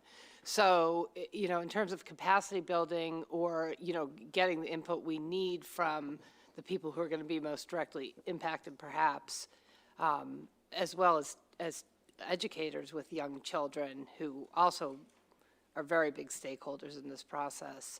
I think we need to think about some structures for allowing participation of the broadest segment of the community as we possibly can, especially if we're going to move fast, or you are. Yes. No, I agree. And I think the other constituency are those people who don't have kids in school who are facing budget constraints. I think that oftentimes we're talking past each other, right? My kids need this, my budget can't support this, and those are two separate groups. So I recognize that. Please. Ginny, just to that, two things. One, I have your last meeting circled on the calendar, and we're scheduling the vote for that night. Just to make sure you have an opportunity to weigh in. But no, in all seriousness, I think, we've tried to look at two things this year in our planning processes. One, and we talked about this with the elementary budget task force, looking at the composition of a group. And the other thing we looked at was the cadence of the work that has to take place. It might actually be something like on the elementary budget task force, we didn't take, a whole year to study this. We actually did it in 5 meetings, with support obviously, but it was a 5-meeting process to get to something. But those were 2-hour meetings. There's also opportunities to say, look, we need a group of people's time for 2 solid days, right? And you plan it out, but there's a finite commitment, and you actually condense a planning process. So you need to then send that out for feedback and process and everything else. But there are different cadences, I think, that could be played with in addition to making sure that we have the mix of people in a process. I think the elementary budget task force process from a committee level perspective was one thing that could be looked at and tweaked based on what we've learned. And the other part of the process that I think we could to go back to is thinking about the visioning for the Boardwalk campus and the level of community engagement around that and the support that it garnered. I think there's opportunities to merge those two ideas. Leela. As we think about infrastructure for capacity building, for engagement, for communication, I'm also just wanting us to keep in mind like what funding might be necessary to do the thing, and if it's like a one-time thing, is an earmark an opportunity, as we're already engaging the State House around Chapter 70. We should start talking to them now about it. But yeah. Yeah. I want to kind of name one thing as we talk about capacity building and bringing community in. We no longer have a quorum of our own school committee, and it worries me, and we've had several conversations about the committee, and you know, I see both sides of this, right? We all have very busy lives. We have, you know, activities that go on. We have illnesses that come up that we can't attend, but at the same time, something like this is not going to be successful unless we have the engagement of a full committee. And so I think one of the things that the committee, we need to look hard at, particularly in a workshop, is how do we bring everybody who's at our table, make sure that they're engaged, and make sure that, because this is not going to be like a budget, an elementary budget task force where we have a couple people, they do the work, they come back, they report, and we do something. We're going to have constituencies left and right, day and night, coming to us. And so I think that we have to have a plan and recognize that if we're going to move forward with it as well, because I just worry that you know, if there's a core group of people who are working on this, that's important, but everybody needs to be engaged, and we definitely have differing levels of engagement for all sorts of reasons on our committee.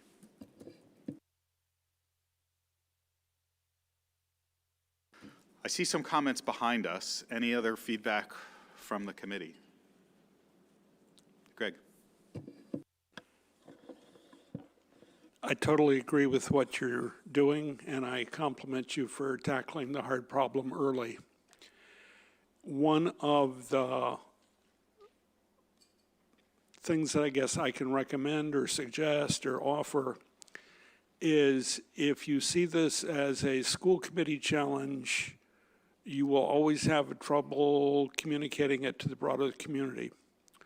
If we all see this as a community challenge, then guess what? There are board members here from other committees who also understand that we're all in this boat together.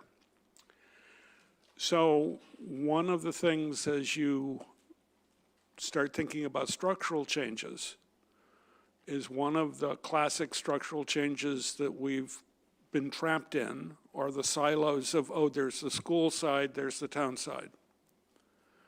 And there are situations where, boy, it would be interesting to see if, I'm going to just share one meeting I went to last week that the library board of trustees was holding, trying to envision their future.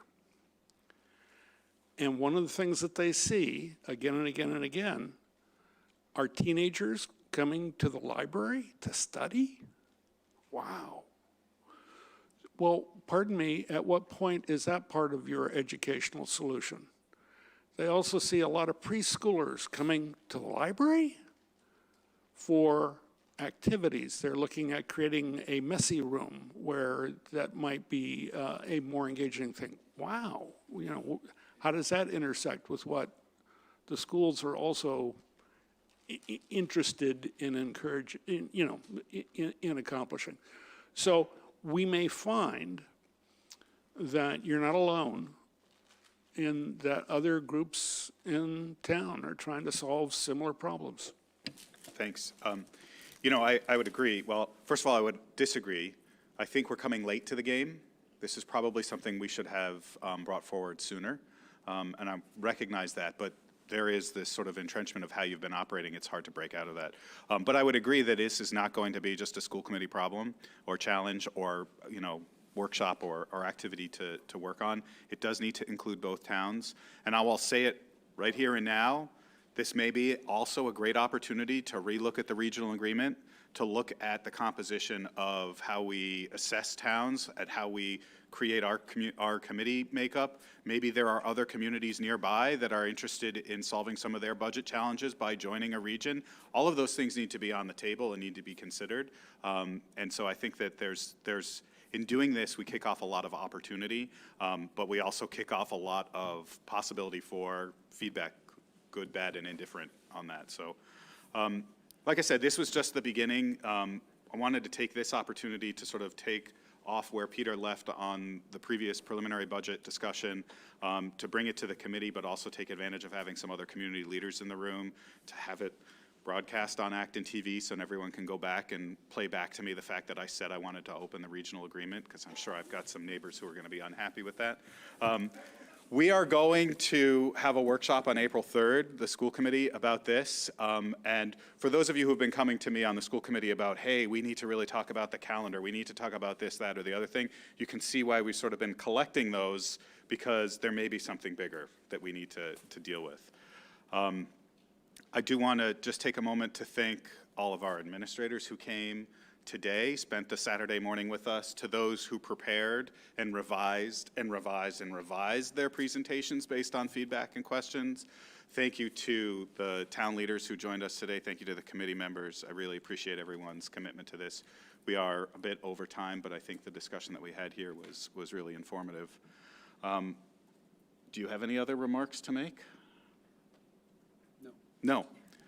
So, thank you. With that, I'll entertain a motion to adjourn. So moved. Second. So that was Tori making the motion and Vikram seconding. All those in favor? Aye. Any opposed? Abstentions? Unanimous. Thank you all. Enjoy the rest of your day. Hunker down for the 6 inches of snow.